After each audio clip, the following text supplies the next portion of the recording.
ẹ̀jẹ̀ mi ní ẹ̀kí gbọ́ àkọ́bí ewé ayò ewé tún méje ìtún ló ní ọtún ẹ̀ ṣe ìfà ló ní kan fà ẹ̀ mọ́ra àìbínú gbogbo àtàrí gbogbo méjì ọkà bàbà gbogbo mẹ́ta ọkà wáṣẹ́ orí ló túmọ̀ ẹ̀dùn gbogbo ọ̀nà ní túmọ̀ ẹsẹ̀ akọni ìmọ̀ tú ìmọ̀ ọjọ́ ìmọ̀ èmi ni wọn kì í dálẹ̀ wọ́n bá lọ mẹ́lẹ́mọ́ wọ́n á fi jóye ẹlẹ́mọ́ akọni wọ́n bá lọ gbé fèrè wọ́n á fi jóye ẹrùkù bọ́ọ̀wọ̀ wọn bá tẹ̀lé wọ́n á fi jóye aláre àwọn mẹ́tẹ̀ẹ̀ta parapọ̀ wọ́n wá jọ ń pẹ́ mọ́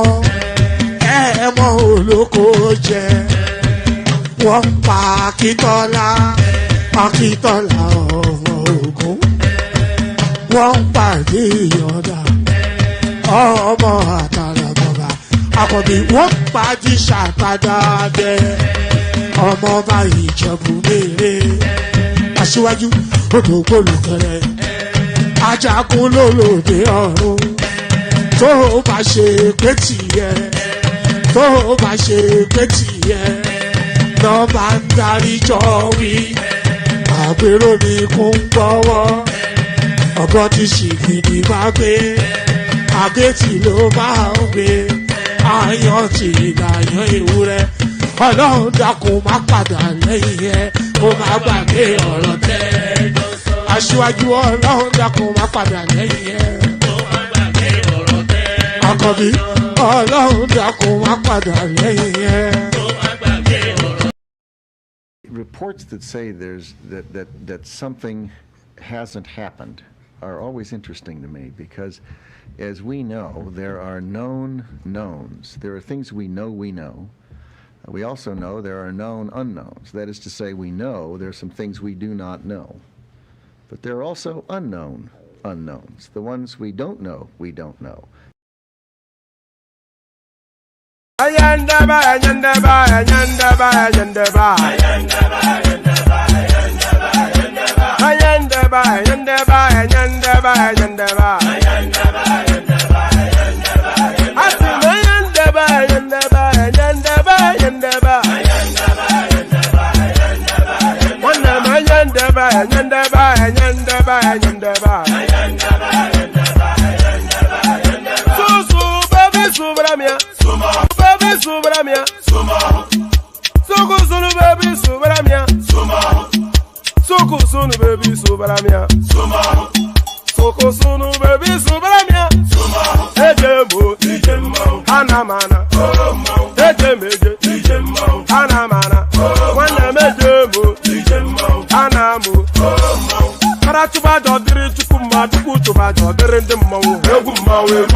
Obodo jisike n'ụbọchị eruona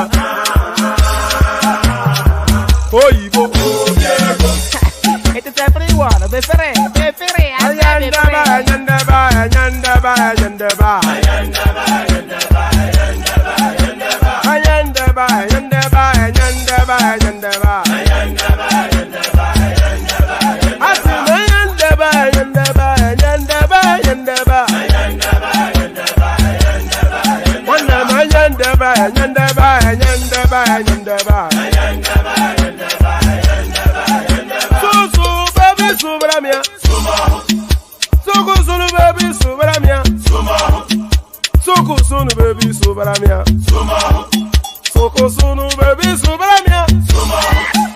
Ladies and gentlemen, sometimes you just have to act like you are drunk, like you are crazy. Confuse your enemies, confuse them.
Since I was born, but now I am getting youth. Hakuna motangu, hakuna kogabu.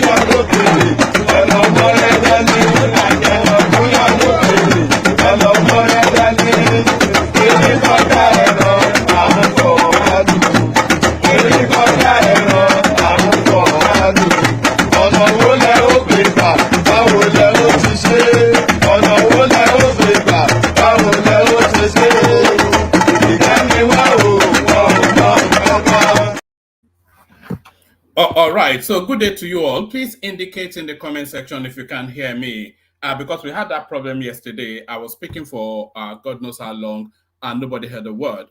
So indicate in the comment section or in the private chat if you can hear me. So we kick it off. We're going to kick it off with a couple of videos. So the first clip that I'm going to show you now, it tells the narrative of a Dutch biker that is riding her bike around the world. So she's at the African phase of her journey now, and she's in the Nigerian space now. So she's in the Nigerian space now. She comes across the law enforcement. She comes across the police in Nigeria, and this is how the encounter went. How are you? Hello. Hello? How is everything? Everything is fine. From where? Netherlands. Eh? Netherlands. Now you dey come? What do you bring come? See the eh? Oh, you different. Where they go? Abuja. Abuja? See, what you read? You're sharing.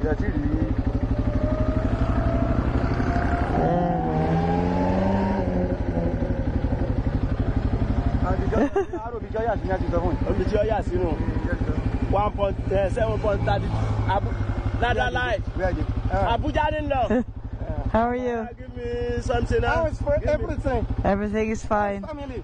Huh? How's family? Good. Family is good. This water. Give me more. What till you bring come? Huh? What till you bring come? I say, what till you bring come? What you want give me? Hey, wait till now, what you want give me? Oh, yeah, give me something. Oh, yeah, give me something now. Give me something. You give me something. Yeah. Give me money. Money. Money. Why? Give me. So that was what happened. That was what happened to that lady right there. So that clip, by the way, it went viral all over Nigeria to the point that it got to the authorities. Well, and we brought that clip to that. We brought that clip rather to this platform as well, and we had quite a heated back and forth debate around that clip about the propriety of the actions of those supposed policemen. I was calling it extortion. But others were arguing that it wasn't extortion because they were not forcing her to do anything. But anyway, that clip now has gotten to the it has gotten to the attention of the authorities. The authorities have taken a position, and this is the position that the authorities have taken. Watch this. Time.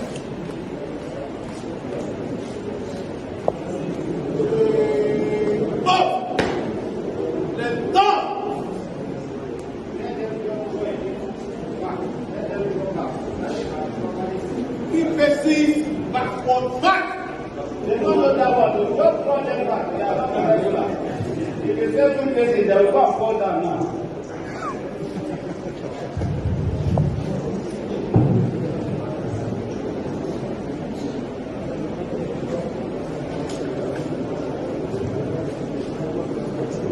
Distinguished officers, gentlemen of the press, there was an incident on 23rd of October between Iseyin and Oyo Road. A tourist from Netherlands was passing to Abuja, and the two police special constabularies before you, under whoever's command, I don't know, went there and they were demanding for money. The Commissioner of Police, Oyo State Command, that is me, I have reviewed the other room conducted for them because our normal procedure is they should be tried in other room on oath and appropriate punishment meted out to them. I have now reviewed the other room trial of the defaulters, who are Special Constabulary Karim Fatai and Special Constabulary Stephen Lukman, who were captured on viral video dated 29/10/2023 demanding money from a Netherlands tourist, Ms. Noradi Shripi Adebola H. Hamza, the Commissioner of Police, Oyo State Police Command. Today, Thursday, 21st December 2023, I affirm the recommended punishment of dismissal for the two police Special Constabulary Karim Fatai and Special Constabulary Jiman Lukman, and I hereby pronounce both of them dismissed from the police Special Constabulary. They will be dedicated and cease to be members of the Special Constabulary with immediate effect. So there it is, right there. So there it is, right there. Good day to you. Good to have you here. Good to be in your company. And here we go again. TikTok, the Christmas upon us. 4 days away. So I opened up with that clip because we discussed it extensively in previous sessions. We discussed essentially what should be the faith of these two supposed now, not supposed though, now ex-police officers. So what should be their faith? And in that clip, they were encouraging the woman to give them money, but you couldn't say they were forcefully trying to extort money out of her. So do you think the punishment fits the crime? So they've been summarily dismissed from the force. Do you think that is too excessive, or do you think that is just about right in terms of punishment fitting the crime? So we open up with that. So good day to you, as I said. We kick it off. The weekend upon us, but this weekend now is going to be a long and lengthy weekend because the weekend cascades into festive seasons, into bank holidays, Christmas Eve, Christmas Day, and all of that palaver. So we're cascading now into this is the period where people get fat. You eat a lot, and this is the period, by the way, where people fall out with their families as well. So you have too much to drink, you spend too much in each other's company, then you remember something that somebody did to you whenever I go, and then the argument ensues. Too much drinking, too much arguing. So that's the season that is upon us now. So yeah, good day to you and all that. Click on the like button just as soon as you're coming in. Subscribe if you haven't done that already.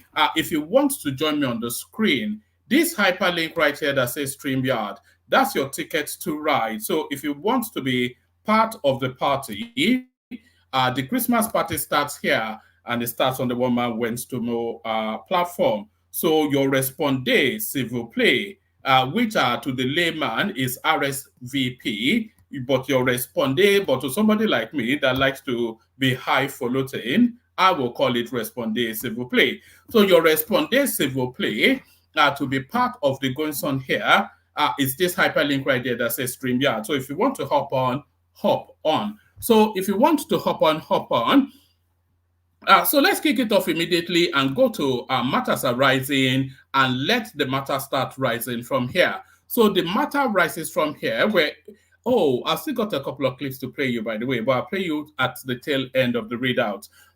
So the matter starts from here. Ohanaeze recognizes Umahi as political leader of the Southeast. So, yes, that is where we're starting it off. There is without equivocation that Dave Umahi is the political leader of the Southeast because he's the most political potent in terms of wielding political powers that can actually be impactful in the Southeast at the moment. So, yes, it is factually. Dave Umahi is the senior most Southeastern politician in government. So rather than talk and criticize the government and make empty noises and blow hard in the newspapers, the one person from the Southeast that can affect governmental policies and activities to impact on any region, including the Southeast, from the Southeast, is Dave Umahi, which then places him then as the paramount, as of now, most relevant, most impactful Southeastern politician as we speak. So that I suspect underpins what Ohanaeze has to say. But let's see how they justify that statement. Ohanaeze recognizes Umahi as political leader of Southeast. So let's now see how they argue it. The factional apex Igbo socio-cultural organization Ohanaeze Ndigbo has recognized the Minister of Works, Dave Umahi, as the political leader of the southeastern region, just like the late Dim Odumegu Ojukwu, Dr. Alex Ekwebe, and other prominent figures during their time. In a statement yesterday by its Secretary General, Okechukwu Isi Guzoro, Ohanaeze, let me take that again, it's almost tilted down. The factional apex Igbo social cultural organization Ohanaeze Ndigbo has recognized the Minister of Works, Dave Umahi, as the political leader of the Southeast region, just like the late Dim Odumegu Ojukwu, Dr. Alex Ekweme, and other prominent figures during their time. In a statement yesterday by its Secretary General, Okechukwu Isigosoro, Ohanaeze said the absence of influential figures that shaped the Southeast, such as Ojukwu Ekweme, Dr. Michael Okpara, Dr. Sam Mbakwe, Pa Mbazulike Amechi, and Dr. Chukwuemeka Azeafe, has left a void in the region, thus creating a need for a strong leader who possesses a deep understanding of Igbo interests and values. The group said Umahi is undeniably the perfect peg in a round hole, serving as a driving force and one of the strongest pillars of the renewed hope agenda of the federal government. Isigosoro further stated that Umahi possesses the qualities and pedigree required to become the missing link in the region, adding that he is the new political leader and rallying point that will unite the people, inspire confidence, and foster resilience. Let me pause there for a moment. You see, when you look at somebody like David Umahi, you don't, because when you look at a lot of people, you immediately regionalize them.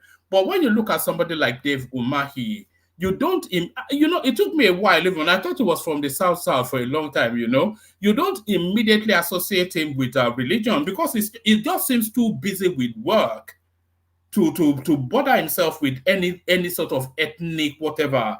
So when you look at somebody like David Umahi, you don't see him from an ethnic prism. You see him more as a national figure. You see him as an achiever and a worker. And you see him as the sort of man that likes to get things done.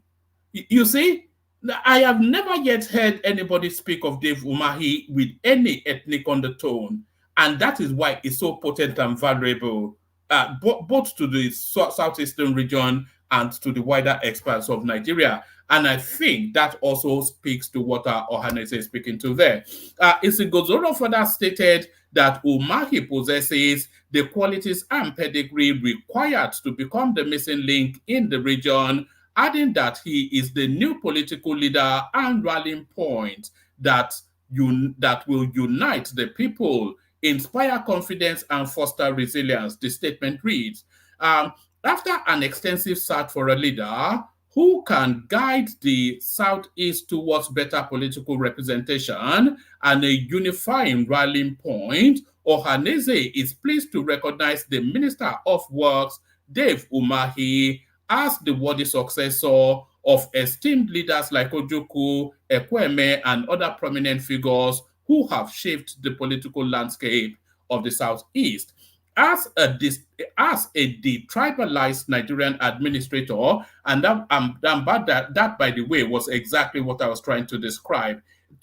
Totally detribalized, at least in his public imaging. I don't know him personally, of course, but you don't see a tribalist in Dave Umahi.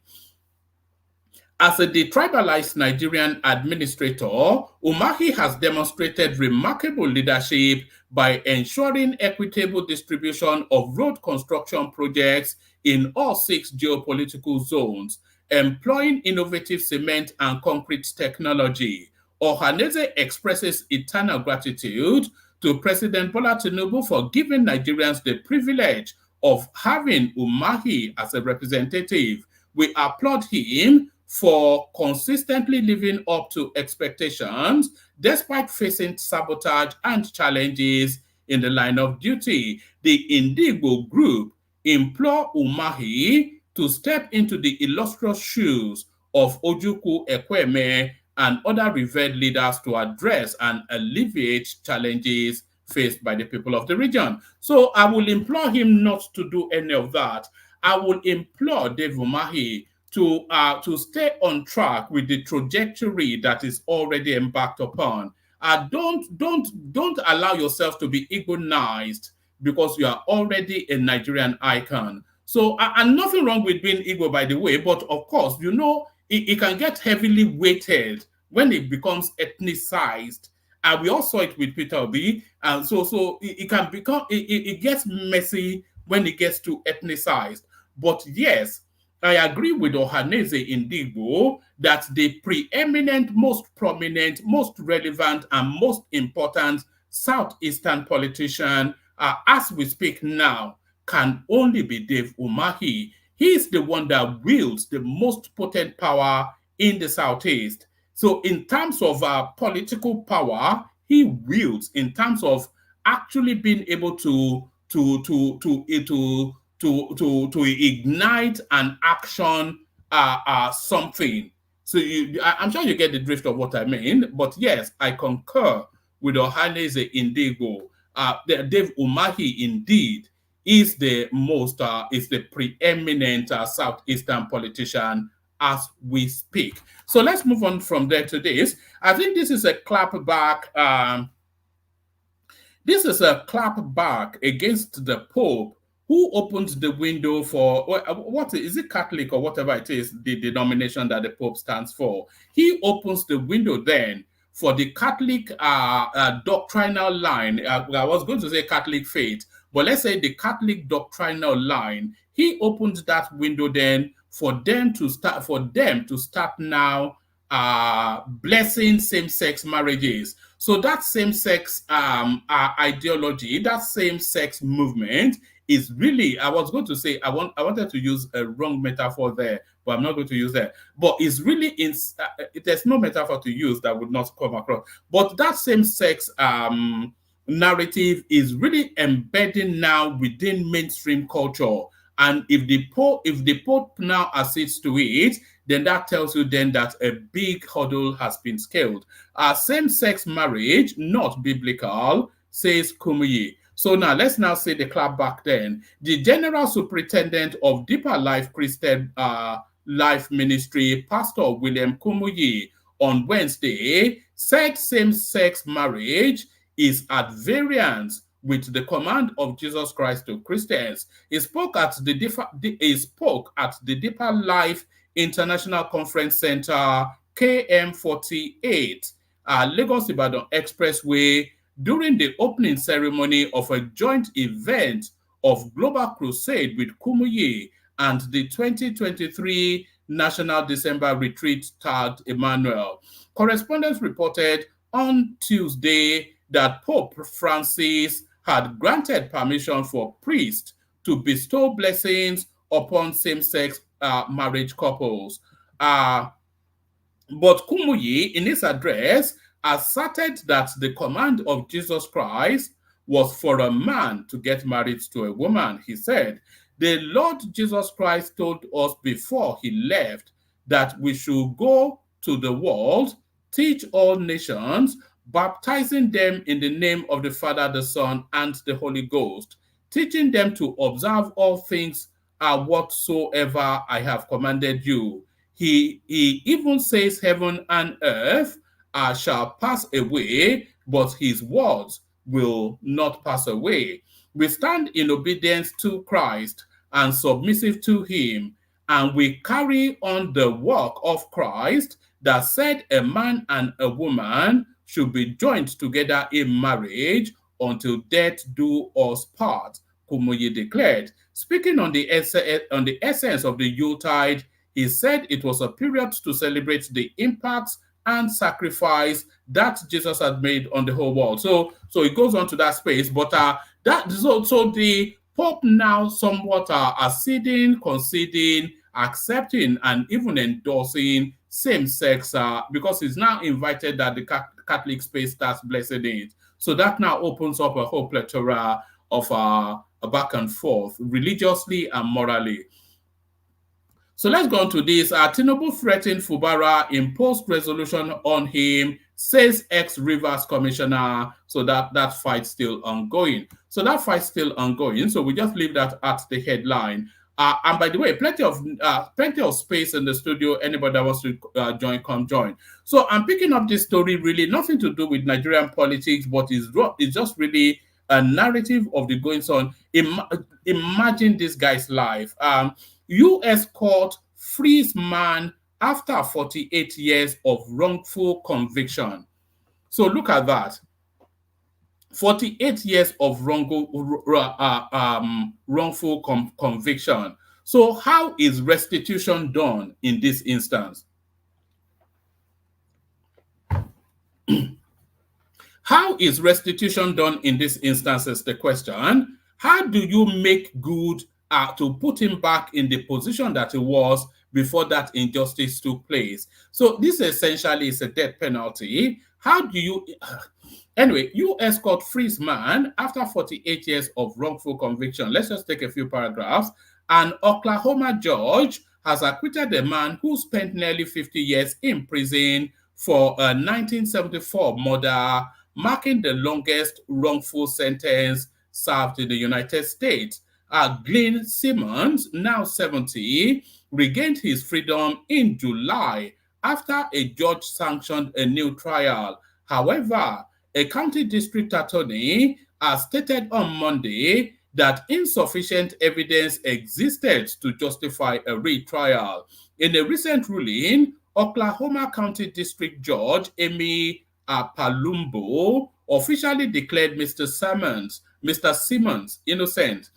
This court finds by clear and convincing evidence that the offense for which Mr. Simmons was convicted, sentenced, and imprisoned was not committed by Mr. Simmons, as she said in a ruling. It is a lesson in resilience and tenacity. Mr. Simmons told reporters after the decision, according to Associated Press, "Don't let nobody tell you that it can't happen, because it really can." After serving 48 years, 1 month and 18 days in prison for the murder of Caroline Sue Rogers during a liquor store robbery in Oklahoma City suburb. Mr. Simmons emerged as the longest-serving inmate cleared as per the National Register of exoneration. So there it is right there. It's just unbelievable, really. What compensates that is the question. What compensates that?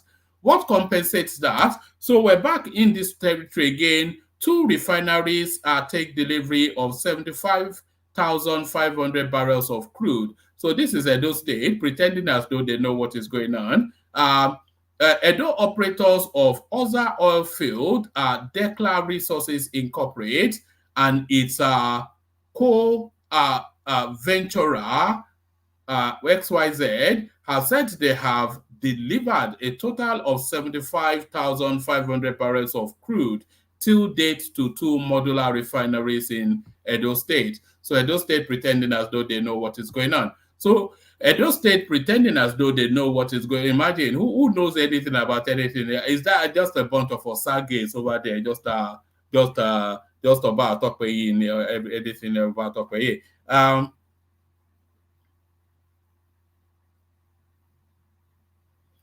All right.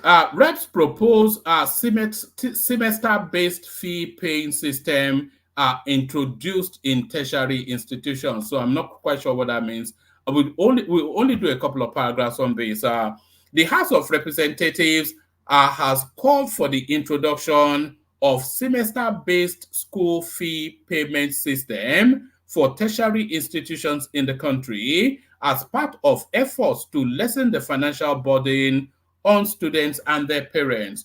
The House asked the Federal Ministry of Education to work closely with institutions and other stakeholders in the education sector to provide the necessary support for adopting the school fee payment system. Whilst adopting a motion on notice sponsored by Honorable Saad Wada Taura, the House asked its education-related committees to find out the viability of adopting a semester-based school fee payment system whilst considering the specific needs and circumstances of each institution.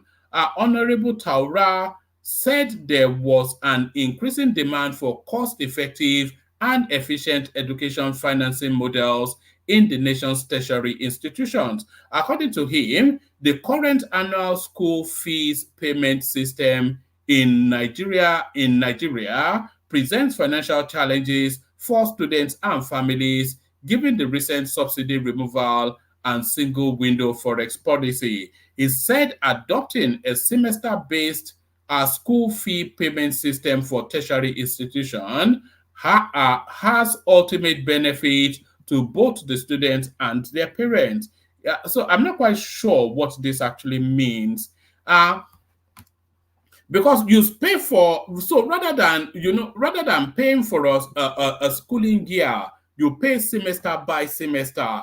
But how does that break down the cost to make it cost efficient is really where I'm not clear on what's being proposed there.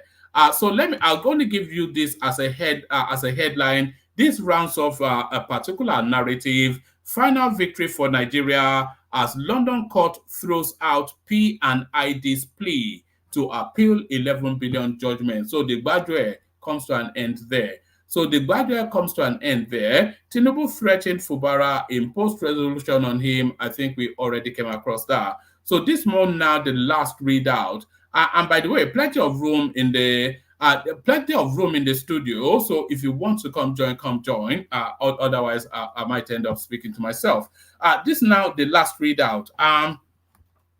Angola leaves OPEC in Angola leaves. Let me have some water. Angola leaves OPEC in blow to oil producer group. So this is Angola now. This is a narrative, and this is something that Nigeria ultimately has to do at some point. Angola said on Thursday it would leave OPEC in a blow to the Saudi-led oil producer group that has sought in recent months to rally support for further output cuts to prop up oil prices. Angola's oil minister, Azevedo, said the Organization of Petroleum Exporting Countries no longer serve the country's interest. It joins other mid-sized producers, Ecuador and Qatar, that have left OPEC in the last decade. We feel that Angola currently gains nothing by remaining in the organization and, in defense of its interest, decides to leave, Azevedo was quoted as saying in a presidency statement. International oil price dropped by as much as 2.4% on Thursday, as analysts said the departure. Pardon me, let me take that from the top again.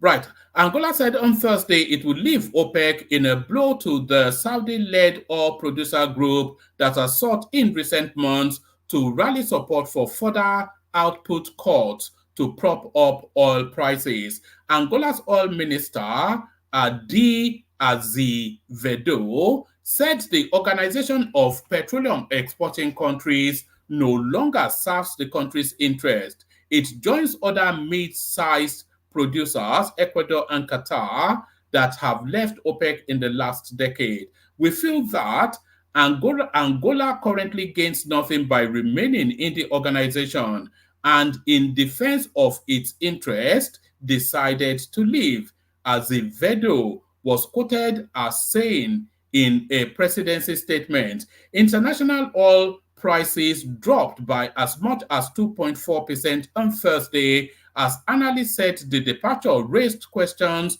about the unity of OPEC and OPEC Plus, the wider group that includes Russia and other OPEC allies.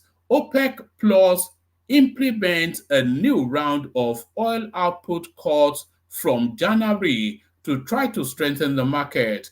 Price fell on concern of the unity. So that's essentially that. No need for me to labor through that that much more. But you get the general gist of that. So you get the general gist of that. So Ayo comes in with the super charts. So thank you, Ayo. I'd like to see.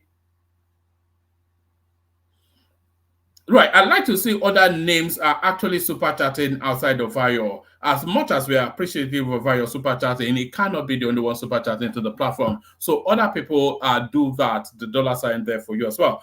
Let me play you these two clips. Where are they? So let me play you these two clips that progresses the narrative of what happened yesterday with Tinubu giving Christmas gifts to essentially Southeasterners. So this is now the follow-on from there. Yeah, my name is Pastor Jeff Ezechi. I came in this morning only for me to hear a very wonderful news that the federal government is refunding 50% of my pay, and I paid for 2 of the children. Yeah, my name is Pastor Jeff Ezechi. I came in this morning only for me to hear a very wonderful news that the federal government is refunding 50% of my pay, and I paid for 2 of the children, and within 5 minutes I got instant refund. It's an amazing gift for Christmas. So all of that cynicism that we heard yesterday, that how is it going to work? What are the modalities?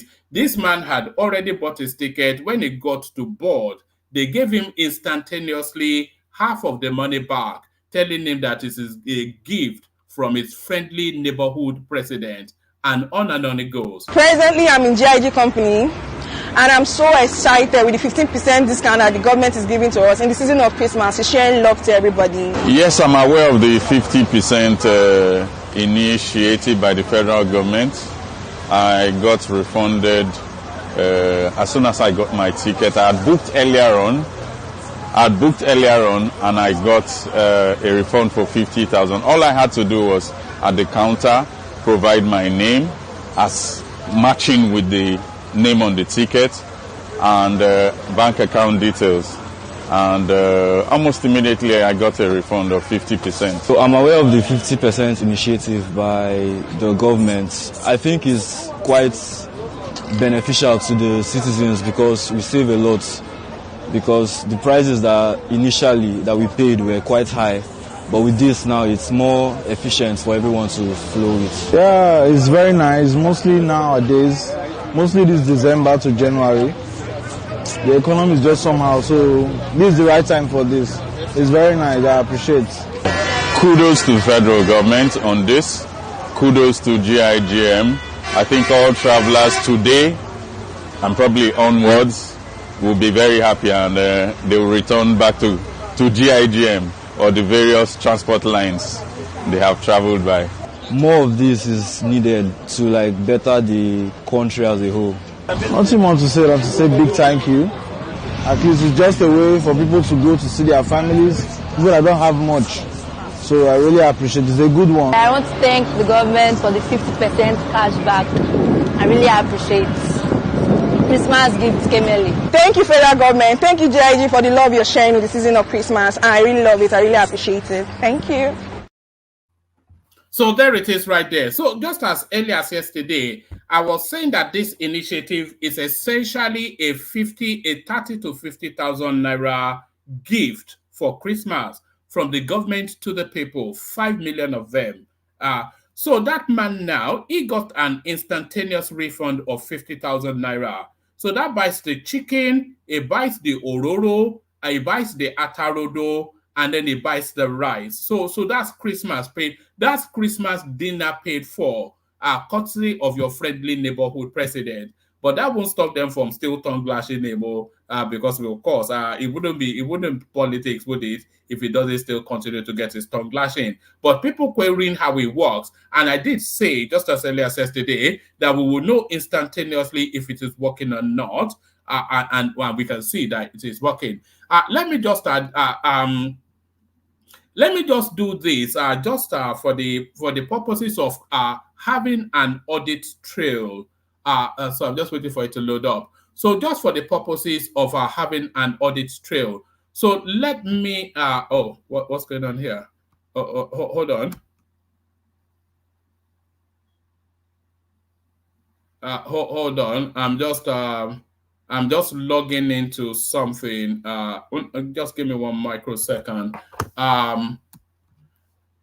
Yeah, for the purposes of providing an audit trail, let me just do something. So I'm trying to log into something. He has sent a verification code to my phone, so I'll just tap it in now, and then Bob will be your uncle.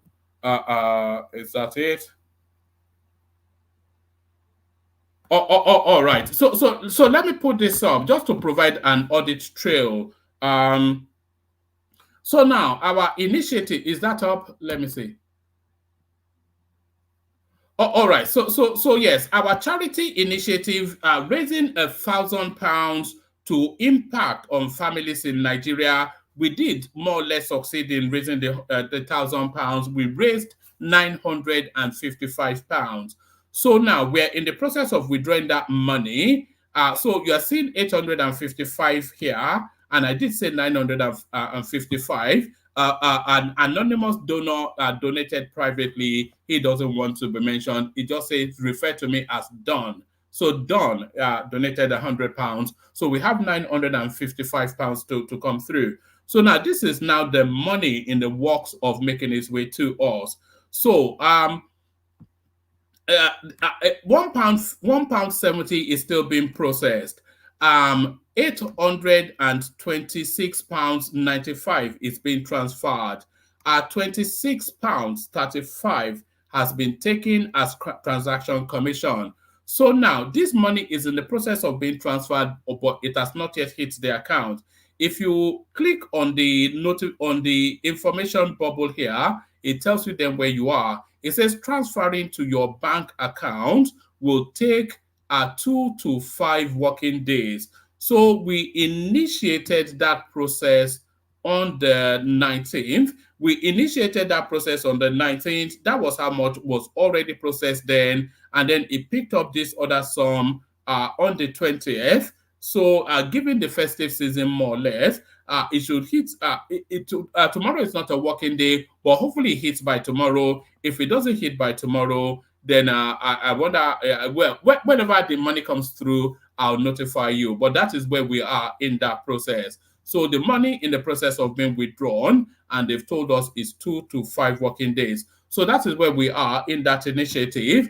As soon as the money comes through, I will convert it to Naira, and then I will then come and present the Naira figure here, and then we'll make decisions as to how we're handling all of that. So that is just to clear up that space, not to clear up, but to update that space for you. So that's the update on that space.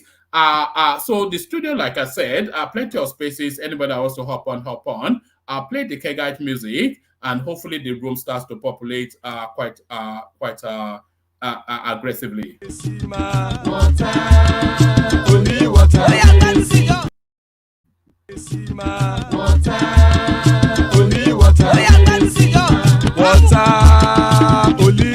where they see my water. Oh yes, you go come here. Water.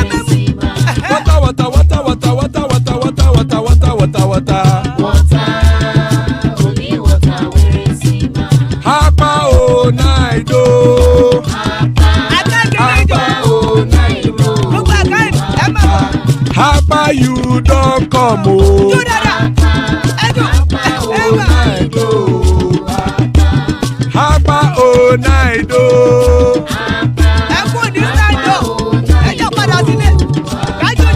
Oro kẹ̀kẹ́ ẹlẹ́mù yé o. Ilé sọ́dí kẹ̀kẹ́ ẹlẹ́mù ré o.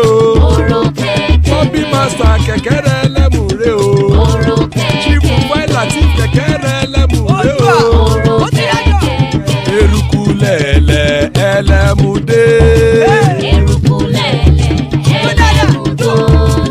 Eruku lẹ̀lẹ̀ ẹgbẹ́ ẹlẹ́mù dòde ojàre o. Eruku lẹ̀lẹ̀ Ghana ti dé ẹgbẹ́ bọ́dì o. Ọmọ ẹlẹ́yẹ ẹyẹ o ó dilé o. Olúyẹ̀lá ẹyẹ o ó dilé o. Petrosoname ẹyẹ o ó dilé o. Petrosodunke ẹyẹ rẹ ó dilé o. Ẹlẹ́kọ̀ ọ̀run mú ìní o.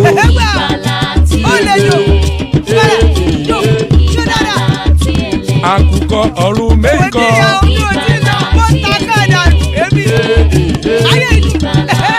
Ikú kò ní ríwà gbéṣe o.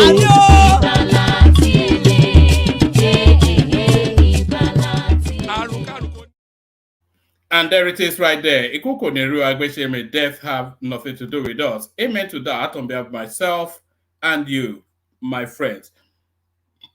Pardon me. So amen to that on behalf of myself and you, my friends. So the majestic super brain that is King Emeka joins us. Always a delight to see Emekus. The elegance that is Prince Daddy. Here he is right there, Prince Daddy. Father of the bride Ajale Koko, ever present and present today. And the rebel rouser, Joel of Nashville. So that is it right there. So that's the compliment. So anybody that wants to hop on still. Mekus, let's kick it off with you. If you are ready to go, that is Emeka. Yeah, good evening, woman. Thank you for today. Good evening to the fellow panelists as well as those in the comment section and those who are viewing at home. Continue to enjoy. Please don't forget to like, share, comment, subscribe to this platform where we discuss issues about Nigeria politics, Nigeria economy, as everything that pertains to Nigeria. On this platform, I once again want to express my gratitude to the co-panelists who come in here to express their opinion and as well as their intelligence. We'll be very shocked, and I have examples to cite that those who are listening at the very top, there are people at the very top who are listening, and you would note that after our discussion, you begin to see some certain inkling or signals coming out. Why do I say that? I also to appreciate you, one man, for making this platform available. This platform is the best, if you ask me. The only problem with the platform is you just don't start on time. That's just the only negative. Yes, you know, if there's one thing that is holding us back, it is that, you know, but it's just, you know, there's life in between coming online. I'm sure you understand, you know. So I know. But also to appreciate the hard work you put in. It's not easy coming day in, day out, or night in, night out, as it may be from your own time zone. And you know, like unlike other platforms, which is the Victim Olympics, where victims run around and get medals for crying around, on, you know, just crying and wailing. This platform, we discuss issues. We also provide solutions, and one of it is where we discussed about the power issues, or the minister of power not doing his job. I think I sent to you that they've requested a progress report from him on the COP24 initiative that they signed with the German Chancellor. They want a progress report today. Hopefully, by next week, we will begin to see what is going on. And that's as a direct result of the fact that it's now widely known that the minister is sleeping on the job. Then also, I think from our discussion, I think from the beautiful mind of Kolata talking about on a port, on a chassis port. Sorry, Emeka, just to bring forward what you just said there. So this is a communication between the presidency and the Minister of Power. Federal government, not Tinubu, has written official letter to Atbayo Adelabu to submit a progress report on the agreement related to electricity sector signed during the COP28. It says, what is the progress report on Siemens Nigeria electricity project? So pressure somewhat for, he did say that nobody is there to sleep like the Buhari administration. Yeah. So it's just like a follow-up on our discussions, and just watch the space. You will notice that the top media aides who are listening to us and our conversation, because you know we discuss issues. We are not crying within the Victim Olympics or sharing wailing medals in Victim Olympics. Anyway, another indication, you know, like I wanted to say, is Kolata talking about giving us insight on the ports that are working in the Southeast. You know, that discussion was now taken into the social media space, and a lot of people were discussing about it. And that was a direct impact from our conversation on this platform. So congratulations to you, one man, making this platform available. You know, we don't like to blow our own horn or anything, but Emeka, we've seen it countlessly, especially at Rice TV. We discuss a matter and almost verbatim the next session, they're echoing what we say. It may be coincidence, but it happens quite often. No, it's not coincidence. That's what I'm, because I've said it previously that there are people who are listening to what we say. Let's call it I know for one. I know one who is listening, who is the aide to one of the ministers. I know, but I don't know about others. There are people who are listening. So it forms discussion on social media spaces or directly from the presidency. It shows that we're making our own impact here. We are not crying. We are discussing issues, and we are make positive criticism to the government when we see things wrong. So I just want to say we continue on what we are doing to create our own contributions to our country, and as well as ensure that we hold government officials responsible for what they have agreed to do in line with you know the dividends of democracy be promised to the people. So all right, let's take the conversation to the topic of the day, and awesome. This one now, I have a fixed position on this, and not often you hear me say it, and not often you hear me agree, but I concur with Ohanaeze in this particular instance. Ohanaeze recognizes Umahi as political leader of the Southeast. It cannot be anybody else but, can he? Yeah, I don't have any different opinion from what they're saying. He's a senior minister within the political space. He holds an important portfolio. He's one who has demonstrated excellent leadership within the Southeast. And in view of that, based on his prominence in the presidency at the moment, he's that individual. Let's give it to him. We could want to say P2B, but P2B would probably be how will I put it, a political influence from the Southeast and an opposition leader. Well, if he knows how to play that role very well, anyway. I know somebody called him out today.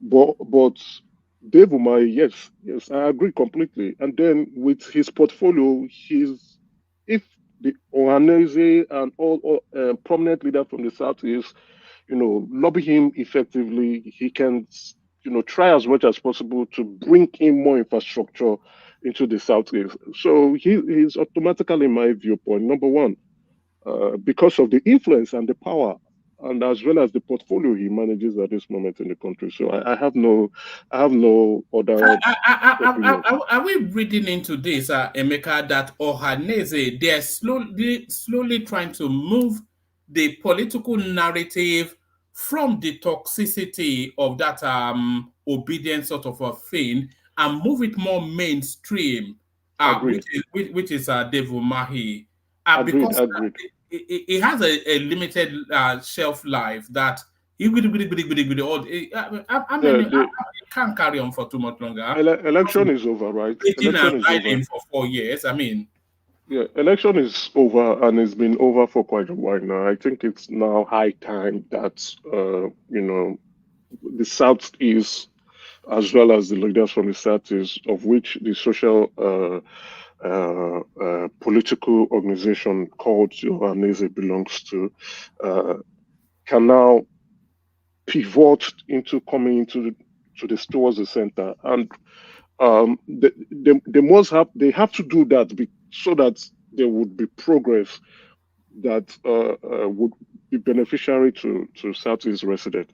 So one way is lobby prominent and key figures from the Southeast within the presidency, and see how that can draw the Southeast towards the center. As you can see, there have been steps, gradual reconciliation coming up.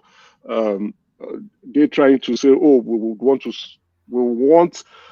support the president, and we think the Southeast will align to support the president." So the viewpoint is try as much as possible to come to the center and then negotiate and for more infrastructures to come to the Southeast.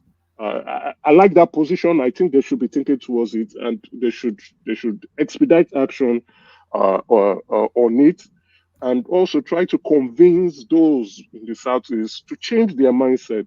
Politics is completely over. We need to move out from that space of toxicity towards national unity and appreciate and as well as understand that we must align towards the middle to benefit from it. All right, brilliant. Let me take you to this space. Angola leaves OPEC in blow to oil producer group. Well done, Angola, but really Nigeria should follow this example.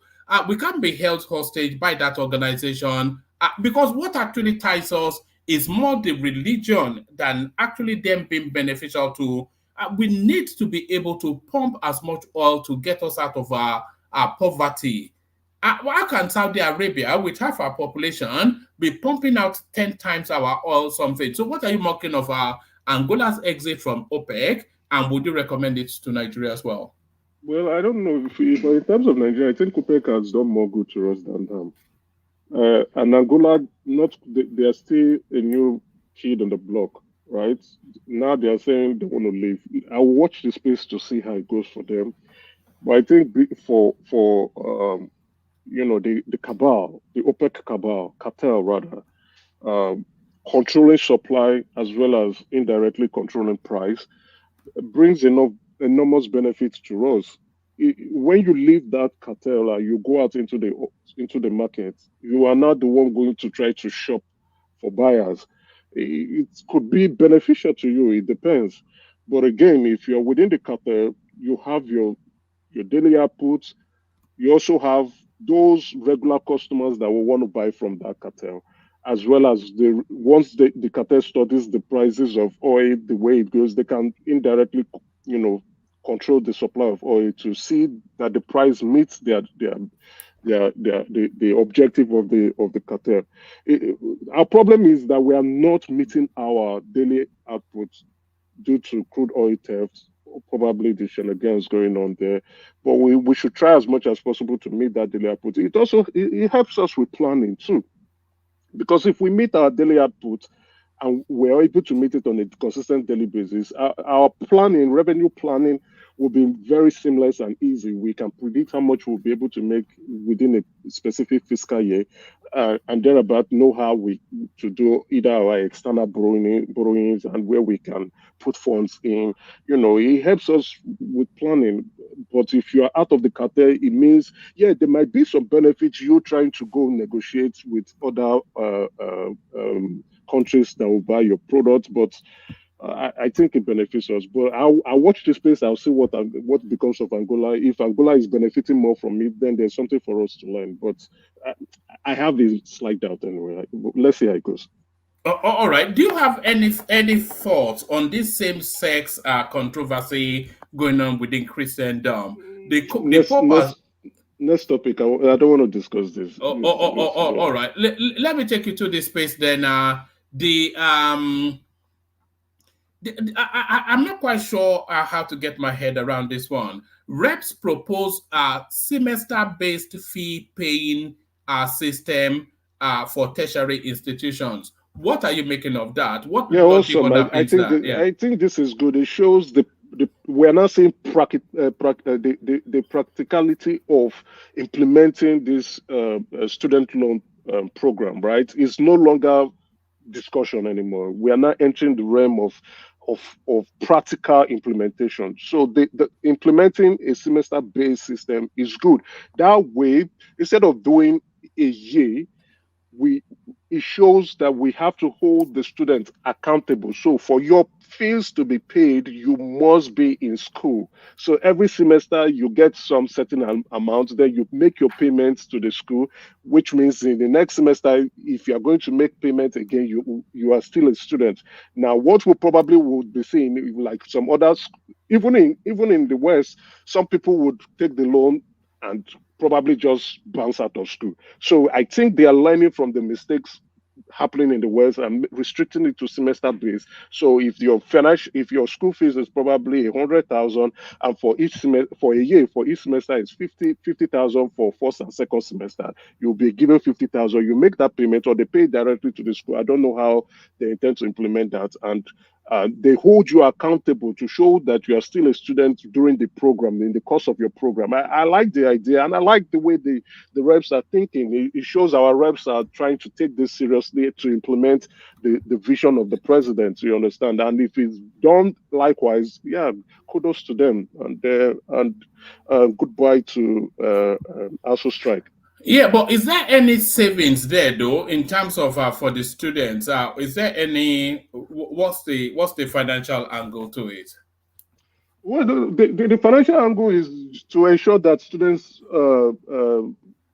take their courses seriously. In my viewpoint, rather than I don't think there will be, the way they probably want to do it. It's not like they are going to give the students the funds. I think they will be paying directly to the school, right? I hope that should be the plan. So for each semester, they pay to the school. For the next semester, they find out if the student is available. The student is available, they pay to the school. I don't expect the money to flow through the student's account. I don't think it's going to happen that way. But let's see how it goes. It should kick off by January, right? So. And from the headline, it shows the reps are thinking on the best way to implement the student loan program, and I think they should address it look at all the risks implication involved in all this, the risks that the student may take the money and not go to school, or the risks that the student may not be attending classes. Look at those risk potentials and try to mitigate them, coming up with better plans. Yeah. I think one man is asking the financial angle. I think it's going to cost the tuition fee. It's going to cost more. No. I think the incentive was for it to cost less. How does it cost more? What do you mean? How is it going to cost less? No, that was the idea. That's what they were. That's what underpins it. We can't tell. I don't know. They probably would have to look at the pricing, the tuition pricing for schools, and see how it goes. But break it down into. Hold on, Adale Koko. Let me give it to you very quickly again. Okay. The House of Representatives has called for the introduction of semester-based school fees payment system for tertiary institutions in the country as part of efforts to lessen the financial burden on students and their parents. The House of Representatives asked the Federal Ministry of Education to work closely with institutions and other stakeholders in the education sector to provide the necessary support for adopting the school fee payment system. Whilst adopting a motion on notice sponsored by Honorable Tuara, the House asked its education-related committees to find out the viability of adopting a semester-based school fees payment system whilst considering the specific needs and circumstances of each institution. So I think the idea is to lessen the financial burden, but I'm not quite sure how that does it. Okay, yeah, the last statement you make is the question that everybody how is it going to lessen it? They should come out with the modalities. Let us see it. I don't know how. I mean, when you pay once, per session, I think that will be more cheaper than per semester, because per semester, I believe per semester will cost more. I don't know how they want to do it. It might be possible. They might achieve it to bring it shouldn't cost more because a session is those 2 semesters easily. So I'm not sure there will be any extra cost if it was if they break it up into semester rather than one session. So what is wrong with the session now? They may well have identified some savings, which is what they seem to be suggesting that they have. Maybe. Let's wait and see how they're gonna do it. But but it doesn't quite wrap around for me though mentally. But I'm not quite sure. Maybe I'm not getting it. I'm not getting it. One man. I'm not getting it. Yes. It's just a statement that how do you want to do it? What is the rationale behind it? How what's the workability of it to bring it down? I don't know, but they need to expatiate on that. I just don't know. But let's leave it like that, woman. Let's keep open to see how they want to achieve it. Yeah. All right, back to Emeka. All right. Okay. Yeah, that's about it. That's my opinion. I think maybe they're identifying some risks and they're trying to mitigate some of the risks. They've said come up with a plan. Let's see how it works. So with time, we'll be getting more information from this space, and hopefully, from January 1st, 2024, the student loan program will be implemented, and bye-bye to those who can afford school fees anymore. So every Nigerian who wants a college education or university education or tertiary education can afford one, and kudos to the president and his vision on implementing this. All right, brilliant. Stay with us, Emeka. Still other topics to go through. Can I also just provide some updates, right? So on airport, so the Nigerian Customs Service just told the Nigerian public that Ohanaeze has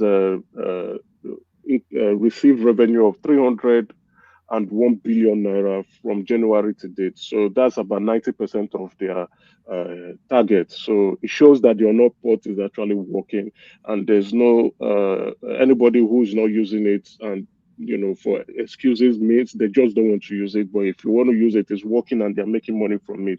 Then another update that I want to just provide is that there's naira scarcity now, and the reps are warning POS operators. It appears like the banks and POS operators are the ones holding the naira, and they're calling them out to try to ensure that there's free supply of naira across. They're trying to take us back to Emefiele, Abi. Yeah, hopefully. Then again, an update on Emefiele is like Jim Obazi said, Emefiele operated 593 legal accounts in the US, UK, China. And in the UK alone, the guy had about 543 million pounds in fixed deposit in UK banks alone without authorization. So, I think the Jim Obazi committee is wrapping up their report. And probably Emefiele may continue to stay in jail. We have to collect this money back plus interest in it. So Emefiele should not. I can't see that guy coming out of prison. At least within. There's no need for him to come out of prison. We have to collect every single time. The audacity of it, you do all of that and you expect yourself to be really. What sort of nonsense? It's not coming out of prison. Please, we need to every single time he has to bring it back. Yeah, it's like someone is trying to speak. Yes, it's a war piece, but as ever, the connection is poor. War piece. No, we can't hear you, man. Go out and come. Go out and come back in. Yeah, I'm done with the update I want to provide. You can move to the next person. All right. Let's go on to Prince Daddy. Prince Daddy, you're up next. Yeah, hello, woman. Can you hear me? Yeah, Prince Alpha. I did. Big time. How is the Christmas preparation going? You bought your turkey yet? Well, I'm working on it. Yeah, working on it, eh? Although the turkeys in America anyway, those genetically modified. Working on how Christmas gonna look like. Not only should you have bought for yourself, you should have bought for your congregation. Can you guys hear me now? Yeah, we can hear you now. Okay, thanks. Mecca, as I was saying, so are the reps saying that his POS owners are responsible for the scarcity of naira in Nigeria? Yeah, that's what their report is actually saying. So they're trying to summon the CBN to do something about that is a late dog report now. So you say about 50 trillion naira is hidden by POS operators. No, that's why naira is scarce. Actually, CBN is the one accusing the banks and POS operators. The CBN, or whoever is supposed to be shot to make that kind of statement. Why do you say so? Do you know how much trillion naira is in circulation by daily that Nigeria spend? Then you are saying that those trillion of naira is missing because of POS, ragtag people that's holding machine that's holding it. They are holding it. We know there's holding business in all over the world. But you cannot just come out and make a statement and say that, we don't have money in this circulation because of people that is exchanging one naira to 2 kobo. And who has he arrested? Which bank have they sanctioned to make an example and to make a statement and to give us proof like, okay, we arrested these people who saw 50 billion naira in one place they stashed. Well, since the rep is not speaking on this matter, right? The rep are all saying that's what they do to cajolers. The rep a detective. Why the police are not moving into action? Yes, this is the role of the EFCC. Busting banks, show us money to show, okay, there's money in this bank, go to this bank and withdraw money. It's not everything that is busting banks and carrying Black Marias now. Sometimes they'll fire a warning shot across the space and then that space corrects itself. One man, I say action is louder than words. When our arrest start talking, that's an action right there now. Calling them out. This is not any action. That will not guarantee any money. Calling them out and they will come and make their excuses and go back. and the scarcity will still Yes, continue. if they call them out and there's no corrections, then they escalate it. You don't go from 0 to 100 now. One man. There are things should go from 0 to 100. This is national security. No, not everything is just Black Maria, shoot them up. Wait, one man. Sorry. This is national security, national interest. This is money. And the news, there have been warnings, alarm, people complaining on news that there's scarcity for over 2 weeks now. And yet, rape are so many people just before 24th year when people need money for Christmas. After Christmas and New Year, nobody needs money again. You're supposed to take action now so that the money will be in circulation. We are black people. We need iron hand, iron fist. You're not white people that you speak to and they'll consider. Most of our citizens don't have conscience. One piece, let me tell you this. A lot of Nigerians are not taking their money to the bank because bank charges is too high. So what they do, giving it to POS managers and get commission in this difficult time, give them some money. You understand? They make money selling money to POS than taking it to the bank, because the bank, for every transaction, they charge its fee.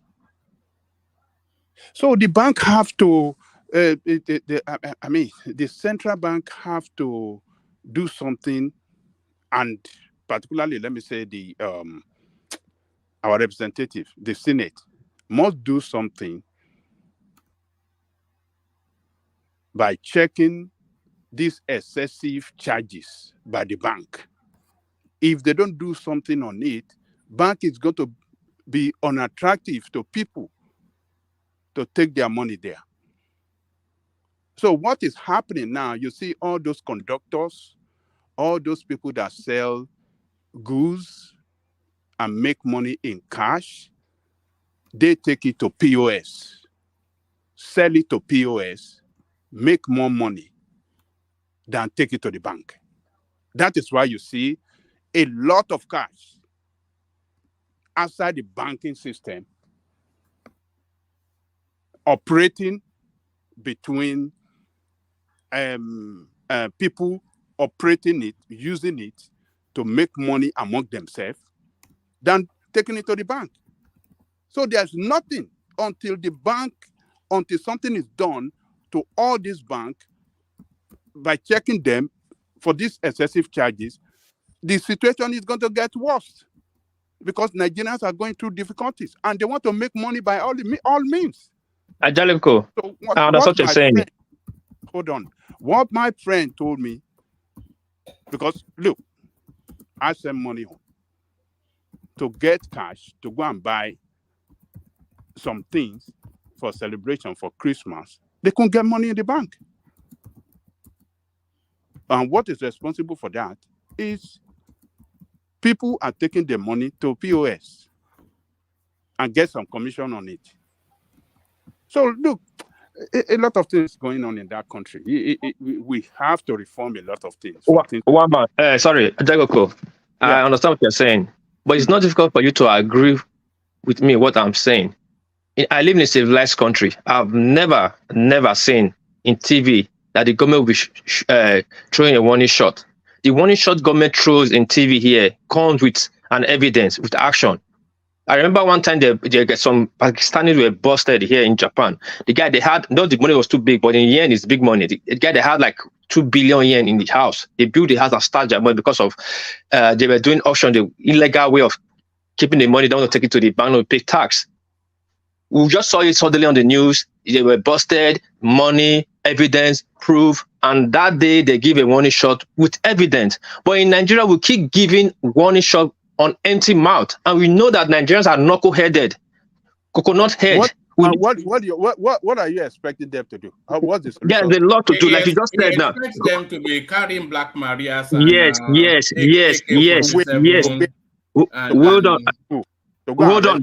Hold on now. You are saying here now that that nothing to be done in that Nigeria. People are hungry. There should something to be done to the banks.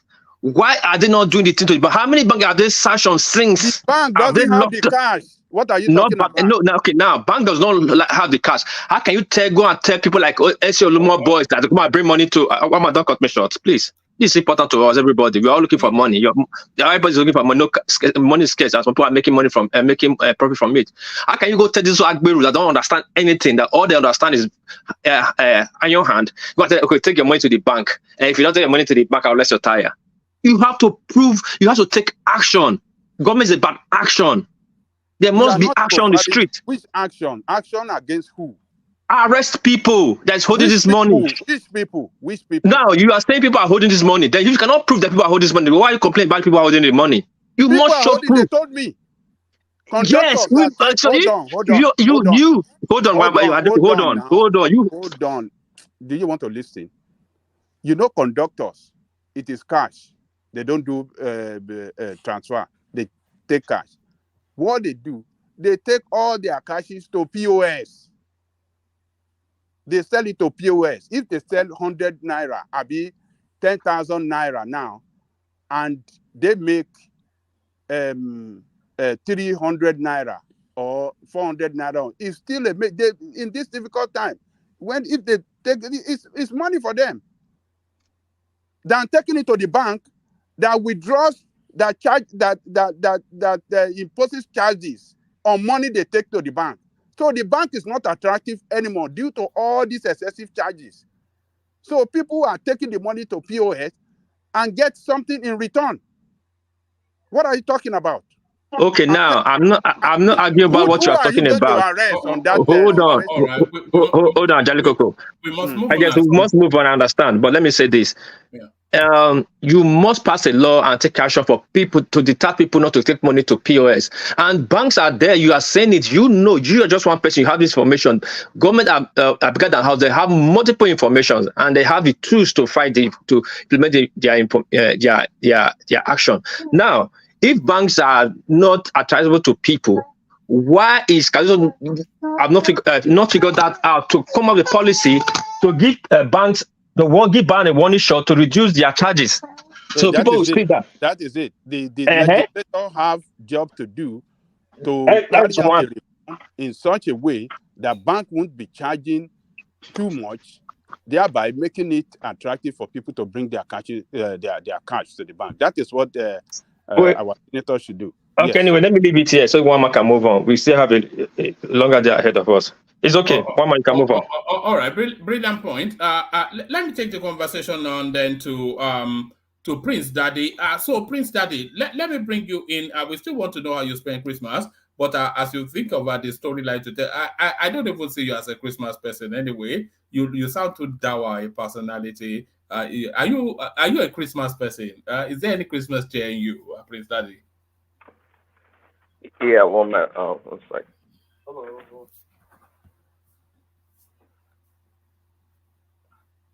That's Christmas. That's Prince Daddy buying the Christmas turkey as we speak. Okay, just sign here. Okay, cool. Thank you.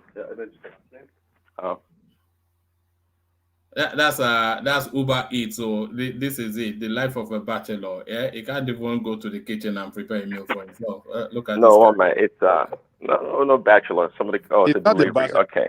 I know it's not a bachelor. You have 3 sets of twins. What are you talking about? 3 sets of twins. No, I know Babati has triplets, you know, but yeah.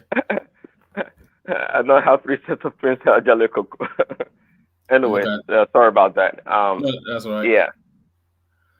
All right, let me take you to the conversation and let me bring you in with this clip, a clip that we have seen before, but it looks as though actions have been taken subsequent to when we last discussed it.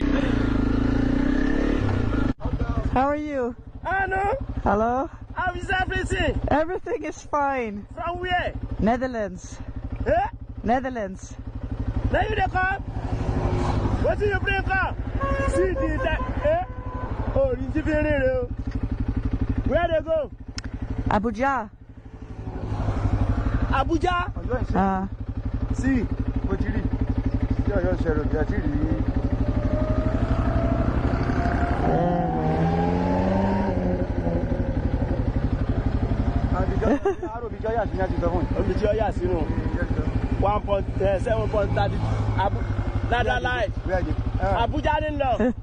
How are you? Give me something. Everything. Everything is fine. Family.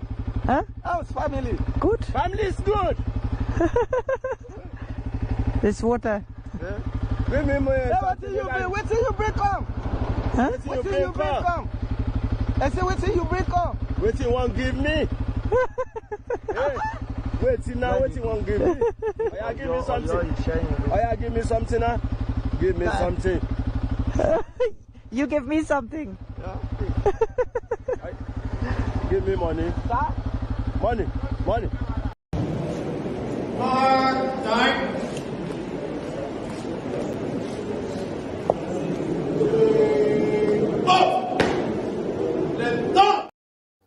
All right. So Prince Daddy, I'm not sure if you were here when we last tackled these two loosely termed gentlemen. So you saw them accosting then an European biker riding through Nigeria as she does an African tour. So they've now been quarter room, what is it called? Whatever room, orderly room trial, and some are really been stripped of their badges and booted out of the forces. So do you think the crime fits do you think the punishment fits the crime? Was it a bit excessive, or is it just about right, Prince Daddy? Yeah, hello, one man. Hello, everyone. Like, share, and subscribe, and love the show. Yeah, I was here last time we played that video. I remember, I think it was Bishop saying that wasn't a crime, or that wasn't a bribe that was going on. Yeah, he said it wasn't extortion. Yes. It was not extortion. Yeah. So, yeah. So, what is the punishment for this policeman now? What are they doing to him? Oh, they've been dismissed from the services. Oh, dismissed. So okay. Yeah, they sacked them. That is wow. They brought them into that room, took off their uniform, and sent them on their way. That they should no longer be referred to as police officers. Was that too excessive? I'm not sure, but they should have been made an example of. Actually, to make them into a public lesson for the people, and even make a video about them and post it, like what police officers should do in respect to respect not just foreigners, everybody in general. No extortion from the people. But I'm glad they did something actually. Not the way Bishop was talking about it, it was like normal. They weren't doing anything wrong. It's just a normal course of business. Should they not have treated it as a teachable moment rather than taking the sledgehammer out and just That's what I meant. Yeah, rather than sack them, they should have just used it as a teachable moment, send them back to retraining, something, but not sack them now. That's a bit. Yeah, that's what I'm saying. Exactly what I'm saying. That you use that opportunity for a public kind of a lesson. Yeah, a teachable moment. That's the phrase. And make a video about them, post it, and let them know what the crime was, the public, and what they're not supposed to do. So it kind of empowers the people, and the people know what their rights are. So yeah, but you know what? That's Nigerians are like just like a War Piece was saying, bring out a sledgehammer to address the issue. That's Nigerian state. Everything's to the extreme of the opposite all the time. They didn't take the advantage to really make it a teachable moment. They just dismiss these people, these officers, which is fine. At least they did something. We're not trying to criticize them. At least somebody did something about it, which is good. But yeah, it's good. It's a good lesson. Hopefully, other officers or other people learn, and people are more empowered to know their rights, especially our foreigners.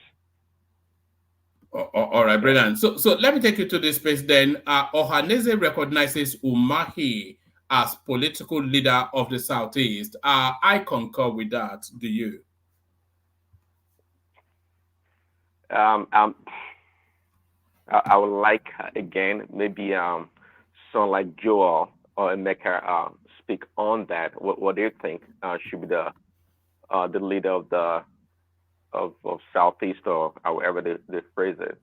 But Ohanaeze, they vacillate a lot, So tomorrow, they're more likely to change their mind and go in a different direction. So to the reason why they're trying to anoint Umahi as the de facto leader, I'm not sure. But we all know. But factually, he is though. In terms of the person that wields the most potent and actionable political power, he is the most senior southeastern politician in a sitting government, which makes him then the most powerful in terms of being able to wield governmental power in the southeast.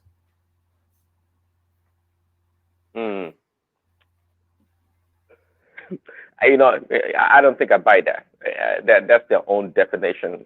Let the people or the followers speak on how they see it. If you ask me, I would say Peter B is still the foremost leader or the de facto leader. That's the person that people defer to in a lot of ways, that they want to hear his voice on all matters, and not Umahi. But again, I think other people should speak on that, what they think. I don't think I buy into the justification for my being the leader. I don't think I do. I mean, especially in the public domain, as we all know. Prince Daddy. Maybe, yeah. Prince Daddy, can I second that? Sorry to say, people that is listening, Ohanaeze is just a group created in 1984 by Ben Wabweze. So I don't know when they started speaking for the entire Southeasterner, both political or cultural or economical problem. I don't get it. They're just a bunch of people who vote themselves into position. Now, speaking of that, these people move. This statement they make is just too much infrastructure statement. But David Umahi is the road works minister. Now there might be people in Ohanaeze who are contractors who are looking for contract, so they are making this statement to please him. There's no way David Umahi can be speaking for the Southeast. What will make David Umahi qualified to speak for Southeast? Who is David Umahi? There are more people in Southeast that can speak for Southeasterner.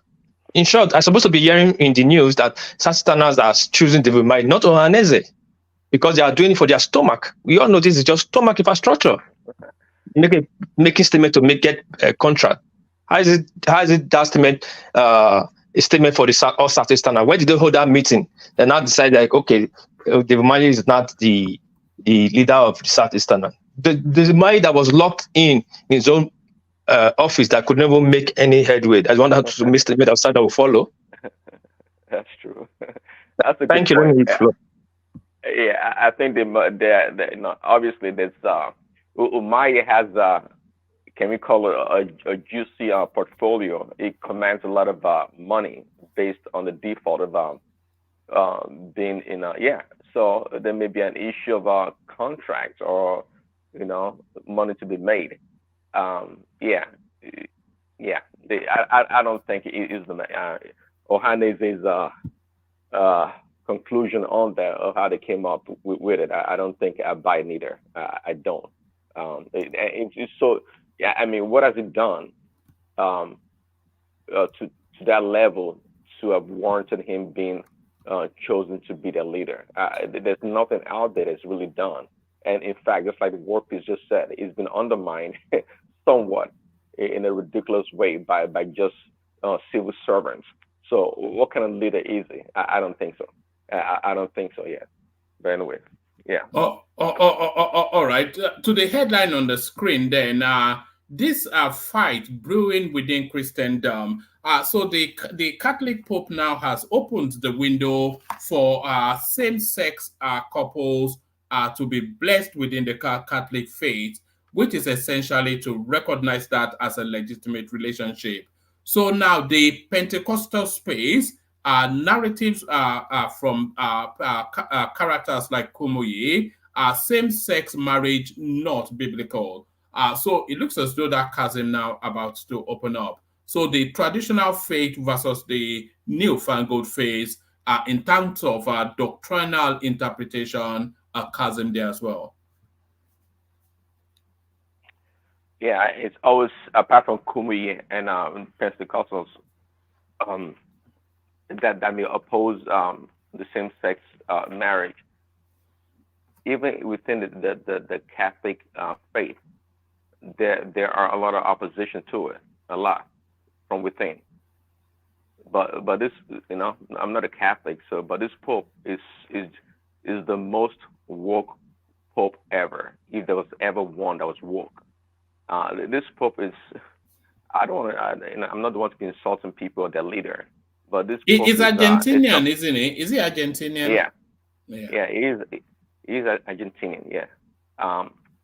Yeah, this Pope, this Pope is so convoluted. If you actually watch his pattern and how he addresses issues, it goes from hot to cold, and it's always on it's always leaning towards woke ideology, if you want to say that, and at the same time he says stuff that kind of contradicts his position on matters. But this Pope cannot be trusted to any length. Cannot be trusted. It cannot be trusted. Yes, but a lot of people have been asking that Christendom has to be brought up to date with modern times, and the times that we live in now, it's all about same-sex couples. It is not the time that we're living in, but just like the agitation in the Southeast, we have to recognize the reality of this same-sex marriage that is going on. It is potent. It is strong out there, but the way it's being drummed up and the way it's being placated all around the world in the media, you would think everybody is same-sex marriage to one degree or another. That is not the case. That is absolutely not the case. It's the people in the media and the liberal arm of the media that pushes this narrative, to that degree, and to the justification where the Pope would subscribe to such a thing is troubling, and I'm not even sure the foundation of it. When it came out to support same-sex marriage, it should also have provided a scripture to back it up. That's what you do as Christian or a leader, one that believes in Christ or the Bible. But this Pope, it doesn't do none of that. It doesn't do none of this Pope. I'm trying to restrain myself. This Pope, it doesn't do none of that. It just comes out. And by the way, Christianity or following Christ is not about being up to date. Okay, if you believe that God never changes, that means His word it remains forever. And we just don't wake up and say, oh, the world is changing, so we have to change the things in the Bible to fit the world. No, everything's pretty much set in stone for the most part. We human beings change, but the word of God never changes. So I don't buy that. Yes, but the word of God is often instances metaphorical, isn't it? It's a metaphor, which is malleable to what is contemporaneous in the times that it applies. You can't rigidly hold people to doctrinal lines that was de rigueur of some 400-500 years ago. We can't be held hostage to centuries past. Nobody's being held hostage. Not at all. It's okay. If it's malleable, if the word of God is malleable, so that shall not kill. So when should we start killing each other now? And not not every word of God is malleable now, but for instance, there are verses in the Bible that endorses things like slavery, but contemporaneous times, of course, so there are things that were okay at that time, but not now. Well, see, not true. See, it is the heart of man that is polluted and wicked. That's why we think that the word of God is malleable. No, not at all. See, you have to understand the Bible. And the Bible is such a beautiful book in the sense that, look, it gives you an account of human history in the context of God, right? That's what it does. So the people from Abraham all the way to David and Solomon, these people are just ordinary human beings. Yeah, I'm telling you, the only reason why we talk about them, we call them saints, is because of God in their life, in their lives. That's the only reason why. And if you look at these people individually in the Bible, you will see also that they display all human defects that we all do. Is it David you want to talk about? Is it the wisest man in the world, Solomon, you want to talk about? They all have faults. So that's what makes the Bible beautiful. Nobody, you have to read the Bible in its context of these people. It's just a story. It tells the story and how God intervened in these people's life and what God discourages and what God approves of. Okay, it's a journey. The Bible is a journey. Okay, it is true. God allows us to be. That's why God gave us the will to operate freely as human beings. That's why we're not robots. God could have made us to be robots and direct our affairs as He desires. Okay, but God didn't do that. Even the angels, remember in the Bible, they disobeyed. Okay, so they too, they have free will, and that is God for you, and that is God for you. So it's not about that. God allows us for our life to play out, but at the same time, it gives us, direction along the way, and how we should change our ways. And that's why it came all the way from the New Testament, the Old Testament to the New Testament. Okay. And everything was wrapped up in Christ. Love God and love your neighbor. But really, Prince Daddy, why are people recoiling from all this same-sex narrative? They are not inviting you to participate. They are just saying that do not stand in the way of people that are that way inclined. Why should you be allowed to impose your own morality on other people? So long as minors are not involved, then why should we care? Well, that is the danger right there. Every time we in society said, let certain people do certain things. You know what they did to the Jews also, the Nazi Germany? Oh, it's just the Jews. Now, then, so what happened at the end of the day? 70 million people were killed around the world. See, we don't do that. There are certain things we human beings have to abide by. We have to. There are certain things that build the structure, the foundation of society as a people. Once we start saying, if you know it or not, doesn't matter. I mean, at least most people will believe it in gravity, right? But there are certain principles and laws that guide human existence in this world. And every time we violate these laws, that's why we have chaos around us. Homosexuality or the same-sex marriage, there's nothing to it more than demonic at its core. It's pure demonic. And every time this thing happens, it's really the invoking of demonic spirit and energy around us. There are laws. There are laws in nature. There are laws in nature. So are you going to be approving of bestiality to one man? It's just the man and his dog. He can do whatever the heck he wants to do. Is that the kind of society we want to live in? No, there's limits. What offends you about bestiality? Oh man, don't push me. I'm never going to go there.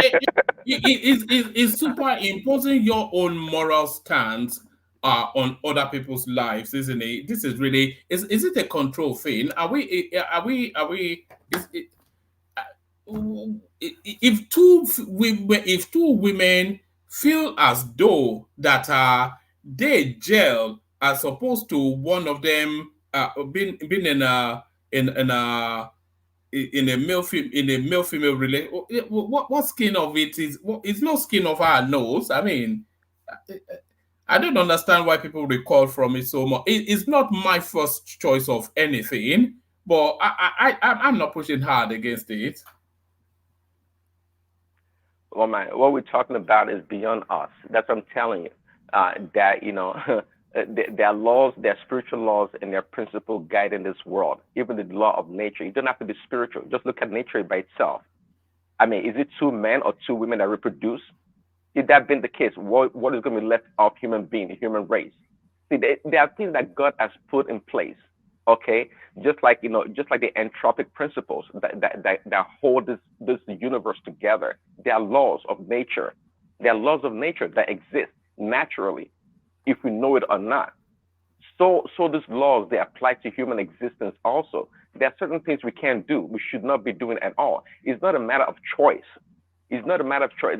When the human mind is polluted, these are the kind of things that we get. Okay, gone are the days that many people frown upon it. Now it's becoming more or readily acceptable by many.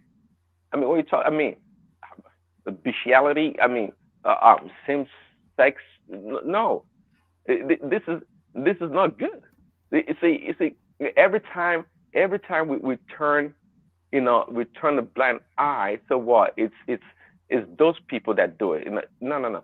Say, what you do in your closet, what you do behind your doors, is like a stench. It's just a matter of time. It's going to come out. The smell is going to come out to your neighbors and to your next door neighbor and into your neighborhood, right? And makes everything unbearable, and everything goes bad. No, it's a lie. It's the devil's lie that whatever you do behind your closed door stays in there. It's a lie. If you have, that's why it's no strange that today, we were just talking yesterday also. It's no strange that many schools, the teaching that's going on right now in the kindergarten and primary schools in regards to sexual education and how our children, very little, we're talking about 5-3-year-old kids have been sexualized. Where did you think that came from, one man? It came from inside the closet in the doors that they've been doing for so long. Now it has slipped out. That stench has come out into our domain, into our lives. It is not true. I reject it in every shape or form. It's not about trying to tell people what to do, but we have to instill the principle that guides us as a people, okay, and how we live in society. This is really at the root of the foundation of human existence. I'm telling you that this is our ruin. Prince Daddy, please let me chime in a little bit. But first of all, we all have to understand that religion is just politics. It's man-made, not God-made. We human created religion. We created it in the soul of the kind of politics that was going on in that era when it was created. So you must understand that as time goes, as people involve, so the religion will get involved too. They will be adjusting it, fine-tuning it to suit the present narrative. Now, and again, it's like we forget history. When history fast too long, we tend to forget it, and it will repeat himself. Homosexuality, homosexual or lesbian, gay, has been with us from the time of the start. Nobody can stop it. It was so rampant. According to the Bible, they have to destroy Sodom and Gomorrah. Because of this kind of things. Now he's coming back. The thing is coming back to replay himself. No, just look at it. He's playing back from the race that's always playing that same art. It's people that always have that art in interest. From Rome, time to time in Rome, way back, the Caesars and the emperors, most of them were super homosexual. We know, you can read it from their past history, the Caligula and the rest. In fact, 12 out of the 14 Caesars were heavy homosexuals. The word mimios came from them. So we're so addicted to it that have their own type of stuff that interests them with the mimios. Do all of you that know the meaning of mimios? I don't want to, the young ones. So playing back again this time around, we're not supposed to be surprised. It's the thing that is embedded in their DNA, I would like to say their culture. So the Pope just gave them a soft landing to bring into the system through the back door. He said, bless their union. He didn't say marry them, but bless their union. But with time, it will become marriage. But my own problem is this. Why must we worry about their own problem? We are not allowed to champion polygamy. Our own polygamy is a sin, but their own is right. And here we still debate about it. if it's right or not. It's not our business to debate if it's right or not. It's our own business to tell the world to polygamy should be accepted. A man has the right to marry 3 or 4 wives if he's capable of taking care of them. Why must they stigmatize one and they want everybody to join hands together and push one idea or the other one to go through to say true? That's my only problem I have, Prince Daddy. And I think I have no time wasting my time talking of same-sex marriage or not same-sex marriage because they not allow me to have 3 wives or 4 wives. Why would I talk about their own? Thank you. All right. Bring it on, Prince Daddy, and then I'm moving on to another topic. Yeah, woman. I hear what Warpy said, but polygamy, a man and multiple wives. It's. We can still wrap our head around that, but the other thing we're talking about here, it's a no, it's a no-go. Not good for anyone, not good for society. Anyways, let's move on. All right, brilliant. So let me take you to this space then. Angola pulls out of... Let me ask a question from there, please. Let me ask a question from Prince Daddy. For this last statement he made, he said it's not good for anyone. Polygamy is not good. Is it for economic reason or is it spiritual or what make it not good? Can you explain? No. Polygamy. I'm not really against it. I'm talking about same-sex marriage or union. I'm not against it in the sense that it's happened before, but we're not. I don't want to criticize the Muslim religion. They're allowed to marry up to four women, but according to somebody, even in Saudi Arabia, they don't even do that to that level as we do in Africa or in Nigeria, right? It's still, if it's a man and multiple wives, that interaction on a natural basis is not a bad thing. It's just like in Christianity, they only encourage one man and one woman. But the interaction of one man and multiple women, it's multiple wives. It's a natural phenomenon. There's nothing wrong with that naturally. But same sex is unnatural, and it's unnatural. And by the way, in the book of Romans, you have it in the animal kingdom. What do you have? Same sex relationships. It's a lie. Where it is true. That? You see, the science have shown us countless examples, same-sex relationships especially amongst the primates like chimpanzees and whatnot. The closest to us in terms of the animal kingdom. Male and male chimpanzee. Exactly. The last one. I will show you clips, but they are too graphic. Yeah, I don't want to see, but yeah, but okay. That's strange, but why are you struggling to find the words? Do you think one man?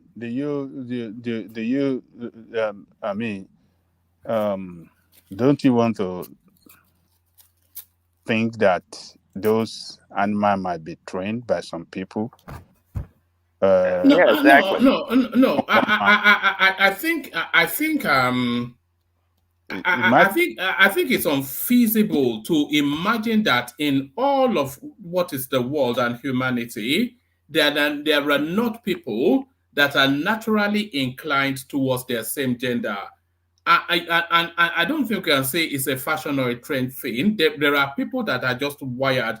In terms of the chromosomes that makes up we all carry the chromosomes of both genders, and it's only by quirk of birth that we weigh heavily in one direction or the other. So we all carry a lot of stuff, and you cannot say that you cannot say that it is not a natural inclination of some people to gravitate towards same sex. So if we agree that it's a natural inclination, are we then going to subject it to morality? And if we are subjecting it to morality, are we then saying that people, sentient beings of full function in all aspects of life, cannot function in that aspect of life because of their inclination. So it's a moral maze. I totally disagree. It's not moral, but just like when a child is born with genetic defects or some kind of defect, be it blind or crippled, we don't say that it's okay. Why? But Because it's not a we defect, though. It's why are you describing it as a defect? Well, yeah, it is a defect because we have a model of because it goes against the norm. So something that goes what, against the norm is abnormal. Is that what you're saying? No, I'm saying there's a defect in when a child is blind from birth or certain defect. We say know it's not natural. Equivalency. That's a false equivalency now. That's a defect. But are you suggesting that same-sex inclination is a defect? Yes, it is a defect, an absolute defect, naturally. But see, this is the realm. I wish Babati was around here. Maybe you understand more. This is the realm of spirituality I'm talking about. There's always a demonic element of it. We can't just you and I can. You're taking it to that level. All right, carry on. Well, that's what I'm saying. I cannot be explaining this. If you and I, we're going to have a debate about it and talk logically about it. Where at the end of the day, you may end up dislodging my position by your logic, but it's beyond that. It is beyond that for those that know. And I'm saying what I know, not just just talking loosely. That it's beyond that. There are so many reasons why people become that. There's so many reasons. It's unnatural, and that's why the simplest way for me to communicate that it's not a good thing is to say that it's a defect. It's a defect in human existence. It is a defect. I mean, look at it. It's just natural. Only a man and a woman can procreate, right? If that been the case, how come the natural law didn't make man a man to do it from the onset? Even in the animal kingdom, I don't believe it. I mean, the science is being corrupted in so many ways that what we see and what the show us can be an illusion to certain extent. Really, it can be. Every time they manipulate genes and animals in the lab, and they get them to do all kind of crazy things. I mean, we've seen. I mean, do you say monkeys are cannibals? But we've seen monkeys or some animals. Prince Daddy, that's what I was trying to tell one man. That video you are talking about, the way you can train animal to act in a certain way. So those people, in order to justify their way of life, they might have trained this animal to behave in this manner, and then use it to say, "Oh, look at in the animal kingdom, they are even doing it." Nothing that human being cannot do, to justify their action. So I've never, and nobody have ever seen the animal acting in that manner. So where did they get it from? They are the one behind it. They trained those animals to act in that manner, and use that video to justify their way of life. That's what I can say. Let's just leave it there. But can I interject briefly? The main thing is that we are in this world. We are where we are. Nothing we can do about it anymore. We just live. We have to live a life. Live and let others live. That is what the best solution to the problem now. One man. Live and let others live. Yeah, but that's what I'm saying now. But Prince Daddy wants to he wants to quarantine them and put a probe through their brain, and like Frankenstein or something. Can I interject you guys? Good evening, everyone. Prince Daddy is the pastor now. What do you expect from him? No, he wants to beat them on the head with the Bible. Can everybody hear me? Yes, I was trying to interject you guys. The topic is a little bit weird, but I don't know where you guys are coming from. So this is about let's leave and other things. So come out the car or dealer. Is that what you mean? No. Let's not get too graphic. Okay. if that is the case, let's deal a little bit with psychology. But I'm with you. Yeah, leave and let's leave. I understand. I'm just kidding. But let's deal with psychology a little bit. When two child separately, born separately, right? So one raised in Africa, one raised in America. Would they behave the same? Definitely not, right? So they would imbibe the environment that they grow up at. So if a child is born, every day what they see is female, female, female. That child that happens to be a boy, the possibility or probability of being attracted to a female is gonna be high. Well, when you have a boy that boy growing up with guys around him, the probability of being attracted to a male, of course, is going to increase. Why am I saying this? Nobody is born with anything. As a matter of fact, the way you eat, the way you talk, you learn it. It's a learned process. If a child grow up with animals, that child will behave like animals. So those people that are talking about, oh, we are born that way, the whatever genetics stuff in their system that make them get attracted is because they fantasize, they've seen it, they want to try it, they love it, and they take it as a way of life, pure and simple. And it's a mental issue, but nobody wants to admit that. And we live in a society or an environment where people You now. know that some of the biggest brains that we have in this world, they are actually gay. They've done fantastic things in science, philosophy, literature, etc. But they're also gay. Thank God, Wole Soyinka is not gay. But the thing is that when you have people that why people decided not to go the route of religion anymore and become an atheist is because they've thought about something that more like, I think this is what I want to adopt. Those people that claim that they are gay, look, it starts from younger age. Majority of people that are claimed to be gay today have been molested one way or the other.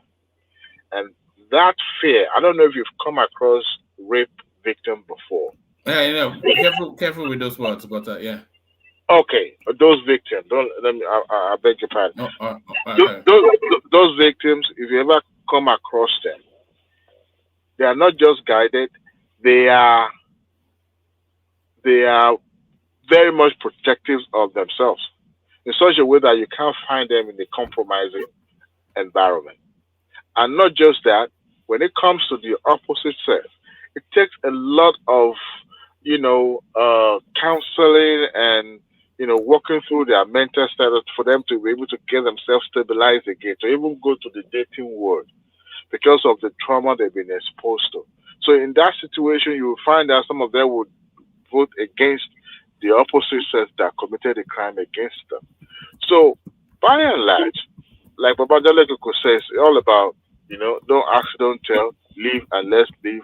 And that is the way the society is becoming more a banana now. So nobody is born with it. Animals that grew up and started having sexual relationship with their mother, it's because that is who they see every day. If they don't see their mother every day, they won't have a sexual encounter with their mother.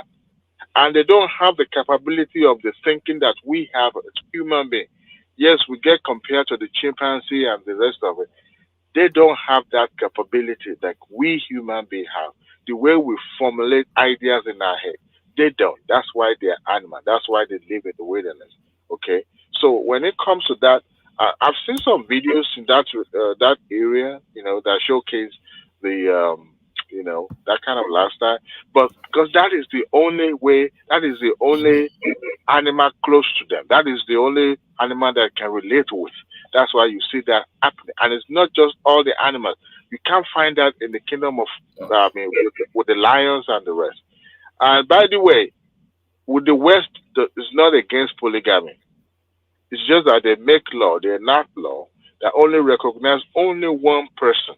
You can marry as many as you want, as long as you don't give them the same spousal right that you give the first person. You are fine with it. You can call them sister, wife, or whatever, but that is the law does not recognize multiple wives, but you can decide to keep 10 women in your house. That's your cup of tea. The law only recognizes one. If you get married to two people, that is when you run foul of the law. That is what the Western is all about. They didn't say they are against polygamy. If you choose to, that's your cup of tea.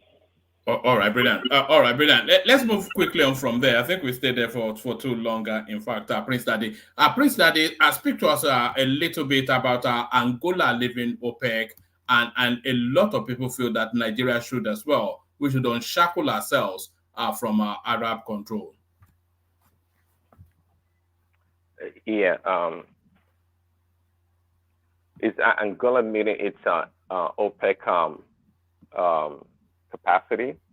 I'm not sure, but it's essentially it's a fight over quotas that's led to them leaving. And by the way, Qatar and Ecuador, they've also left for the same reasons. So it's all disagreements around quotas. So that's really why they feel that they're being shackled somewhat by OPEC.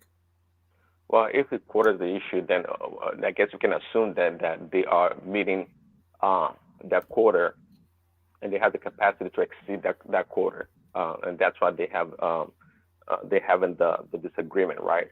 But that's not the case for Nigeria. I mean, we barely. I mean, it's really embarrassing. We don't meet our quota. We've always been below our quota for such a long time. So what is the incentive to rock the boat for Nigeria? I don't see the reason why they should kind of opt out of our OPEC. And not to mention, I think Emeka was saying earlier, it's now they have to go out there and get new markets perhaps, or they would have to be fighting with OPEC in trying to get market share or sell their crude.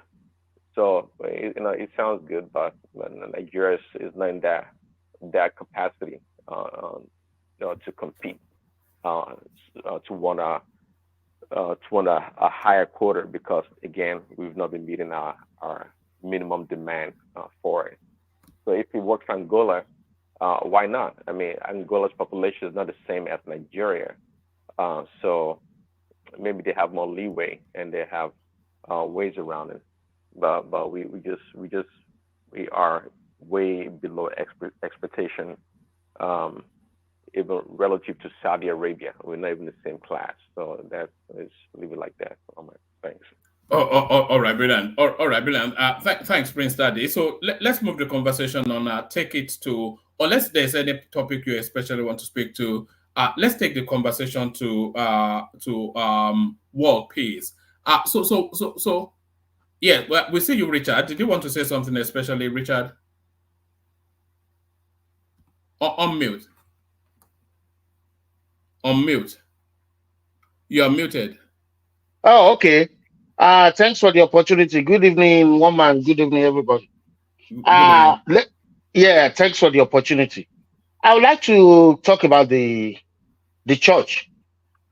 Since I came to this country, I've been doubting what is going on. You understand? And I think it's time for me to conclude that we are not the same people. God created us differently, and He created us with our culture and our religion. These West are totally different from us. Christianity is a fake religion. That's just the truth. Most of the things in the Bible are not what really happened in life. They formulated some of them. And besides Jesus, that's if there was anybody called Jesus. Because the person I know, his name was Yeshua, never Jesus. His name is Yeshua. If you talk to the Jewish, the Hebrew, they will tell you his name is Yeshua. And that's why the Muslims called him Yisa. Yisa is closer to Yeshua than Jesus Christ. I don't know where the West got that name. Now, they came to us, but unfortunately for them, or maybe for us, our people have soft mind. We are very eager to abandon our own ways, our own culture, our own God-given culture, ways of life, and accept other people's culture. Now, these people demarcated as, oh, there is devil. Anything black is devil. Anything white is of God. God is white. Angels are white. And the fallen angels are black. So Our ancestors should have known that these people are fake. They are lying.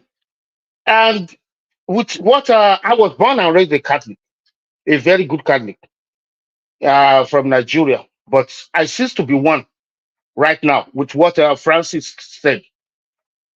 Let me tell you this. When a terrorist group want to initiate you, they come to your locality. They start giving people money, paying people school fees, and then you think they are very nice people. They are good. They are for your welfare. That is what Francis is doing.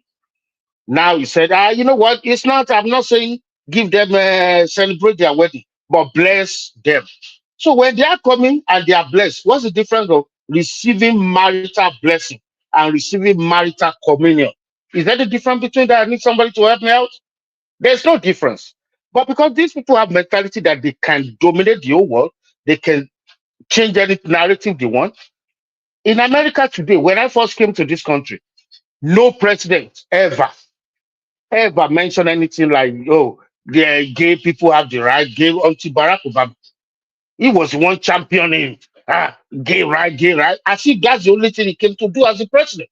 To the extent that he started it that any African country that bans it will receive punishment from America. The same old fool in White House today is saying, Joe Biden, that will punish any. I mean, what right does he have? The stupid man. What right to say because you have to tell people their culture? You have to tell them how to run their life. What kind of nonsense is that? I don't know if you're aware. That what? Barack is bisexual. I'm not even interested in the food. Who told It's you a food. that? Where did that? I'm not even interested in that. It might be. No, it's possible. It's possible. One of the guy who It's possible. Had sexual It's a possibility. intercourse with him actually came out. Yeah, it's possible. It's possible. Now, one man and the rest of the house. The rest of the one man and the rest of the house. When he started that thing in 2007, 2008, it was just like that. But now they've taken it to even a further level. Today, they are not even talking about gay alone. Well, do you know what they are doing now? In America now, you as a parent, you have no right. They are recruiting all these teachers who are LGBT members. And in the school, they are telling the kids that you don't even need to tell your parents. We can help you, take you to the doctor, and they'll start giving you hormone and change you if you are a biological male to a female. That's what, I mean, they've taken it further than gayship. They are now changing biological sex to preferred sex.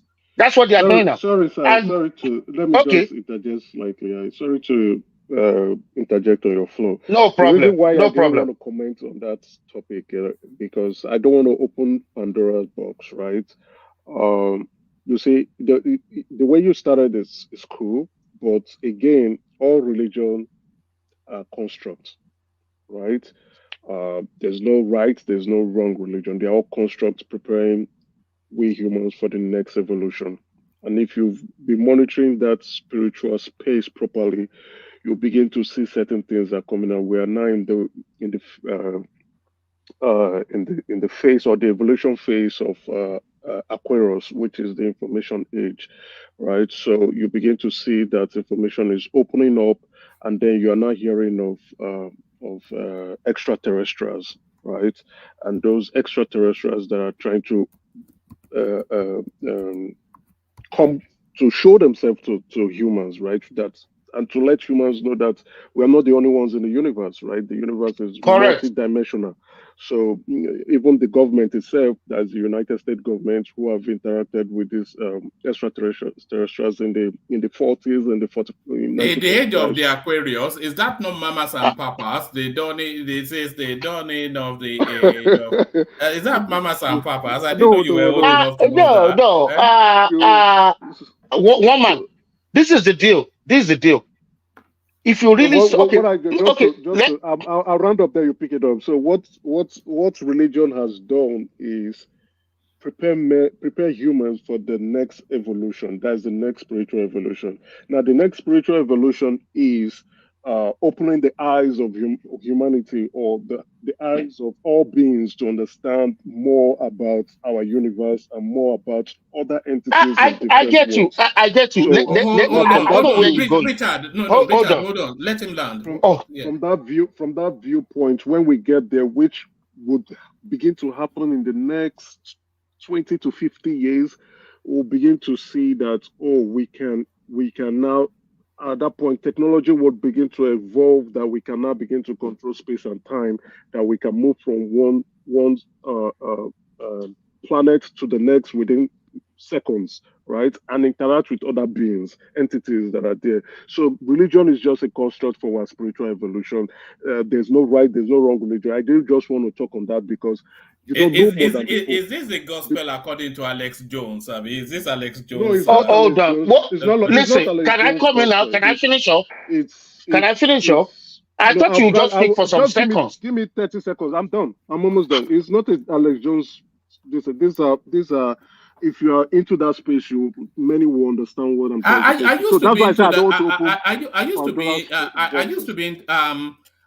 used to be in that space a long time ago. It's a very dangerous space, by the way. Let me conclude. No, guy. Now. Let the conversation. For goodness sake. I was in that space for a moment, Emeka, I was saying. And anyway, we'll have that conversation later. It's a different conversation. Carry on, Richard. Okay, let me go back to what you said. What you said is totally different from where I was going, but let me dwell a little bit in what you said. Now, we know of Christianity, we know of Islam. But at the same time, I'll still say it again, that God created us differently. We are not the same people. I grew up listening to my grandfather, who was a hunter and a farmer in his village. These people, anybody who is used to any farmer or hunter here, especially those who go into the forest to hunt in the middle of the night, midnight, if you are very close to them, you will understand what you are saying about we are not the only dwellers of this earth. It's true. White people or science or technology is not the one telling us. Our ancestors have known that we have Egbere, we have Inwe, we have Bora. My grandfather would tell me that, hey, most of the time when he's in the field, in the bush, because they already knew, so they are well prepared. They go there with cigarettes, with tobacco, so that when those other spirits approaches them, and then they also have what they did. Some of them they have swallowed. Some of them they will use it as expression to speak to them that I'm not here for you. I'm here to hunt for animals. So they talk to them. At the end of the day, the spiritual people will ask them, okay, give me tobacco or give me something. But if you explain that to the West, because it's not in their culture, they will say you are lying. Now I challenge Adeboye, Oyedepo. Let them go into the bush with their Bible if they will come back. And they go into the bush with the name of Jesus, if that will work for them. So it's not the same. But unfortunately, we are losing those power. Those are the things God gave us. We are losing it because they lied to our ancestors. I think you need to create what will I say? A day for this conversation. Yes. But we need it. We need it. That Oyedepo and Komoye, when they are going into the forest, they will not be going with their Bibles. They will be going with their amulets and their charms, because those people, of course. What about charm? The Bible. What about charm? Let Ekene come in. Ekene come in. No, one man. Yeah. First of all, I wanted to ask because we used to condemn Christianity. We condemn most of the time. We say that Christianity is fake and all. But for me, like what the last speaker said, that God created us differently. Me, I don't believe that. The only thing I know is that God created us to have personal relationship with him. So it depends on how you want to do it. Because I'm not focusing on what Pope or even whatever he said. Because for me, this thing you guys are discussing is very irritating. I don't like to listen to such topic. You want to tell me that man to man is sweeter than man to woman? What nonsense is that? Nobody is saying it's sweeter. Nobody said that. Nobody. According to what they are saying, what is happening in that Western world? Are you guys? Those guys are very crazy. Sometimes I used to see them. Yeah, I don't we see are them as human condemning beings. it. We are condemning it. Oh. I am condemning it. I don't know how they reason upon all the science, all their technology and all that. I don't fancy their way of life. This life where they sweet with man and woman, you want to come and put some nonsense policy to stop it. So for me, that's the greatest sin that a man can indulge himself into, no matter what. To marry many multiple women, I don't see it as anything. But for man to have feeling for fellow man, where does that come from? What makes that to happen? Do you think, hold on, Ekene. Do you think it should be stopped? Yeah. Do you think it should be stopped? In fact, what they should kill that idea. It's very irritating. It is. Even without reading the Bible, without reading the Holy Quran or any other thing, just look at it now. How can you be touching your fellow man? It's very irritating. You can't compare it to the pleasure of having a woman beside you. What are you telling me? Thank you so much for your contribution. Hold on, Dewale. What are people that are naturally inclined that way? No one. That's true. What are people that are naturally inclined that way? The people that does those things. No, the people that are naturally that is their nature. Well, I don't. Those guys are. For me, I don't used to see them. If I see a man behaving like a woman, sometimes I would like to draw that person back. Use like something like Cain. Flog that nyash that used to take off. Right. Or just plug it inside and beat the hell out of him so that you behave like a man. What are you telling me? All right, wrap up your thoughts, Richard, and then we go. Okay, thank you very much. I support you. I am condemning it. And the church, Christianity should be what? You have to be consistent. The church is not a political space that has to be politically correct. Now, Francis, who is the correct? Yes, it's not. It's not. The church it's not. What do you mean? It's not. It should not be. He is supposed to be consistent. The church say one thing, and that one thing should be one thing. That is an always been political. The purpose of the church is politics. Exactly. Church and state. That's it. Okay.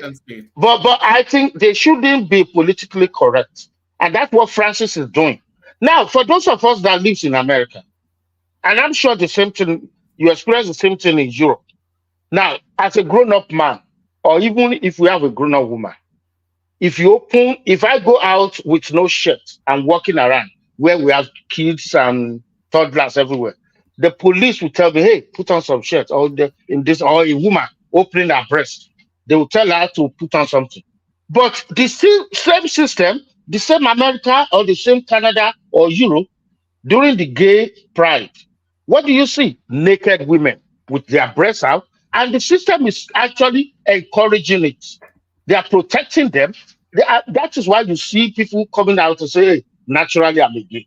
It's because the system is encouraging them.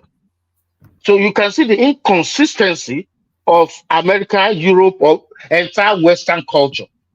When they are doing the gay pride with children around, you see them naked. Now the system doesn't see indecency in that. But if a grown-up man or a grown-up woman comes out, open her chest, you might be arrested for indecent dressing in the public. So you can see the problem we are seeing. Now back to something just came to my mind. that we sorry, have. sorry, wrap it up fairly. So because I was Oh, actually going okay. For now, towards it. yeah. Okay. Yeah. Call in somebody else. I will have the opportunity next time. All right. Thank you. And by the way, Emeka, you know what you just said there, the age of the Aquarius. I'm in that space, and maybe in the course of we'll do a niche session around that conversation.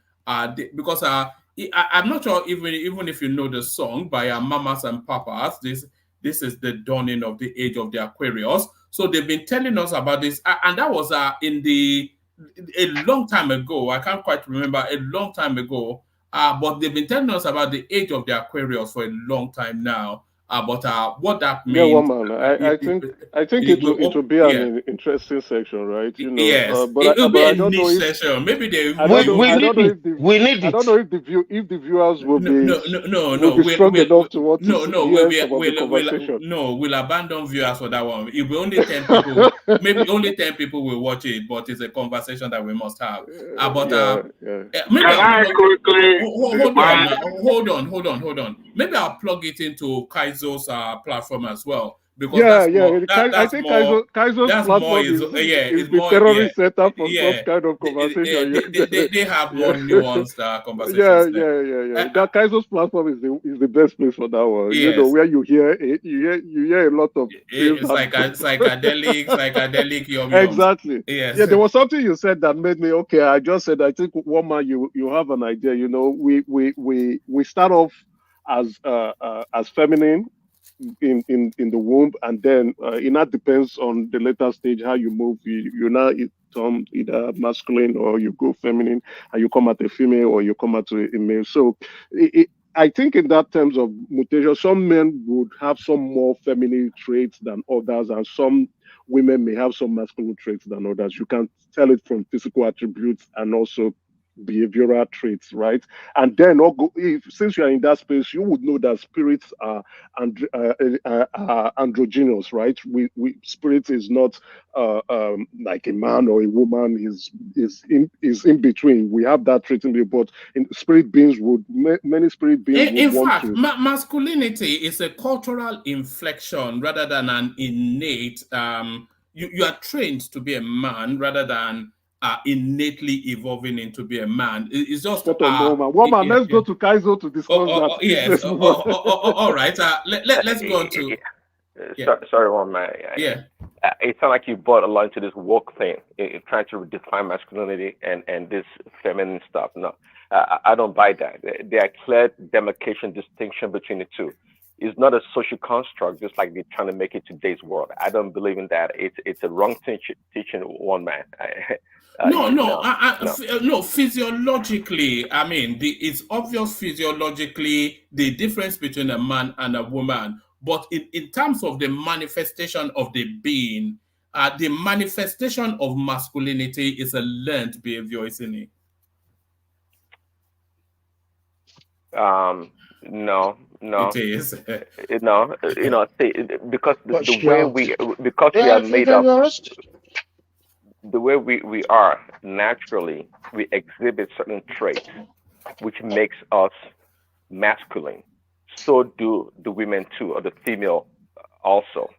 But they are learned behaviors, is what I'm saying. They are learned behaviors. Well, of course, there are certain things that are learned.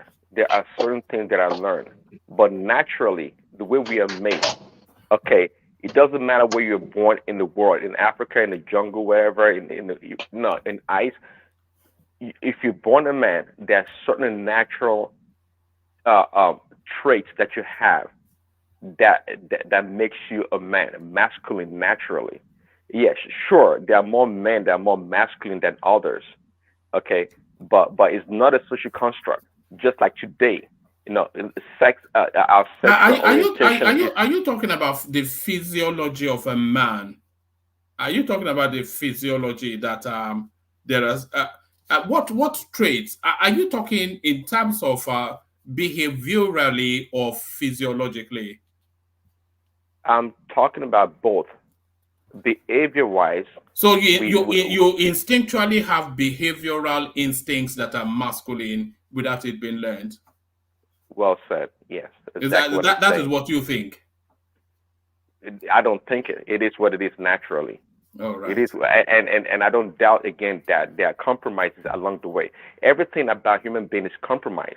In nature and everything is compromised, and it's up to us to resist and fight against those compromises. Okay, it's up to us. So again, where you going with that statement that you made is going towards the sexual orientation.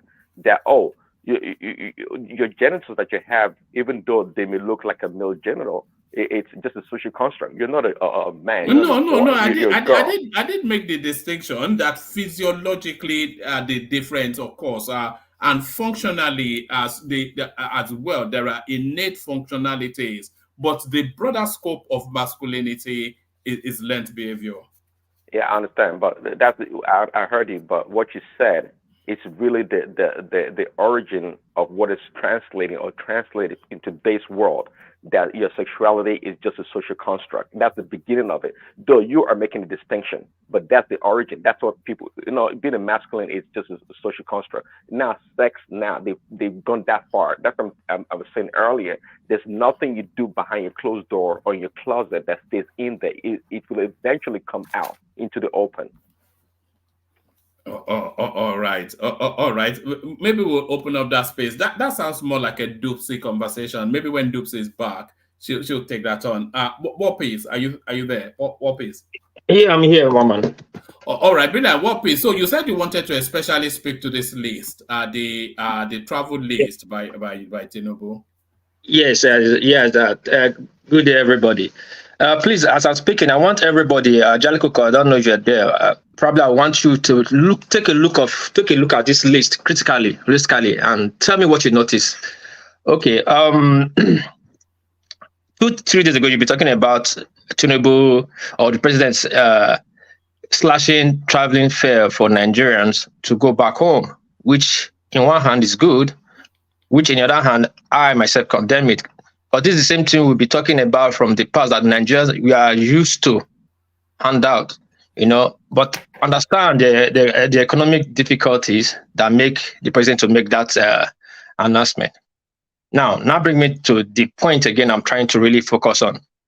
Look at this list. The president has done a good thing. This list is supposed to be for all Nigerians traveling back home to have half price, discount price. But you could see in this list just a certain people that is benefiting the most from it. Edo is not there. It's not there. Oyo is not there. But I'll come to Oyo. I'll come to Ekiti. I'll come to. Not there. He's not there. Thank God you've seen it. It's not there. I know where you are going. No. I will come with all that. I'll not finish. Now, this is what I don't like. I'm not, like I said, I'm not for the president. I'm not against the president. I'm not for East. I'm not against East. I'm not against Yoruba. I'm not for Yoruba. But this is it. Let's call it spade a spade.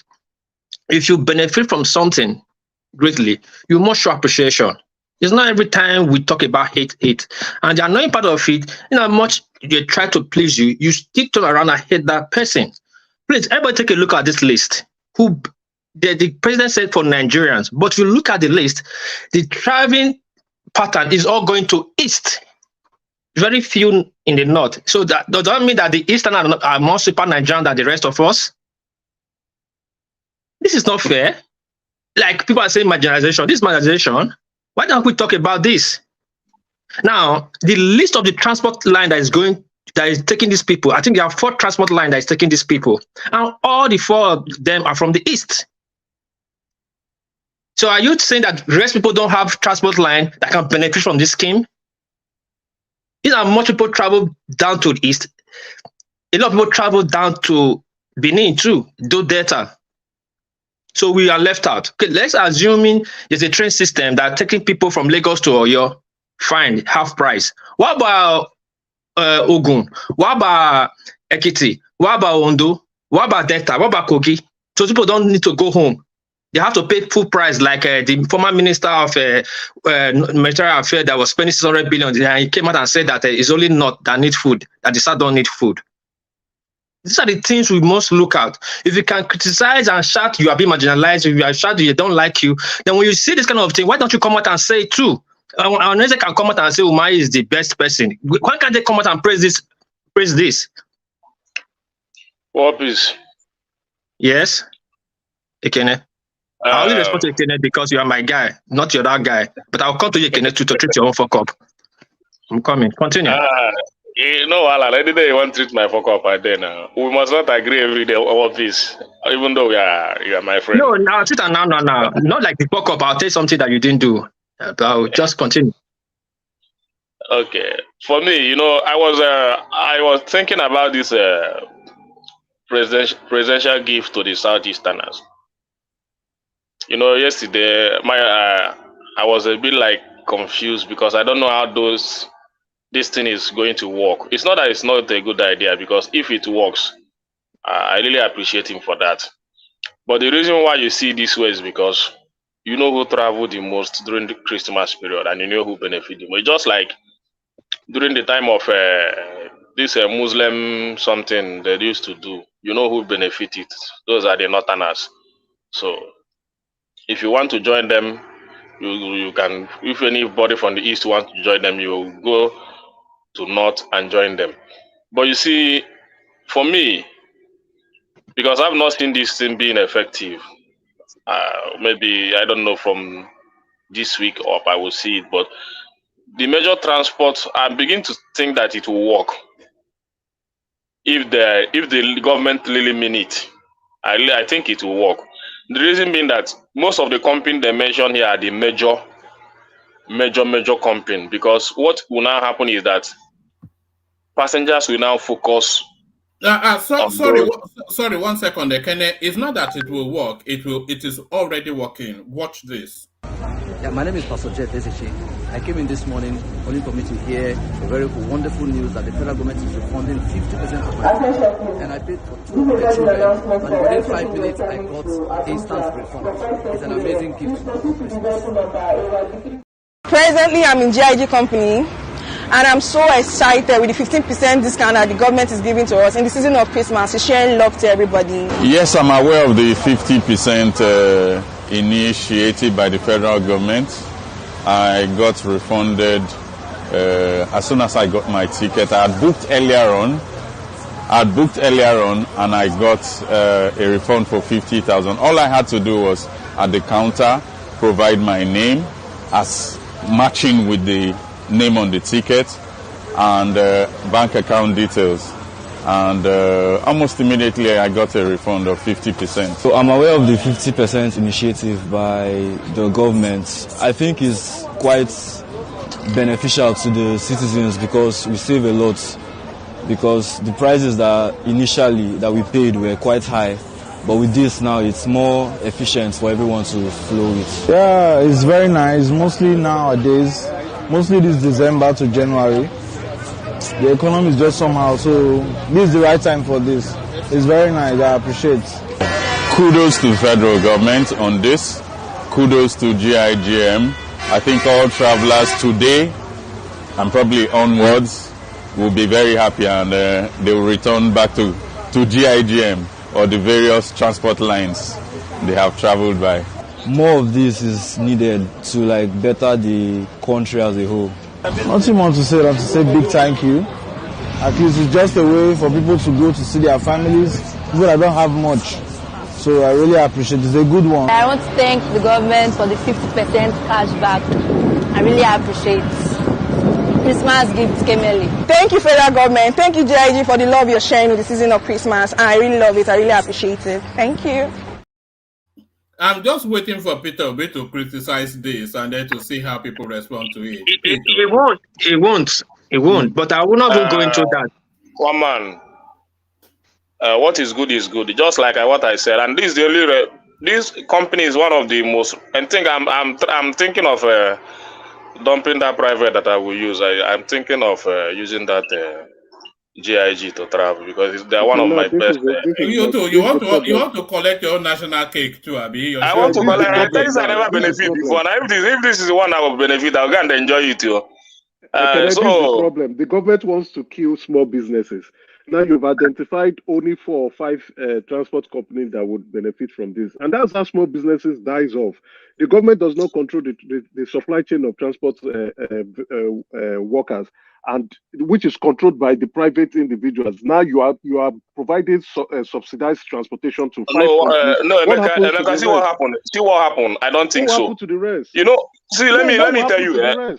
Emeka, let me tell you. If what will happen now? Let me say something. Sorry, let me say something. One voice. Yeah. What will happen now is that there will be price competition. So if those companies want to join, they should reduce their price, because before Christmas, the transport fare is about 19,000, 18,000, 16,000. So because of Christmas now, everything now they just took it to 30,000, something thousand naira. So what they should do for them to have their customers is to maintain their normal price of either 19,000, 17,000. You understand? We can join them. Other people can join them. Because this is what I see that the government has just done here. So they just pick the most popular company to use it to reduce the price of all those companies that used to, so that price will not go up the way it used to go before. So I think the federal government did the right thing here, and I have to commend them. You understand? Ekene, I feel marginalized though. Where is the free trip to Ibadan? You have all the ministers. We have all the ministers. So I feel marginalized in that area. So let me enjoy this one first. Yes, you are not marginalized. You have all the ministers. So let me enjoy this one. You understand? So I think the federal government did the right thing here. What will happen is that all those small companies, they will go back to their normal price of 19,000 instead of jacking up the price 30,000, 35,000. So, and the only responsible company here which they use is this GIG. This is one of my favorite transport company. Very responsible company. First time you have said, I've heard you said, I think the federal government has done the right thing. This is the first time. This is not my first time. No, this is not my first time. This is not my first time. Let me give you the list of the companies, the 5 companies they give contract to, not like other people come in. GIG, Chisco Transport, Young Shall Grow, God Bless Ezewata, and Area Motors, all external. I want to say chairman. They are Nigerians too now. I know.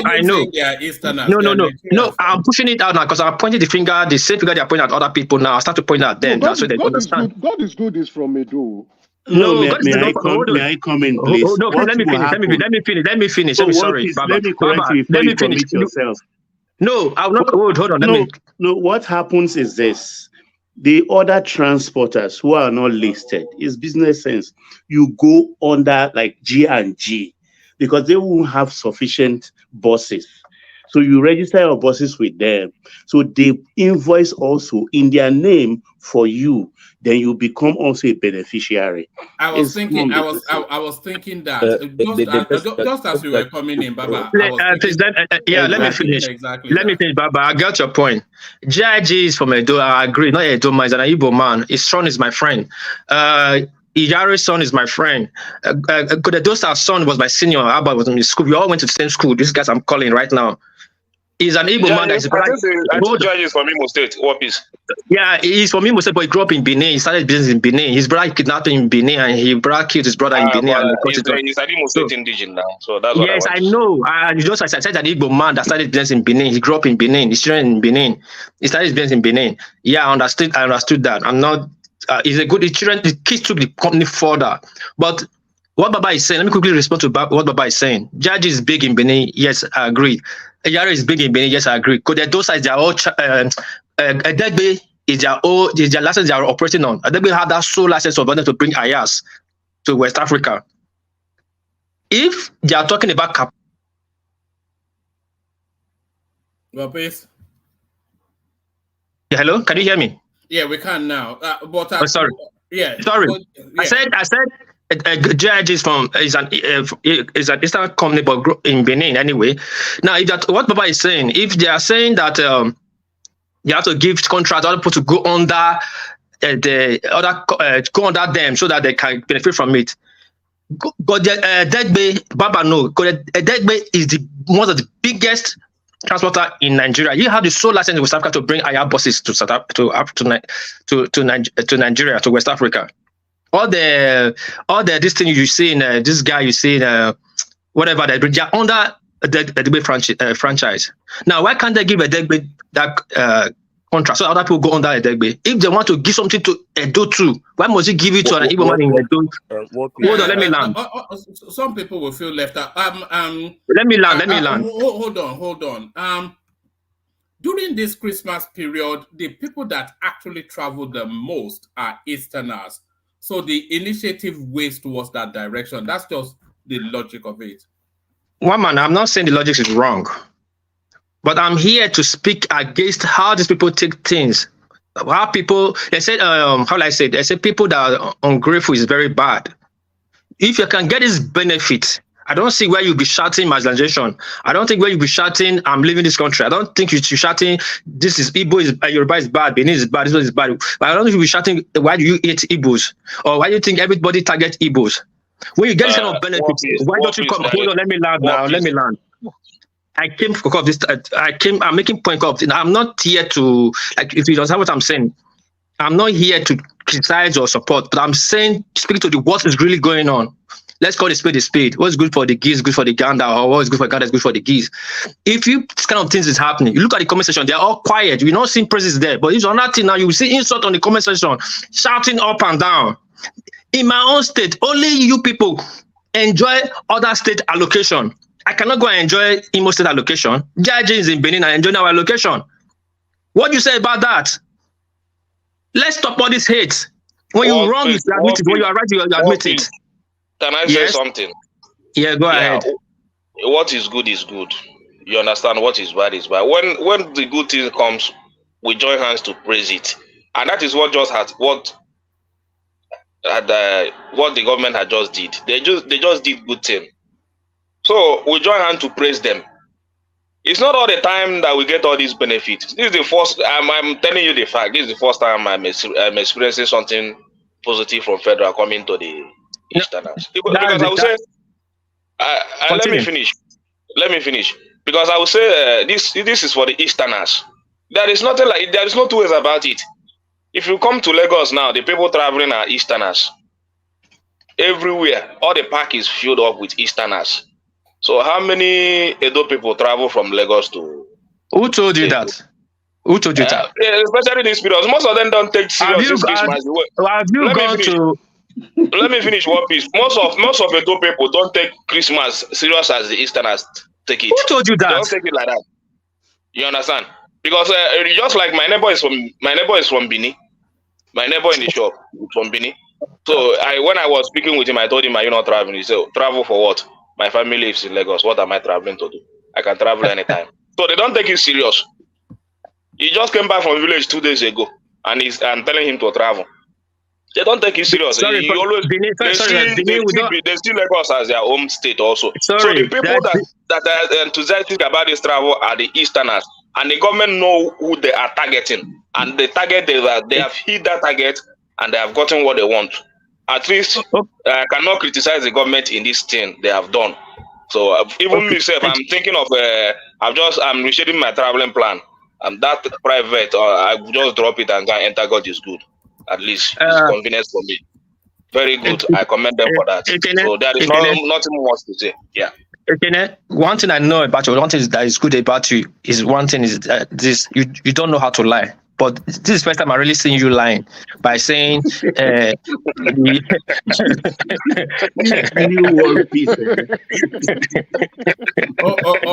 all right. Well, man, this is my let me enjoy myself. Too many voices. Yeah, too many voices. What praise? Bring the conversation to where it is understandable. You're objecting to it is what you're saying. Yeah, I'm objecting to it. At the same time, I'm pulling out my Southern brothers to call their own, the headless mob, come on this chariot and praise it too. It's not every time it's hate.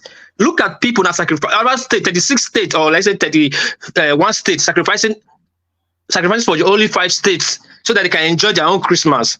Yeah, someone will come and say, they are not doing enough for them. Now, to respond to Ekene, that's why I said that this time you are enjoying. Yes, I agree. Maybe you as an individual are enjoying. But see, they said this is a microcosm of what's happening in federal.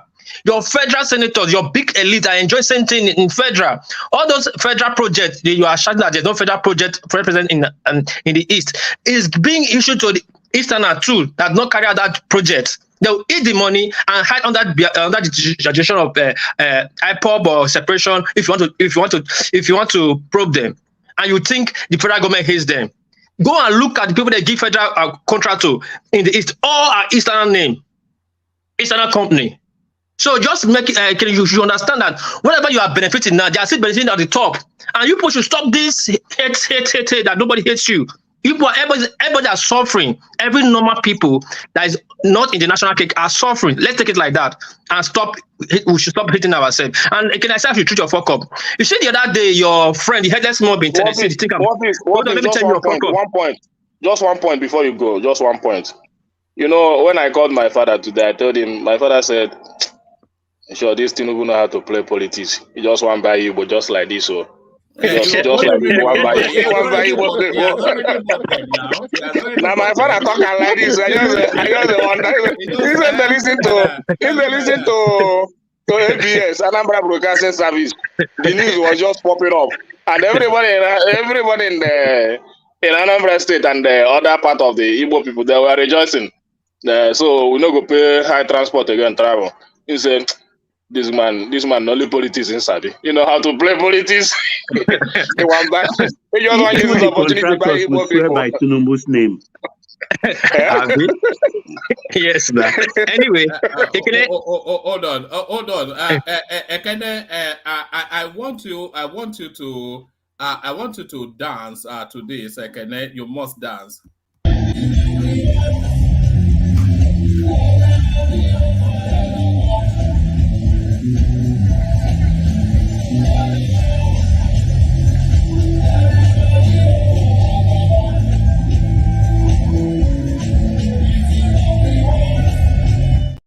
Na so it be, eh? No, I just commend them. No problem. I commend them. No, there is nothing to hide about that. Yeah, it's good, one man. Thank you. All right, bring it on my office. Yeah, can I? Sorry, who's that? Say something. Somebody. Go ahead. Say what you want to say before I round up. Yeah. So, one month I was listening to the platform yesterday. You asked a question. You said, which day are we going to talk about any topic on this platform without tribalizing it? Yes. And that was I reflected on the question because it's a question I always think on my mind if that day is ever going to come when we don't tribalize any issue in the country. Things as simple as 50% discount on travels, we tribalize. Yeah, for the Easterners, yes. That's not. I didn't see that in the communique for anything for the Easterners. You see the list now. Okay, the list is on the screen right there now. No. There's nothing like for the Easterners here now. What? How many routes? All these routes you're talking about from Kaduna, do you know how many places they pass? Do you know how many? They pass every other route. These are normal routes. Normal routes. Yes.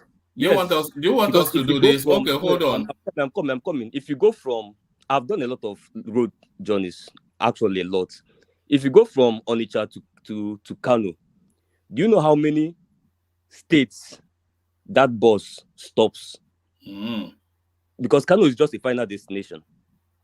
The same thing because what they have here is start destination and final destination, not really how many destinations they are going to stop in. For people that are saying that they are being shortchanged or whatever it is, but that's, by the way, that's hold on.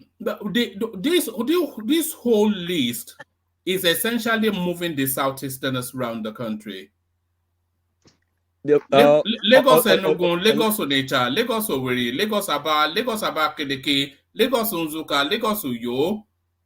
Shall we go on? Okay. Onitsha, Zakabiam, Aba, Owerri, Abuja. Abuja, Onitsha, Owerri, Port Harcourt, Calm Abuja, down. Enugu, Abakaliki. It's an equal. Calm down. Let me And tell you nothing something. wrong with that. They are No, there's Nigerians, nothing wrong with that. yeah. But we need to. But it's a Southeastern initiative. No. There's nothing wrong with that Oh one. God. But we need to be straightforward. One man, and anybody that is in Nigeria can do this. I can do it if you want me to do it. Ekene can do it. Walk into any park, be it in Lagos, be it in Abuja, be it in Kano, be it in Zakibiam, be it in Southeast or in South. Pick up their manifesto there. Whether you're going to GLG, you're going to Peace or wherever it is, and look at their travel routes. All of their travel routes. Mark all of them down. If they are anything different from what you have on the list. You don't have to label it. It's a Southeastern initiative, but there is nothing wrong with that. It was intended to be. We all know that it is, but there is nothing. There is nothing wrong with it. There's nothing wrong with it. No, I'm not saying there's anything wrong with it. Yeah, so you don't have to defend it or water it down or pretend as though it is not what it is. Let me tell you why. It's a Southeastern, and all of the transporters also, they're Southeasterners because it's a Southeastern initiative. Largely, broadly. Because they're the ones that travel the most during the season. No, see the point. Exactly. Because they travel the most. Now, the point I'm making is, how do people come? I'm hearing things like, "Oh, see, someone in this comment section, someone said 31 states just sacrificed for you people to enjoy Christmas." That is disgraceful to say. No, that's World Peace. Now, it was poking at this space. That is disgraceful to say. No, it was intending it to be provocative. No. One man, it is. I mean, I've been listening to the platform for the past 1 week without joining. From the last time I joined, and I've been, I first of all, I want to talk to my brother World Peace. If there is anything wrong, like, is there a problem somewhere? Because I don't know if you come back to the platform to listen to yourself when you are done. Is there something wrong somewhere? Because it's I was listening at the day before yesterday. I was almost like I wanted to join, but I was like, what exactly is wrong? Because every single topic, in fact, if it's a Donald Trump topic for world peace, we turn to Southeast. Is that bad?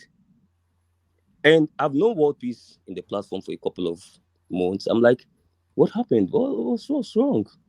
Did the Southeast person take your girlfriend somewhere in the last month or something? What happened?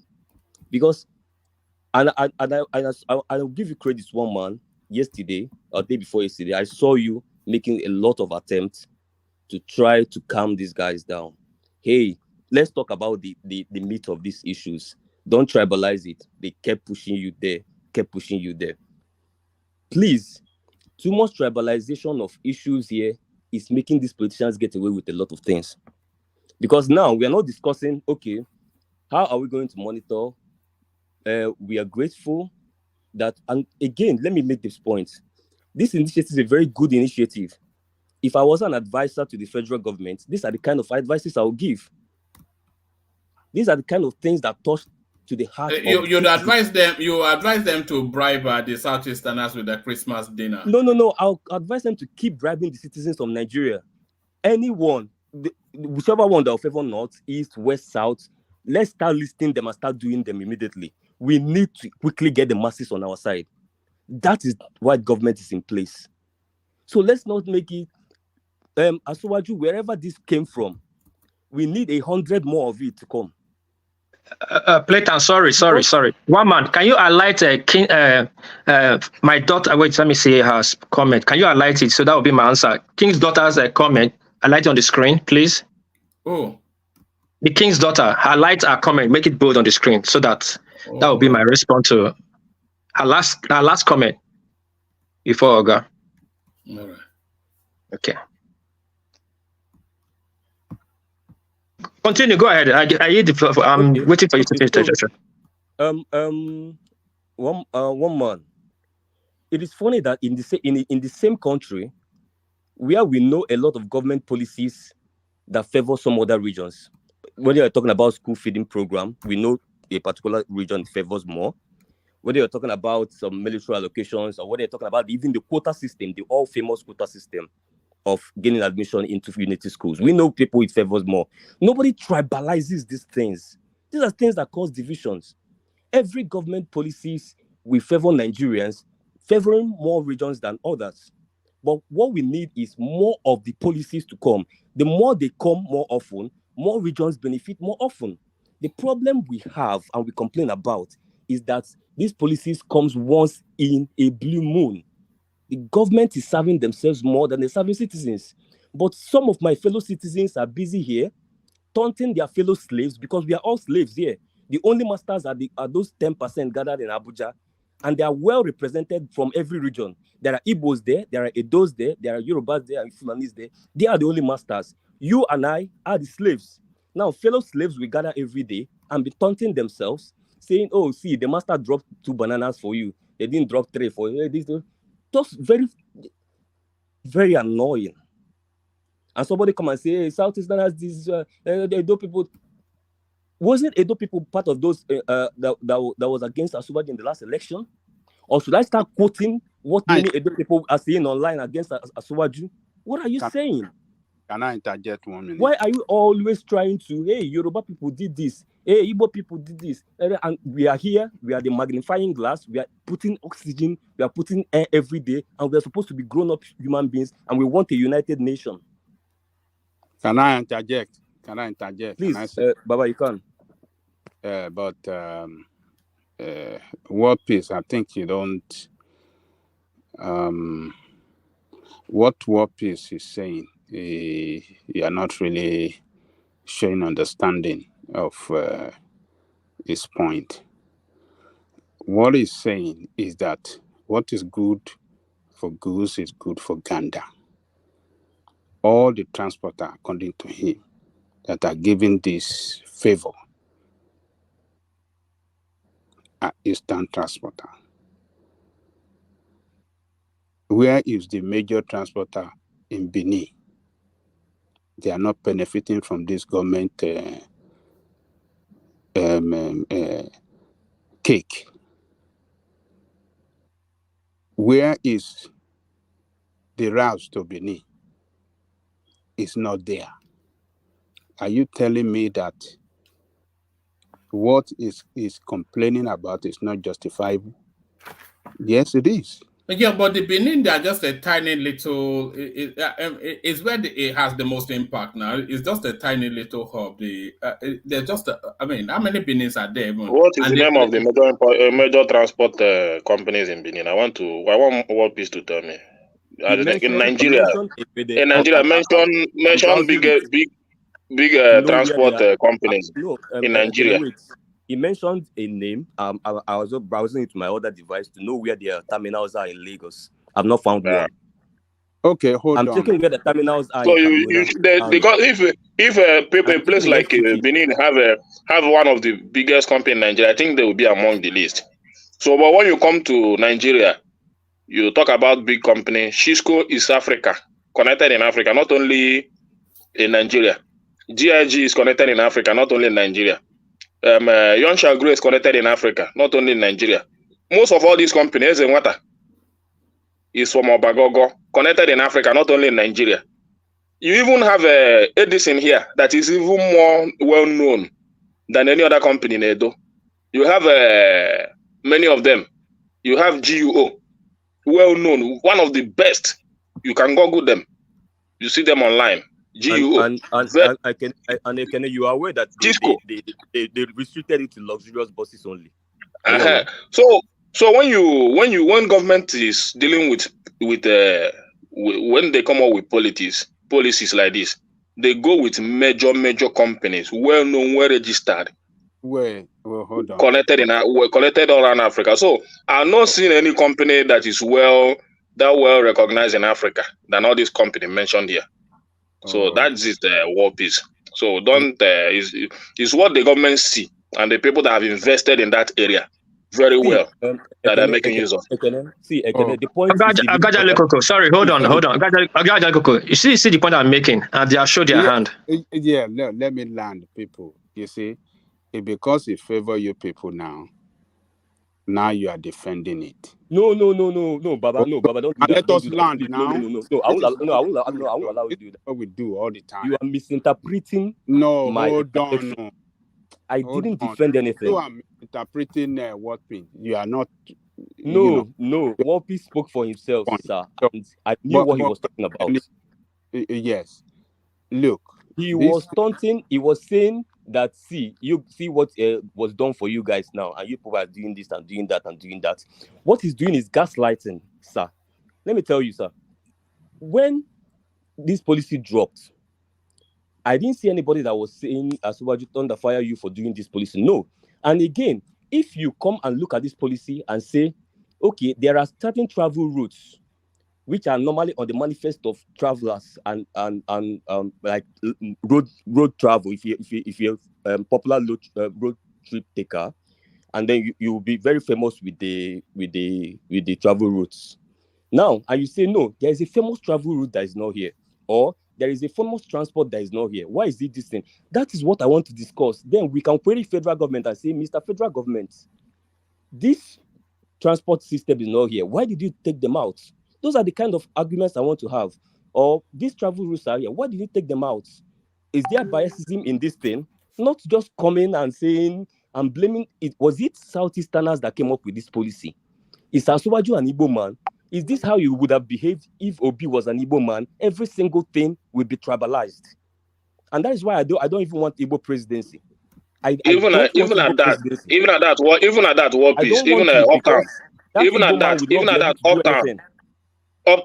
that, Igbos are marginalized in politics. What peace can come with that argument? Let's argue it. But for this, federal government has done well. So in terms of marginalization, Igbo is being marginalized in terms of politics, but federal government has done well. That is it.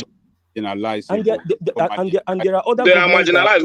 Mr. Jalikoko, if we can come out with that argument, we can come out with that argument, but it will go a very long way. But Igbos are marginalized. But in this, government has done well. So let's keep it that way.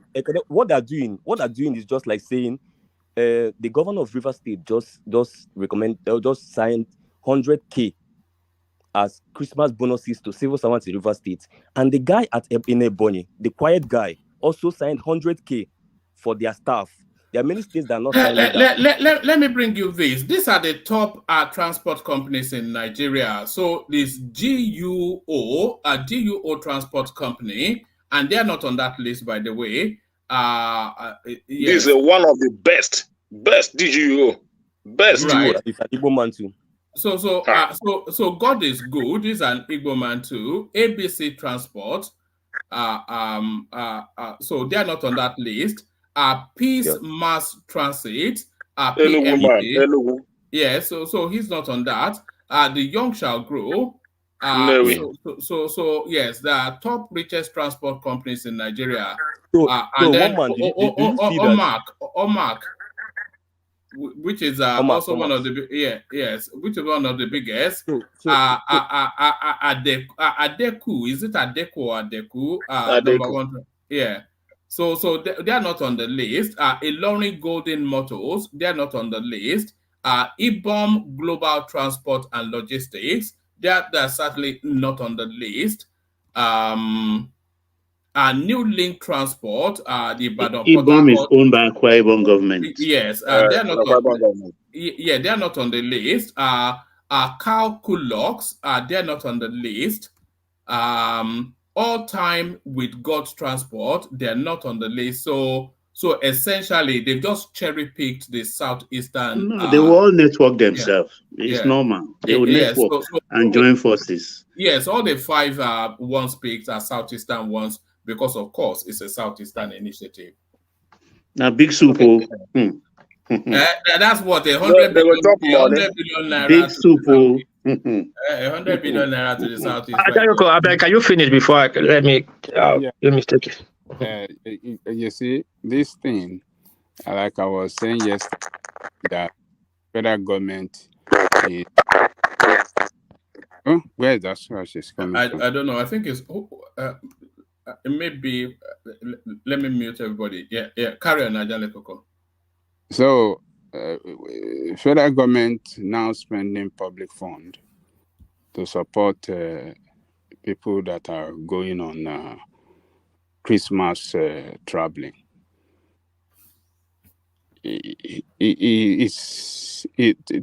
To everybody now, it is good, but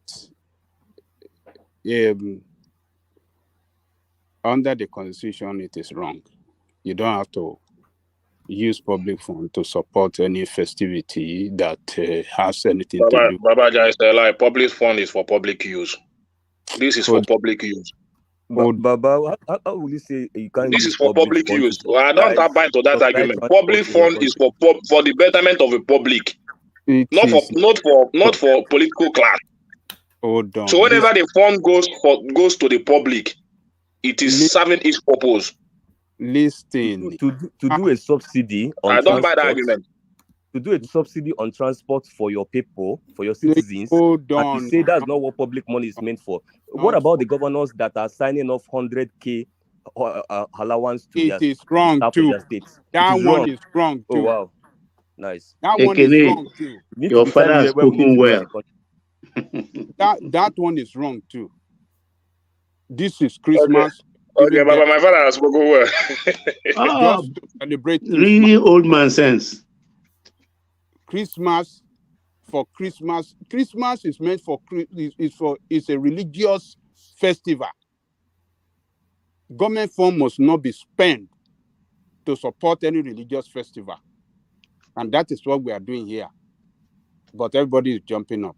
It is good, but on the issue of world peace, I think we have to look at what peace is saying. Benin is not close to Lagos, and they have a lot of Christians, but they don't have any routes there. So that is what this guy is saying. That they can join as Sabamoto. Very clear. They can join as Sabamoto. So there is not two ways about that. Just go there, buy your ticket, straight as Saba. No. Drop at the junction. Bring where they are going. We will even involve aircraft too. Free aircraft. See, it's a Sabarafs there. It's a Sabarafs there. I'm asking. Even on itself, but they can even still join on it. They can buy on a ticket. They can still buy on a ticket. Ekene, I think you need to ask Baba when was the last time he made a road travel. I think he's very early on to that space. Let me explain it. When you're moving from Lagos to Onitsha, well, it favor you guys, so you can jump up over it. Baba, it favors everybody. Baba, it favors everybody. I just mentioned to you. Baba, it favors everybody. Let me tell you, any Benin man that is complaining don't know what he's talking. Let me tell you, Baba. Let me tell you, Baba. One voice. Yeah. One piece. What you have to do if you have anybody traveling, tell him to go to God is good. Buy on a ticket. Tell you their route. Yeah. No, you don't need to tell them their route. You can buy Asaba. Buy on nature. Once you get to Benin roundabout, stop there. They will stop you. They will just stop you. What are you telling me? They will drop at Agbo. There's Agbo. They will drop out Agbo. Anyway, I want to stop along that road. So there is nothing to complain. They stop at Asaba too. Oh, please. Let me make this point. Baba Jaleko and everybody on this platform, people are saying what's really going on in Nigeria. As far as bring peace, world peace. Hold on, no, Baba, hold on. For them, it's easy for them to dictate what other people want, but other people cannot dictate what they want for them. Right now, hold on, my brother. Calm down. I didn't calm down, please. Let me speak. Give us peace. Let me speak. People don't want me to talk because they know I'm saying the truth. Because you will scatter everywhere now. Because and this other guy that is talking, can tell me where I want to come down. I go and come. Do you know what they call Asaba to Benin? Do you want the bus to drop you in front of your compound? No, hold on now. Let me make example. No, let me make example. Wait now, let me make example. Akayao, like you're coming from example, you're coming from Ondo now, and you want to come down at Beggar. The bus will go and drop you in Yanokbaja. You said to come down there and come back to Beggar. Yes. That was you're telling me. Do you want the bus to drop you in front of your house? Not front of my house. I'm coming to Benin. You are dropping me on that state so I can come back. I can take on that transport to come to my state What because is it's close to my state. Hold on now, please, hold on. But is it because it's hold on. You can use part of the 50,000 naira savings you made to enter. Use it to buy the thank you. It's not quarrel now. Let me laugh so that people don't think I'm fighting. Like my other brother just came in and I said, "Oh, it's against Igbo. Why am I not against Igbo?" Now, this what we just said, just what two of you have said right now is a microcosm to what is really happening in Nigeria. It's a microcosm to what Ironsi did. That people still saying it. Hold on. Let's not go too deep now. I'm not going too deep. I'm not going too deep. But I'm not going too deep. But let me just say this. Okay, sorry. Let me remove that. Let me clear that. You can say these people can actually tell me where to come down. Actually tell me constantly, is it not who's in Benin? Nobody in Benin. If you want to go and take Asaba moto or take Onisha moto. You can say that. As far as it not disturb your own peace, my own problem cannot disturb your problem. It must not come close to your problem. War peace. The most important thing. Hold on. War peace. So to support what you are saying, if you see every state in the east have their own routes, Abakaliki, Enugu, Onitsha, everywhere. And you want to say that this does not favor the Easterner? It's not meant to favor. What are you talking about? Do you think? Baba, if you give me time, I will explain to you how this thing works. Listen, hold on. Let me tell you what It's meant to make traveling easier for the Southeasterner, particularly. Was he meant to make it hard for other people? Hold on, no. Why do you have it harder for anybody else? Does it advance everybody hold on. Uptown, sometimes we just have to let it go. Everybody knows, including you, that this is a Southeastern initiative. Nobody is complaining about it. It's a good thing. And they're the ones that travel the most. But don't try and... There are no idiots here now. We know that it's a Southeastern initiative. But then we understand that the Southeasterners travel the most. So that is where the weight is. And that is where the government pointed the initiative. But it is a Southeastern initiative. There is nobody here or nobody listening to us that does not know that. So just what peace needs to do? What they are defending one man? What are they? Babaja, let me say. Conversation always gets out of control. When something is obvious for everyone to see, and you are trying to double dodge everybody, don't double. No. After see what they have to do. What they have to do. No. See what they have to do. See what this have to do. What it have to do is rejoice with us. Rejoice with us. It's a good thing. It's a good thing. So stop complaining. Don't bring those tribal things there. Just rejoice with us and let's move on. That is my point. Rejoice with us. Let me add what you said. And again, let me clear what one man said. One man, you can't twist what I said here. You know me, I will always make myself very clear. Again, first of all, I did not say that this didn't favor Southeasterners. Point number one. Secondly, I don't it. It might be to appease Southeasterners. Fine, good, and it's a good politics. And more people need to be appeased in Nigeria anyways. Almost all Nigerians need to be appeased. Third of all, the only objection I raised here, I never defended or said is not for Southeasterners. No. I interjected specifically on what World Peace said or what World Peace was trying to do with the topic,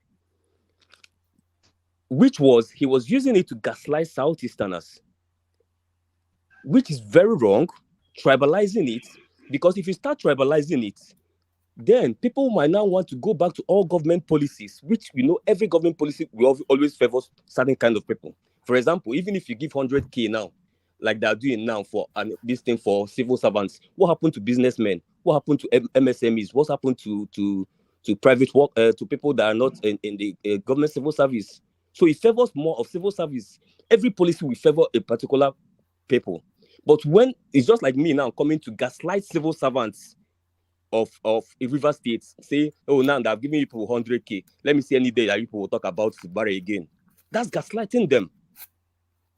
So that's the point I made. So nobody should come and twist what I said upside down to say that I'm trying to say that it's not favoring Southeast. I'm trying to say that it's a wrong policy or it's a good policy and defending anything. Those are bullshit.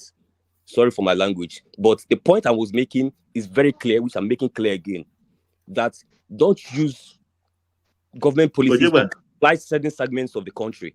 It is very wrong. The policy is good. If there's anything wrong with the implementation of the policy, that's the end of it. Sorry, Baba was carry on. So that's exactly one man. With all due respect, that's the only point I raised.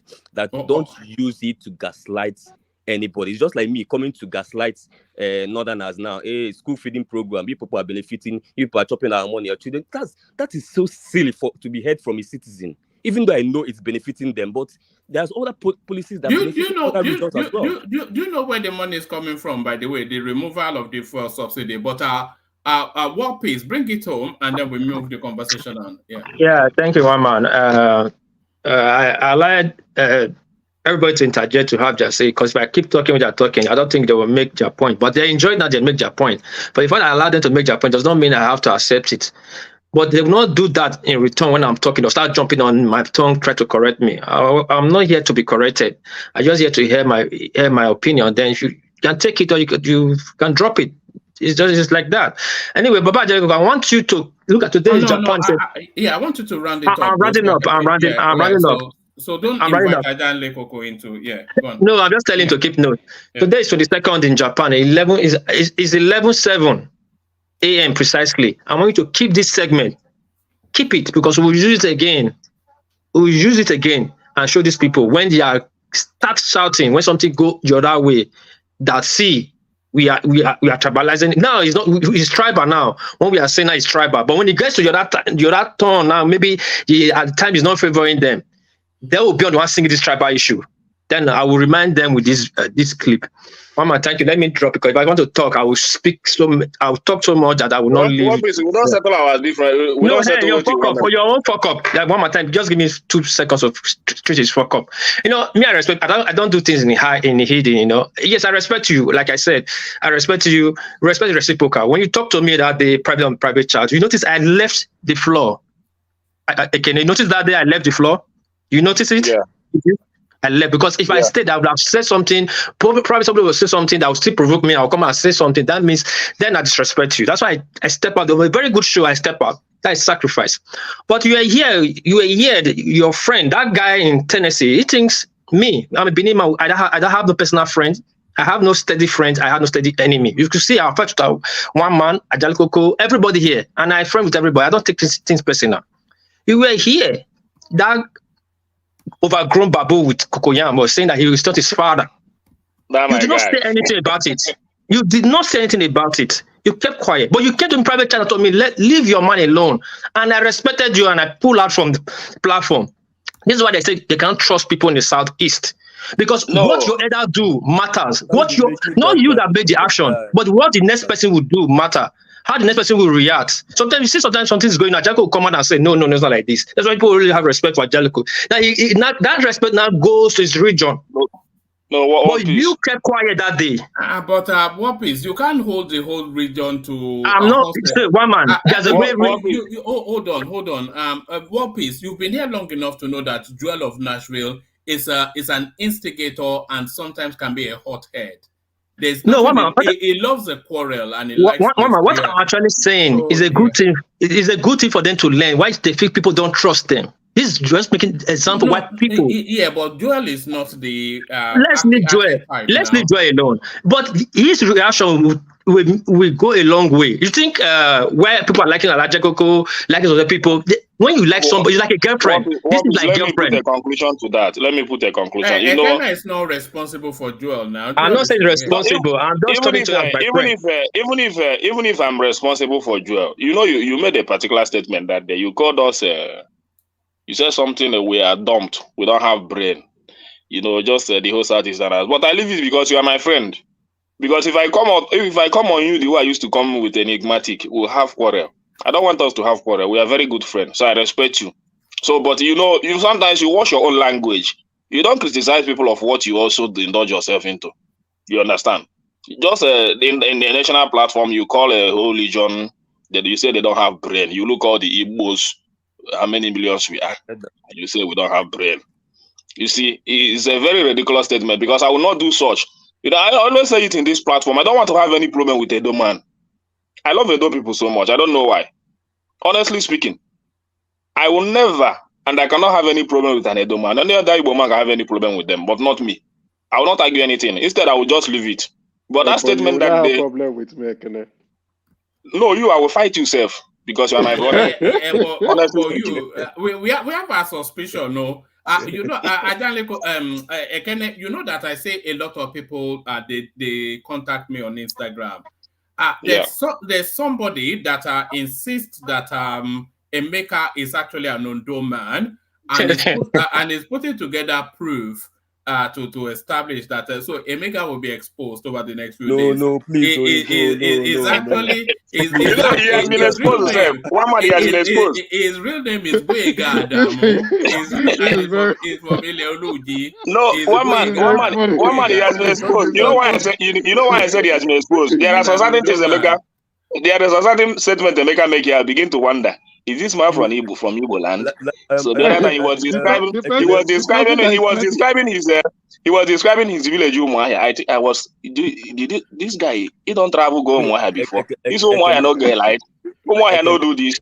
Then they ask him about the former governor who has just left office, the former governor. Who has just left office. You cannot mention his name.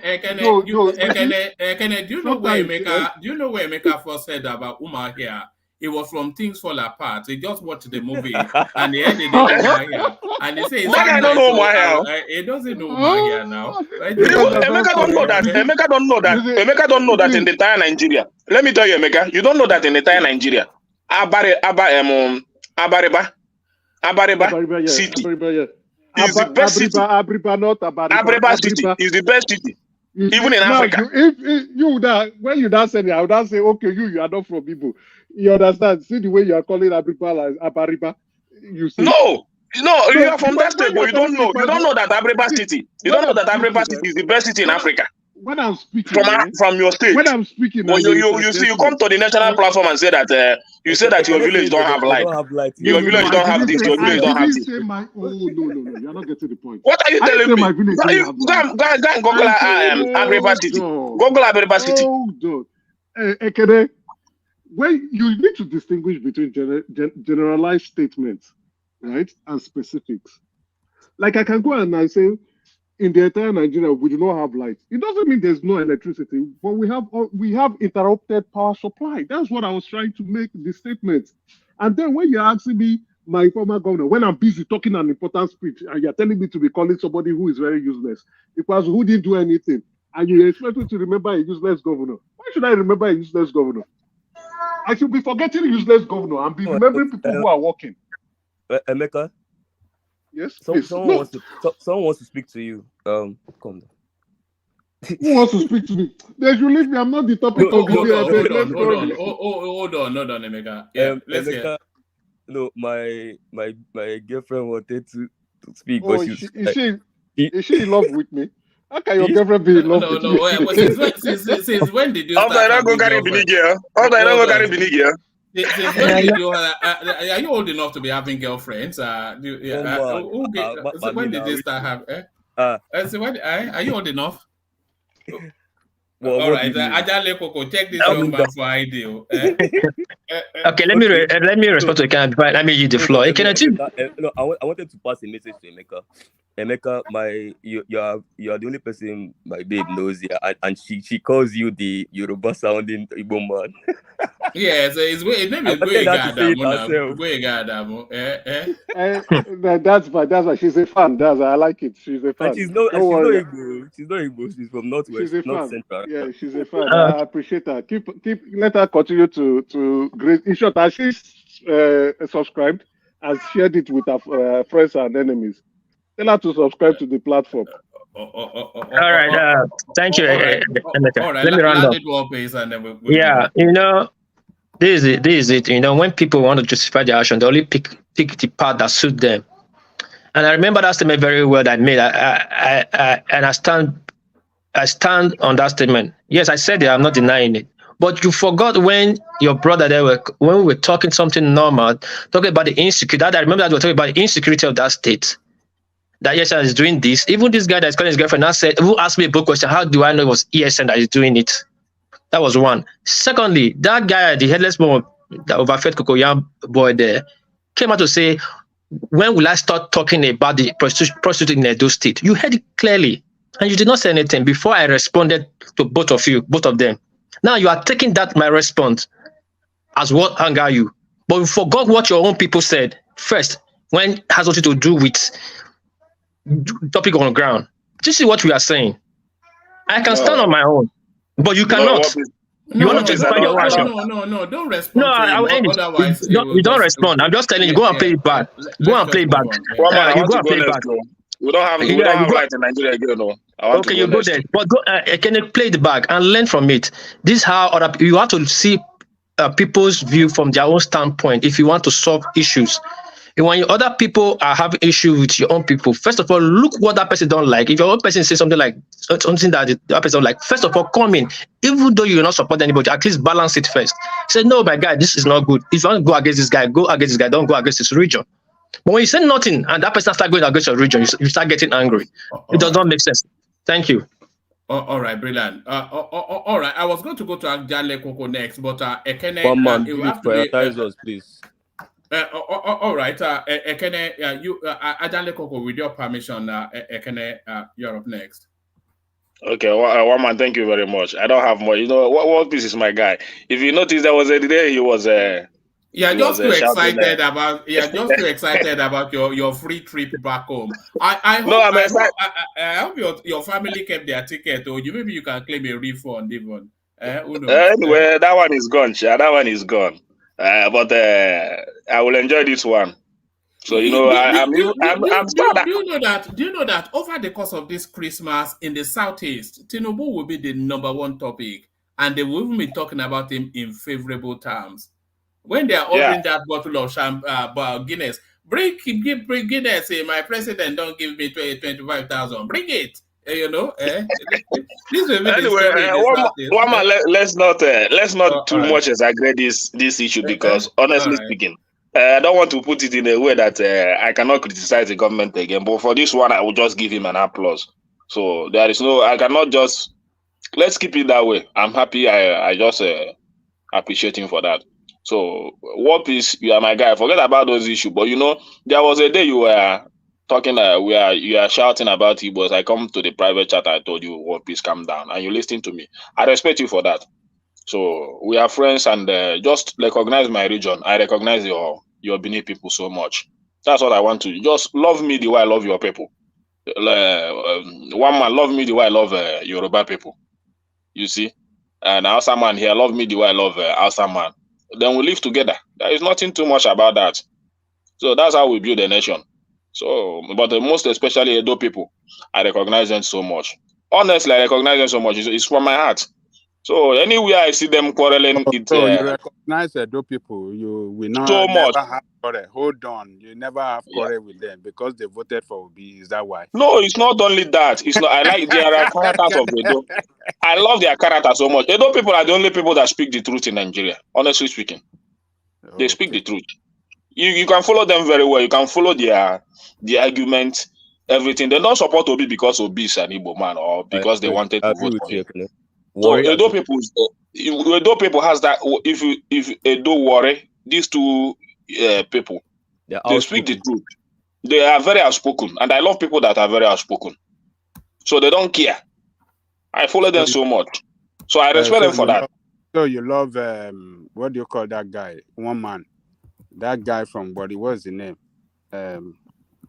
Is it Asari Dokubo? Asari Dokubo. No. That guy that always come after Obedient. What's that? That Delta guy. What's it? That Worry guy. What's his name? Reno Mokri. So you love Nero well.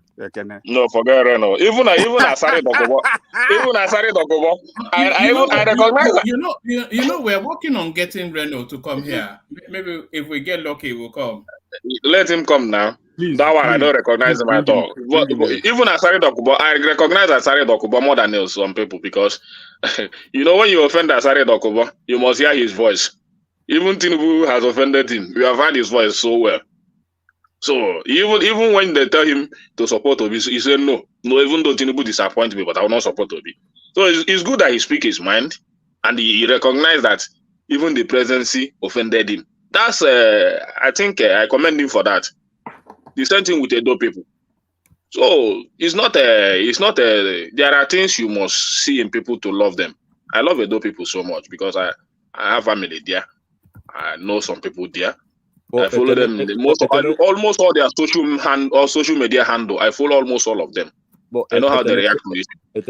They are not double-minded. Sorry, it's not very weird that on Twitter Spaces, myself and Edo people, we are all romancing each other, and one of them is here just huffing and puffing and shouting. I'm like, are you not part of the Edo that all of us are having supper on Twitter Spaces every single day? Or that's why I wanted to know what his personal problem was. I think it's a personal problem. It has nothing to do with I think War Peace problem is that Biafra war. That into the effect and well.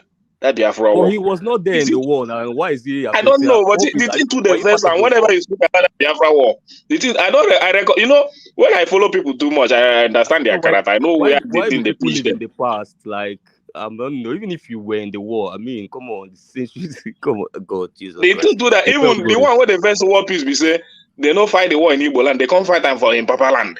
That's in the verse and there. So, but that is bygone. We still need to move on. You understand? So, you know, War Peace, I recognize it because you even took me as a friend. Even we can talk privately, everything and all that. It shows the kind of person you are. So let's move on. Forget about that whatever happened between us, and we are friends. Igbo people are loving people. Oh. I love my region. You see this Igbo land. If my papa no born me there, I don't know where I go.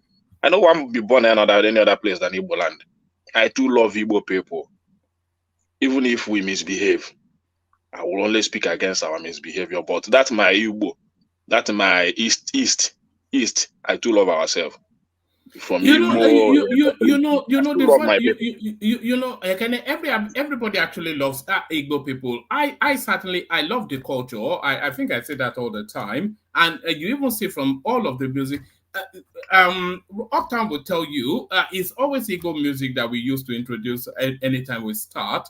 We love the culture. And we love the women. It's only the Igbo men that I beat. If we can just remove the men and keep the culture and the women, remove who? The Igbos will be perfect. It's just the Igbo males that they are not up to. Don't remove us. No, I know that. I know that. I know that a lot of people, because there was this guy that I was following on Twitter. He was criticizing Obi, criticizing every Igbo man, but he can't see one fine girl from Igbo land. Can't they preach peace? Post the girl on his just post the girl was saying hi. This is why I hate people. All the Igbo people jump on him. You love our women, but they criticize us. This and that.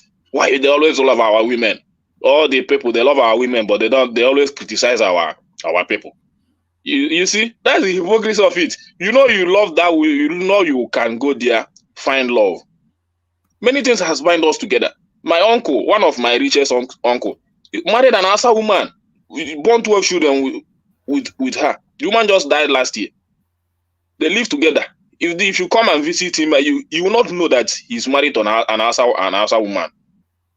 Typical Asa woman. They have lived for many years. 12 children for him. So why all this disunity and all that? Wait. I wanted to add something you said now. It's funny enough that the three candidates that we all supported in the last election all married outside their region. All three of them married outside their region, and yet you say? Oh, sorry. With three, like the three candidates we all supported now, whether it's the Articulates, the Obedience, or the Baptist, or whatever. The three candidates all married outside their region, I believe. None of them married from their region. Whether it would be Tinubu or Atiku. Yeah. Where did Obi marry from? Akwa Ibom. Akwa Ibom State. Yeah, that's still part of the Igbo setup now. She's not Igbo though. There's nothing Igbo about Akwa Ibom. Assuming it's even rivers, it's better safe. Akwa Ibom, there's nothing Igbo about. But they all married from outside their regions, and then every day, all of us willing slaves, we gather here, and we are trying to help these guys keep holding on to power by attacking all of us, attacking ourselves. So it does not make sense. And funny enough, again, let me say this: it looks like this is a YouTube thing, because when I'm on Twitter Spaces, and I see young Nigerians, Yorubas defending Igbos, Igbos defending Yorubas, these people defending everybody. When the River State issue happened, Yorubas were defending Ijos, Igbos were defending Ijos. You see Edos defending the people, everybody defending and romancing and bromancing. You would think Nigeria is on fire when you come to YouTube. And then it's like YouTube is almost like a gathering of all the bigots from every tribe. Bigots from Southeast, bigots from Southwest, bigots from every tribe just gather to just paint a picture that Nigeria is breaking. Often, I think these people living abroad are contributing to 80% of our tribally. All this tribally problem we have in Nigeria. They contribute 80% of it. Mention them. One man is among them. War Peace. All of them, they are more. They contribute 80% of tribal issue we have in Nigeria. I can give you. Ekene, why did you add my name? Yes, I have to add your name so that the topic will be sweet. I'm the peacemaker now. Am I not the peacemaker? You are not the peacemaker. Blessed are the peacemakers, but they shall inherit the kingdom. No, you are not. Because I have my reasons for that. Mike just came back like a few months ago or a few weeks ago. He was telling you his experience that what we talk here is not what is on ground. And I always tell you people that thing. Those women you see, we deal with every day in the marketplace, selling one thing or the other, either fish or meat. The way we relate with them, they don't even listen to all these things we talk here. You understand? We live together. They see us as most of them say they call my boyfriend, all this and all that. And we enjoy it. We are enjoying it. We are living with that, especially in my space in Alaba. They are almost all the Yoruba women come to sell things to us. We take them as a boyfriend, girlfriend, friends, and all that. My one who said that used to come to my shop is married to from Ihala in Anambra State. If this woman speak Igbo for you, the woman. If I dey yaban like this, the guy married this woman, carry and go keep for village for two years and this woman learn how to cook Igbo food. People are asking what your Twitter handle is. If you want to, Uptown of Lagos. Uptown of Lagos. So I mean, it's okay. No, you're a public figure now. Yes, you are now. You're a famous artist. That travels all over. Yes. So, I wanted to add something you said here. So, like about a month ago, I traveled. That was last time I went to Anambra State, and I went to Onitsha Main Market. And when I went there, the boys there. So I stayed there for 2 days. I went there, and then what I saw there was like a microcosm of Nigeria. Every tribe was there shopping. You see Warri women, Edo women, Ibadan women, Kano, Katsina, Kaduna, Jos. Everybody was there trading amongst each other on the Onitsha market. And I'm like, the narrative these diasporans used to create online for us, all of them, these diasporans, both the southeastern ones, the southwestern ones, I don't know whether if you cross the boundaries of Nigeria, you get bigoted. I don't know. But most of them are the biggest bigots we have in Nigeria. And funny enough, they're the ones that have the Wi-Fi to always come online. And they're creating a narrative that Nigeria is burning. And then they pursue Igbo women pass you. And then they pursue Igbo women. Especially one man. The And they funny thing follow is that Kulata now. Kulata here, they always like to chat Shoma all the time, but they agree with other of Igbo issue. But when it comes to Shoma issue, he go just cool down. They chat the girl, eh? Kulata, that guy, very dangerous guy. When he see Igbo woman, I know them very well. I just observe them. But if they want to talk, if they want to talk against Igbo people like this, the so funny thing is that that guy just a watch you now. the funny thing is that after that election, when I went to Anambra, when people like Madam Zita was talking about, oh, Southeasterners will be breaking their heads on the ground because Asuwaju Yoruba man won. Hey, there will be protest. I went to South, everybody was in their shops. People were making jokes. People were selling to Yoruba people, to Edo people. Nobody get time for that protest. They just there, they talk now. They have rigged the election. All these politicians, they just wave them as politicians. They didn't say Yoruba people or Hausa people. They just say all these politicians, they don't thief our this thing again. Anyway, I tell them, I say, you know, go work.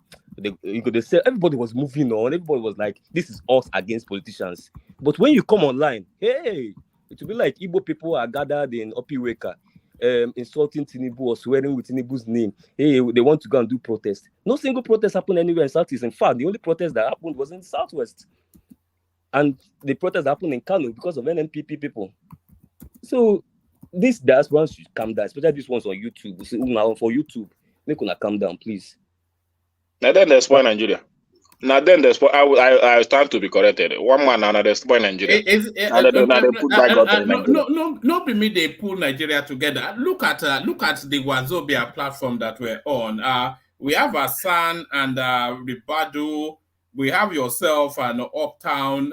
I don't know what category somebody like a dual represents. Maybe the animal kingdom, but and we have Ajale Koko and you know. This show is very funny.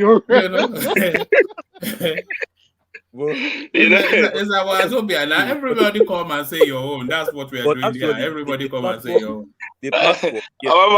Mama, you know what I want to do this night? I want to bring this show to another dimension. I don't want to talk on usual issues. I want to bring issues of everybody's character here so that we discuss it. Then I will go and sleep.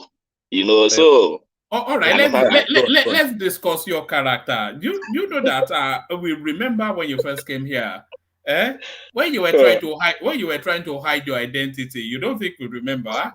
And then we have to slowly pull it out of you that you are obedient, and then we discovered that you are hardcore obedient. But then you came out, I'm not into politics, so I just understand. I just look at this guy. It did take 2 days before we found that. Even at that, I still want a better Nigeria. Whether I'm obedient, I said it now. I said it. I said my mind the way it is. I didn't hide anything. But you asked me. You don't have to explain now. We just have to play Hope Uzodinma's video during his campaign. He actually defined obedience for us. Uptown, you were here when we outed Ekene now as an obedient. You were here now. When we outed him as an obedient. But the thing is that the thing is that you guys are trying to blackmail my brother, into submission. But the truth is that, like I said, what you said, Ekene, is not far from the truth. Even an APC governor defined obedient movement for us when he was seeking votes. He said obedient movement is not about anybody; it's about good governance. Good governance. I'm talking. Even the guy. And who said that, Obaseki? No, defining obedient movement on Channel TV. He said actually Obaseki said that too. Now, when Obaseki was running, it was about good governance too. Even the Delta guy, that was seeking the election, said obedient movement is about Nigerians from every tribe seeking good governance. So I'm giving good governance, so support me. Uptown, last time Obi was in Twitter space, he made a lot of statements. And then when I came to One Man Platform, I think it's not necessary to talk it here because I just decided to keep it personal. Because most of the time when we bring Obi issue here, they don't take it serious. I watched that Twitter space. He said a lot of things that were contradictory. Reno Motkri was point by point just debunking him on Twitter, but I just left that space because I wanted to move away from Obi a little bit, you know. But That is it. But I don't want to discuss it, but there are key things that he spoke on, both what happened in the campaign, everything. But I think I don't want to. All right. Hold on. Let me acknowledge Prince, who has become a member of the platform. Not a lot of people. You see that thing at the on the platform that says join. If you click on it and then go through that process, that was what Prince did, and is now an official member of the platform. But carry on. Okay. I think what you're saying, my brother Ekene, is yeah, he talked about a lot of things. And funny enough, I think I heard one of the sections where Baba Jali Koko was challenging. I know people were scores. So you said 3 years ago. I remember what God, people are keeping scores on this. Ajale Koko, what your word? So they are keeping scores. Yeah? No, I didn't say 3 years ago. I said 3 days ago. I think he was questioning woman, what's the name of that guy you brought? The Mazi. Eze okay, yes. Mazi is okay. And he was asking Obi has been quiet, he's not playing opposition and all that. I'm like, okay, is it that Baba is just wanting to taunt the guy because, or maybe you don't know that Obi is literally the only person playing opposition now. And in that Twitter space he held, I think he talked about a lot of things. Ekene, is it Ekene? Yeah. Well, I don't know what you were trying to point me towards. Whether is it like I think, but major ones that came out. No, one guy from Africa, that came in that asked him a particular question. He responded to things that are my suspicion that is causing most of our political issues from all these Western countries. He mentioned something like country wanted to sponsor his campaign. Okay, yeah. Particular agreement. No, that was not the first person that said that. This person, Val Uzbo, said that even during the campaign. Now, you didn't join his Twitter space? You know, Val. His essay on technology. Ozzy. Yeah.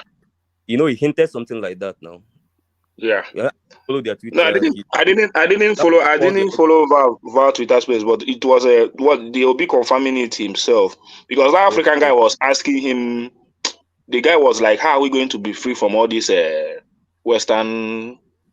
Because it seems we are still being colonized by the Westerners, all that and all that. So they are having campaign now, but their major candidate is being thrown into the prison, just like they are the most popular candidate, just like during that time in Nigeria. So B was trying to explain to the guy, and the guy later said, "We Africans, we are behind you. Most of us here, we are behind you. As for that Africans are looking up to you, all that and all that." All my Ghanaian friends thinks Obi is president. And most of them are huge fans of Obi. Like if you listen to them talking about Obi, yeah, but they're your friends now, so they will be along your mindset space. No. It's not like no. Like I did some studies in Ghana, so I had a lot of friends in Ghana. So I wasn't in Ghana. I never went to Ghana during the campaign. But for the fact that they followed what was going in Nigeria, you didn't know how young African youths followed the obedient movement. If you go to Twitter and you check the algorithms, the way they followed the obedient movement, as if they felt that if you guys are able to pull this off, boom, we will do it in our country. That's how it was for them. So they followed everything Obi and all of that. What I experienced in that guy, the question the guy asked Obi is that the guy was a very big disappointed that he would have helped them in Africa to do some changes if he had become the president, but they're still hoping on him. You understand? So, but I don't want to bring it on the platform because the people here will not see the need, because we Nigerians we look down on Obi, but over there they recognize him so much. There was even a time he was holding they have a conference in is it in Unizik or that he snapped picture with one of their former president, one woman like that. The woman came up and said the picture has already gone viral in the country. The picture is already trending in the country that the that. country is even they are they are rejoicing now that our former president has took picture with Obi. I've met with Obi. That's So, but when we come here, the way we talk down on the man as if the guy is nothing, all that and all that. But for me, well, we have a government, that is all matters. But I think the painful thing about that last hangout he did with but Obi is nothing now. Well, you guys are just worshiping this guy so much. That's what gets to no. See what you guys need to understand. See what you guys need to understand. It has to be the biggest rebranding in human history. This my goodness me. Some average corrupt politician has not turned to somebody that can walk on water. I tweeted about it. I said that the people they need to thank is the brand ambassador and the brand management team for Obi. That guy transformed that. In short, if you are going into politics, go and recruit those guys. They transform a criminal, proper no criminal, proper no somebody that they throw 200 million in his car, cash. Wait. Someone that the police saw 200 million. Imagine if that was Tinubu. Imagine if that storyline was Tinubu that they caught him with. Tinubu does not need to be caught. Peace anywhere. No peace anywhere. Somebody that a tax evader. Emeka, you know why I don't take you seriously. You know why I don't take you serious, Emeka. You know why I don't take you serious. All your prophets against Obi, no one came near. No one came near. So it means that you don't even know the man you're talking about. All your prophets, no one came near. You just speak because you want. You just speak because you hate the guy, and you speak out of Answer my first question. Who is the president of Nigeria? That one's normal. Everybody say this. That one's it's normal. No, but people came here. Even Uptown was saying that Obi will win, but later on he changed his mouth that there's a possibility that Obi will not win. Then Uptown was the one that said from day one. Southeast that Obi will win Southeast. Now, why did I think Obi will win Southeast? Let's be honest. You said we will not win any state in Southeast. I said we win any state in Southeast. Yes. The Southeast governors betrayed their party. Let's be honest. They betrayed their party. Including the ones that couldn't win now. Wait. Including the ones that couldn't win their Senate seats. Including the ones that couldn't win Senate seats. And that's why they got burned for it. They betrayed the party. They betrayed themselves. What they said was, the people, even Ohanaeze Okalu, who would have been currently now, Ohanaeze Okalu would have been the Senate president. So Soludo betrayed for Obi too. Every indicator showed that Ohanaeze Okalu would have been the Senate president, and that was the position was going for. What made him not become the Senate president? He went to telling his people that he betrayed. He betrayed the president. Okay, the Soludo betrayed the president also. He betrayed that. Certain governors are certain leaders. After laboring that. Emeka, sometimes he just talk for talking sake. He just talk for talking sake. They betrayed the president. Emeka, see, let me tell you something. There is something that happened the last session. The guy that one man hosted last time. I just like the way that guy cooled down, explain Igbo politics to you. Whether you want to agree or not. Wait. Let me finish. Let me finish. Let me finish. Let me talk now. You land your own, I'll land my own. You land your own, let me land my own. One man didn't allow me to interject. So that guy is a good orator. And the best way to approach him is to also calm down, because I was setting the landmines for him. I didn't know anything about Southeast politics. I was setting the landmines for him. There were things he was saying that were not true. You see, I can come here too and calm down and explain certain things to you. That's why I said he will do well in politics. He was dancing and pivoting around questions. I will calm down and I will tell you things that you say, okay, you're making some sense. But again, because you're already biased, and and he aligns with your sentiment. whatever he says, No, it's not my sentiments. It's reality now. It's reality on ground. There is nothing like sentiment now. What reality Forget did you about when I told even you though that APC. when he was telling me No, when he asked me name the South leaders in the Southeast that were creating problem. I named Nnamdi Kanu. Did you see his reaction? The reaction in his face. He could not accept Nnamdi Kanu as a leader because he knows Nnamdi Kanu does not exemplify the positivity he's trying to preach. Nnamdi Kanu exemplifies the negativity and the stupidity and silliness that is going on in the Southeast region, and all the nonsense and uprising that is going on in the South. But Nnamdi Kanu is a leader. Oh, he's a very strong leader in the Southeast. Very influential. Look He's at a what IPOB is doing. It's really very simple as that. Emeka, let me say something. Let me say something. Sorry. The guy Maziozoke was very. He flogged you so much. He flogged you. Let me tell you. He didn't. No, let me tell you. No, allow me now. That's why I was upset. That was why I was upset with one man. Okay, he aligns with your biases. When I asked him question, he was saying, "Oh, that the federal government can do some FX mechanisms and then give import to the." And I asked him, "Okay, do you know the term?" Emeka, what biases are you talking about? Is it that? Let me come in here. You said that he aligned with our biases. Which biases are you talking about? The biases that Igbo. Let me finish now. Let me finish. Let me talk now. The biases that Igbos have played more good politics than every other region in Nigeria. Igbo have supported every other tribe to become president. That's not true. Hold on for him. Yeah. Make that. That's not true. What makes it not true? That Igbo has supported every tribe. Igbo supported South. Igbo supported Fulani man, which is Yaradua. Igbo supported the Yoruba man, which is Obasanjo. So what's not true about that?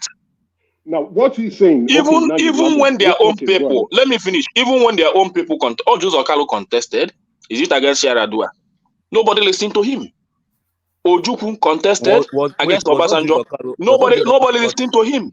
Was Ojus Okalu not even what is even when you say that you also bring up the issue that Igbo don't support their own when they come to the primary. He also tell you that when Yaradua contested, Buhari contested, Atiku contested, from Fulani, all of them contested.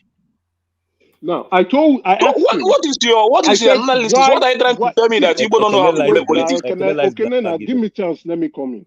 Okay. Now I said the Igbos do not play mature politics, and he was trying to describe that the Igbo has been voting for.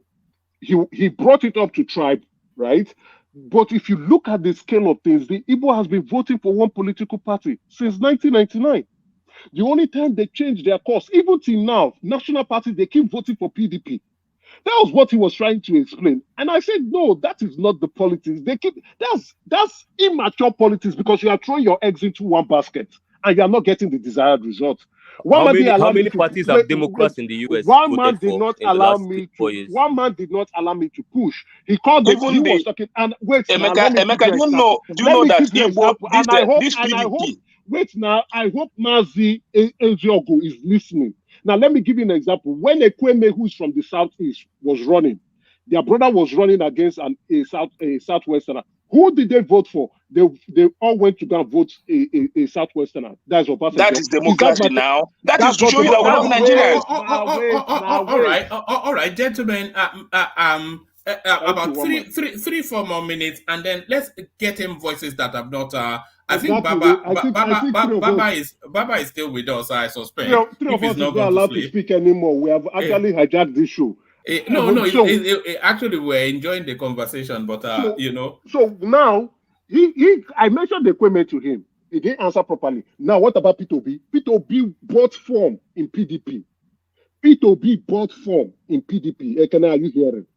The Southeasterners did not even vote for him. When he knew the Southeastern delegate will not vote for him, plus the delegate from the South, because of Wike, plus the delegate from the North. Southeasterners will not vote for him? They did not vote for him. He didn't get any vote. Now, guess what? Guess what? David Umahi now that they are saying is the leader of the Southeast. How many delegates voted for David Umahi? Do you know how many? So did the Southeasterners vote for David Umahi? Emeka, there is one hypocrisy you don't understand about. Yes or Let no? me say this, Emeka. There is one hypocrisy. Answer the There is question one first. hypocrisy you Before don't know about wait, Nigeria. before Let me finish. You have before said your whole. Let me. You No, know now it's my I ask space, you a so I question, just give you need time an to answer. speak. Wait, I just give you time to now. speak. Yes, I just give you I time to speak. It's my space but because answer the question. Now we move on. one man will soon shut us Answer up. the question So and we move on. let me say this. The Southeasterners for APC delegates. Wait, now let him answer. Now. You're not even allowing him to answer. Answer the question now, yes or no. Did the Southeastern what? The delegate from the Southeast vote for Dave Umahi. Delegate from the Southeast cannot even make him win that primary. If all the delegates from the Southeast alone vote for him, it will not make him win that primary. In fact, but again, so let me finish. Let me tell you this. Let me finish, Emeka. Let me finish, Emeka. Let me finish. Let me say this now. This is the last point I will land. If the Southeast truly want a Southeast president, what would the delegate of the Southeast do? They will go around to go and lobby other delegates from other let me regions. finish. So let me finish. Let me finish. Let me tell you the hypocrisy in our government. Our problem. The problem of choosing our Emeka, he let you speak. Let him speak. Yeah. The delegate from our region. The delegate from our region cannot make anyone win that primary. It is designed like that. And the problem of our politics starts from our primary. And that is why you see all this at the end of the day, you see Tinubu or Atiku. Yeah, that's how they design it like that. No delegate from a particular region can make a president. No, let me finish. Now, let me make my. If we are not going to be orderly, then I'll just have to move on to another. I just don't know why Emeka is interjecting anyhow. This is my space now. If I finish, I will allow you to talk. I will allow you to talk. Don't worry. So the delegates from our region cannot make anybody win primary in our region. You understand? And when they come up with all this their primary politics, you see the power they use. The power from the north will always want the power to remain in the north. The power from the southwest will always want the power to remain in the southwest. So Igbos, they will just be jumping around. They look at their delegate, just a few number of delegates. The same thing with our senators. You know the number of senators we have compared to other region. So that is why I tell you, even though Tinubu has done well, we are marginalized. Because when Igbo people, even among the politicians, they look at themselves, how are we going to do? They're waiting for that day that the big parties will support, just like Umahi. Just go and write it down. Umahi is the brightest from the Southeast in APC. No doubt about that. But I'm still waiting for that day that the APC from the north, from the west, will rally around him. Just don't wait to make him president. The best thing he can get is vice. Go write it down. This thing you are just talking because you want to talk. Can I come in? Not I want to talk. Can I come in now? Now, you see why you have to put respect on the name of the president. When the presidential cabal and people from the north, including the APC chairman, if you know how powerful a chairman of a political party is, you will understand that all dynamics, all power structure was to take power away from Asiwaju, even though there was a gentleman agreement. The northern governors were behind him. Wait, I want to speak now. We say we should keep quiet. I have kept quiet. Now let me speak. Now, if you don't understand, I think you don't appreciate how powerful a political chairman is. That even including that they have said that the president has anointed someone, and the president has been lukewarm. That was President Buhari. And they said it was, what is his name? The Senate president. What's that his name? I'm forgetting his name, right? Because I don't know. Ahmad Lawal, right? Now you need to put much respect on the name of the current president now. He went, and when he saw that the things wanted to move from his angle, he went and he told the Yoruba people, a miloko. And when it comes to it, that it is the turn of the Yorubas. And when it comes to Yoruba, it is my turn. Because he saw that at some point they were also introducing Osibanjo to take away the delegates from the Yoruba side. Now, what did the Yoruba people do? The Yoruba delegates from all the zones and from all the wards and from all the structures all rallied behind him after that passionate speech when he said, Emi Loko. And it is Yoruba Loko. Dave Umahi, wanted to be president too. Likewise, the same thing with Asiwaju. The Southeast delegates are aware, but you are saying, yes, we say we don't have the numbers, but the delegates also includes the world chairman. It includes the world chairman in the Southeast. What did the world chairman in the Southeast also do? Did they rally round behind him and also try to go and lobby? Guess what happened? Some delegates from the Southeast collected bribe from Akpabio, and they promised him they were going to vote. Some delegates from the Southeast collect bribe from Lawa. They promised him they were going to vote. Some delegates from the Southeast were also trying to go and vote for Osibanjo. Now, what happened when Akpabio made a deal with Asiwaju, and Asiwaju promised him he will become Senate president? Akpabio was actually the first person that dropped down. And what he said, all my delegates vote for Asiwaju. And that includes people who have collected bribe from the Southeast went and go and vote for Asiwaju. And you're telling me Igbo people play Wait. Wait. I am not saying this to you, Ekene. I am not saying this to you, Ekene. I am actually saying it to Mazi Oziogo if he's listening. Because I didn't have the opportunity to push back. Well I'm saying it. I'm sorry, I'm not trying to bastardize his name anyway. I'm saying it to him, if he's listening now, that he should know that the Igbo peoples, we don't play good politics. Now they've collected bribe from somebody else. They've collected bribe from another person. They've collected bribe from... So those people who told them to vote for this man, and they went to vote for him. That is money politics. Now you are talking about money politics. Let me finish. That is money politics now.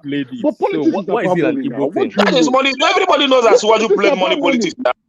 But politics is about money. What do you mean? So how many people have the money? How many people have the money? They look. You see. Let me tell you. When you look at all the APC, when you look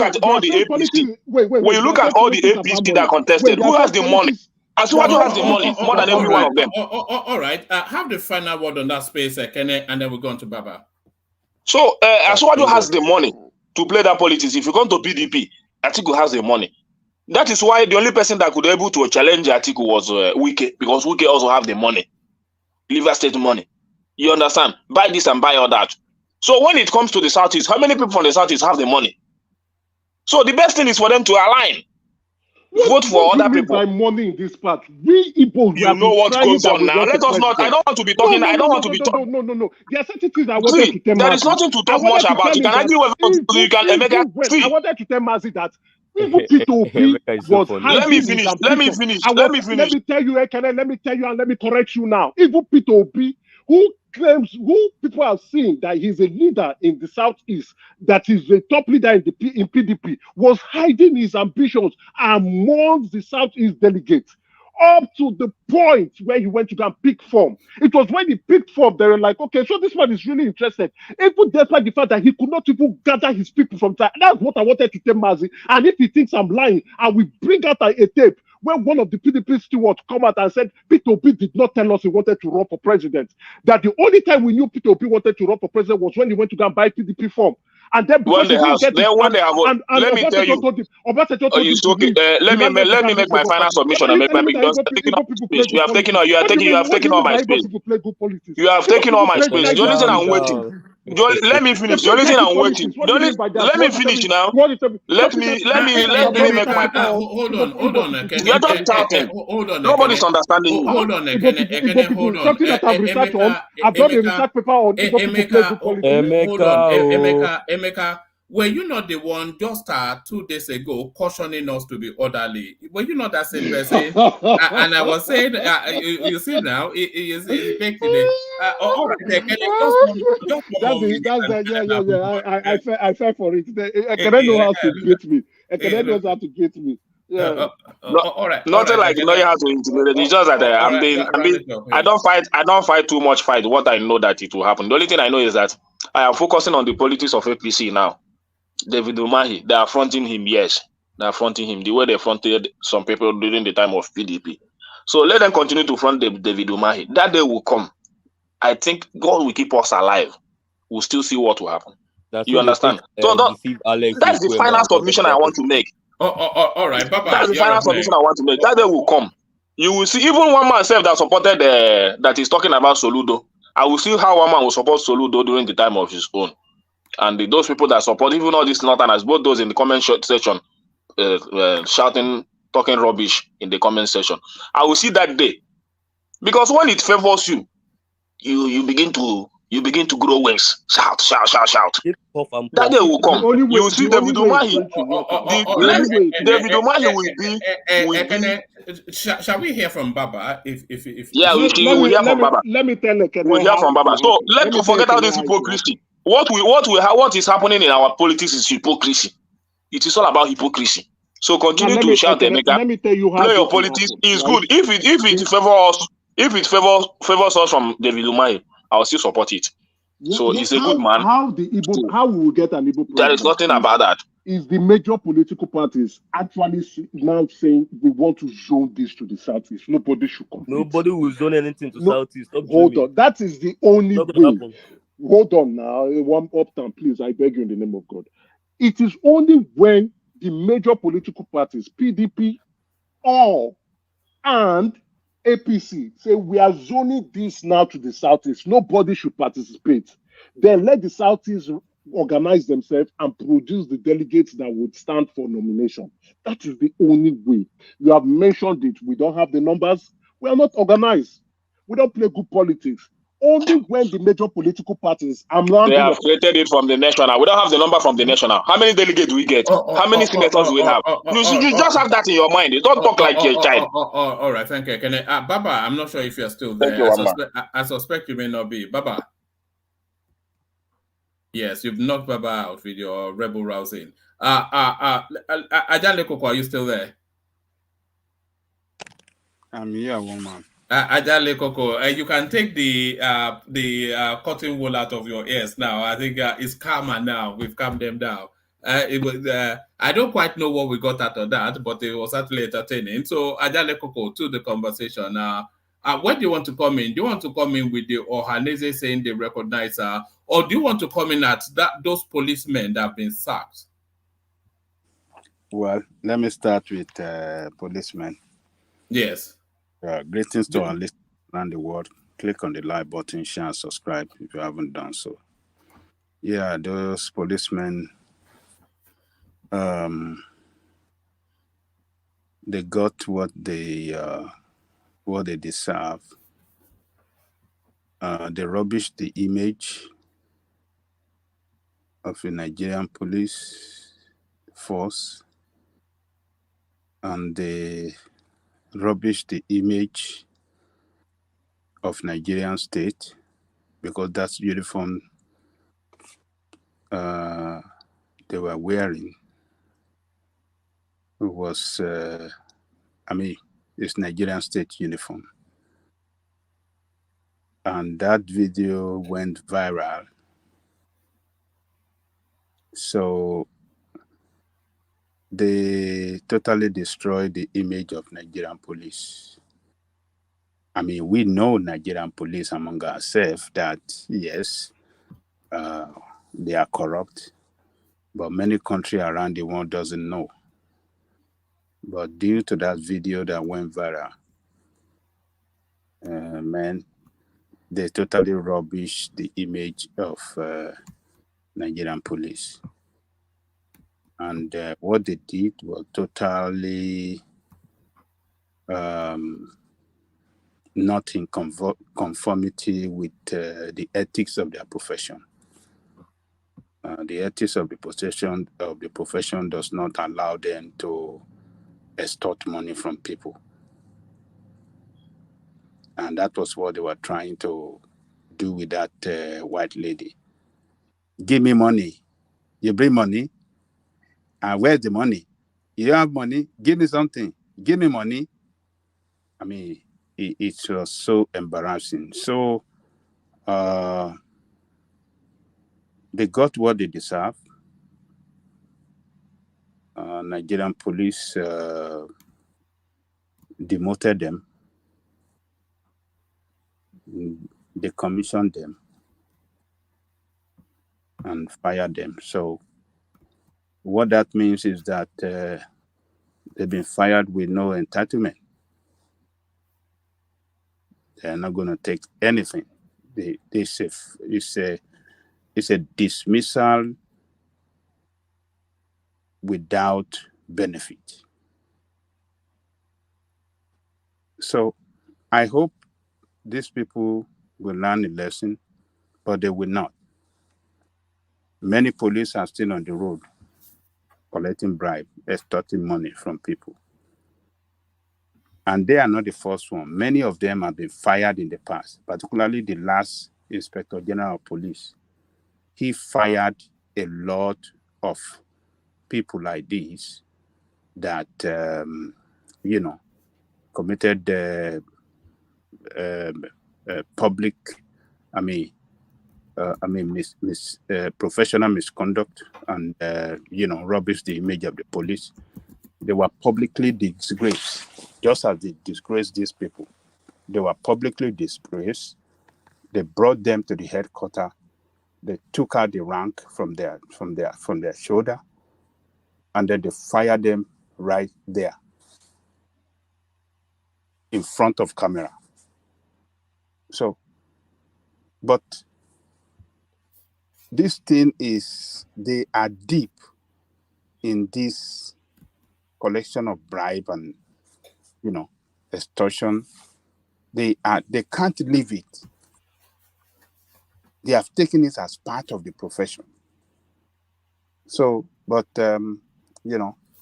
Inspector General of Police have a lot to do. I wish he can be traveling in the night, disguise, drive in a private vehicle with some other guys coming behind, and then,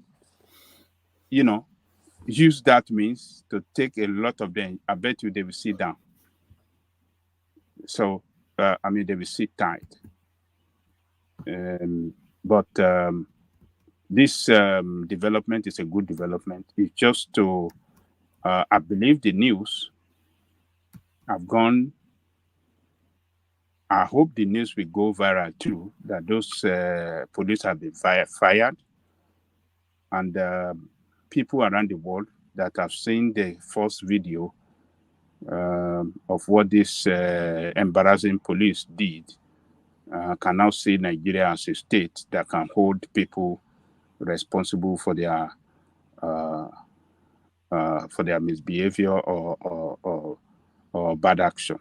So it's a good thing. It's a welcome development, and I hope that the new Inspector General can do something about this police, extortion by police on the street around the country. So I welcome it. It's a good development. All right, brilliant. There was actually there was a topic that Akulata sent in that I wanted your take on, but the topic is too big for this session. It's going to be the lead topic for tomorrow, so everybody look out for tomorrow's session. It's going to be epic. But let me take you to this headline, though. Ohanaeze insisting that Dave Umahi is the lead politician from the Southeast as we speak. Look, those people, I think they are not acting like elderly people that are representing the interests of their people. They are not acting right. That shouldn't be a statement that should come out from them at all. And as a matter of fact, if we want to really look at it politically, as of today, Peter Obi is the most popular and leading politician in that country. In that part of the country today. Because this is a man that contested the election. This is a man that got 6 million votes. This is the most popular Igbo politician today, currently in Nigeria. So on what basis did Ohanaeze arrive at that conclusion that David Umahi, did they mention it in their statement? One man. No. Well, it really wraps around the language that is the leading politician in the current government. That's really where they are. Is that what? Is that the reason why they, why they? That's the interpretation of what they said. But Is one that man, he's not the leading politician in APC from Igbo extraction. We have a deputy speaker from Abia who is an Igbo man. You can't compare that to a minister. No, I think that's I think a minister may well be above that. I'm not sure. A minister that can be fired by a Suwaju above a deputy speaker, an elected speaker that is a deputy speaker. No, that's the ranking now. You go from presidency, vice, senate, house of rep. Ministers are just boys of the president who can be swapped Monday morning. Yes, it's right. One man, you need to check if that's a faction of Ohanaeze, because I don't know if these guys. Is the one is Izigozoro, the one that is the spokesperson for the. This Ohanaeze seven. This Ohanaeze seven. They don't even get one Ohanaeze. This one go come might be Ohanaeze. They go just they talk. This. In fact, our leaders are just. Ohanaeze autopilot. I said, is it the autopilot? I don't know. They even the way they have autopilot, Biafra, or Amasobo, that the way that is how Ohanaeze have their own. They have autopilot. After you finish talking, there you will now say the Igbos play amateur politics. Shall not be used. They use your mouth now. I don't know how they talk. They do something. Can it not be you? They use your mouth now. They talk this one. Does Afenifere not have faction? What are you saying? This guy, anything I'm not talking about faction. I think I'm not boiling now. I was boiling initially. When we talk about personal issues, it's not the issue of it's not what you are talking about. When it comes to political parties, different from a group of people, individual. Ohanaeze is headed by Iwanyaun, which is the recognized Ohanaeze, but there are those miscreants that always release. Ohanaeze is a socio-political organization. Ohanese's objective is to represent the Igbos or the Southeast politically and their issues, to discuss about their issues. One of the burning issue of Ohanaeze is to ensure that the Igbos get to the zenith of leadership in Nigeria. But how organized are they? That is what I've been drawing your attention to. Now, even Ekene is using his mouth. That's why I say, Ekene, you they use your mouth now. Even Afenifere, some group fighted Tinubu. That doesn't stop him to become the president. So stop giving that narrative. When it comes to political matter and political parties, a different ball game. So don't give me that analysis. And that man has bitterness with Tinubu because of a reason. It's just like a Yoruba man coming now and gaslighting all Yorubas and saying, "Oh, Yoruba does not know how to play politics." See, Afenifere did not support our man. They have a faction.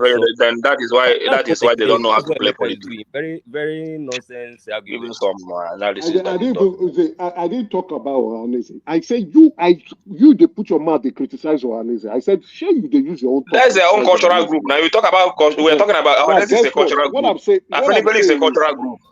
My brother, hold on. Even this guy, this Ghanaian, did they support Tinubu? Okay, please, let's give it to Baba Janekoko. Since we will not allow the man talk, you will not allow me to talk. Or you allow this Baba Janekoko talk now. Baba Jaya, continue. Please, I only ask one man a question to check if this is the real. Quiet, let Baba Janekoko talk. What's going on now? I'd enjoy it now.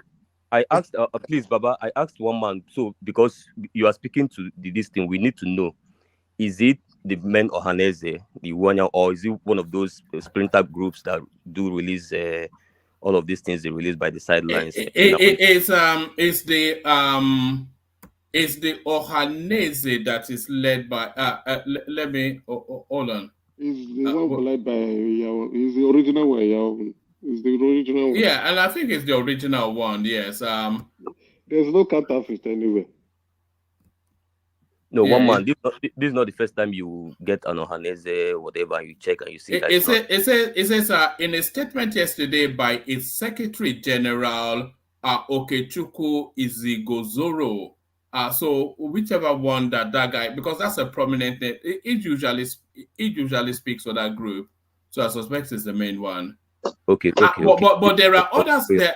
But the thing is, Umahi has been making conciliatory noises towards the Tinubu administration Yes. over the past few days or so. So that's consistent with that sort of tone that they're adopting now. The issue is that I have a lot of things to, but I don't want to insult my elders. Let them continue to play their politics the way they want to play it. So anybody that doesn't support Obi should be slaughtered. Exactly. No, That's it's the not anybody problem. that doesn't support Obi. It's not anybody that doesn't support Obi. When it comes to all this elder stuff and all that, I don't want to insult them. But most of the time, they are not well. They are not well. They are doing a good job here because they have to align properly. We are not aligned properly. We do not align to the center. During Buhari period, we isolated ourselves, insulted and criticized that man. What did we reap for it? Nothing. Now that they've recognized their mistake. Emeka, you don't know how this is. The only thing that align people with the central is the performance of the government. It doesn't necessarily mean what Iwanyan was ever. Just like let me finish. Just like Asuwaju has done.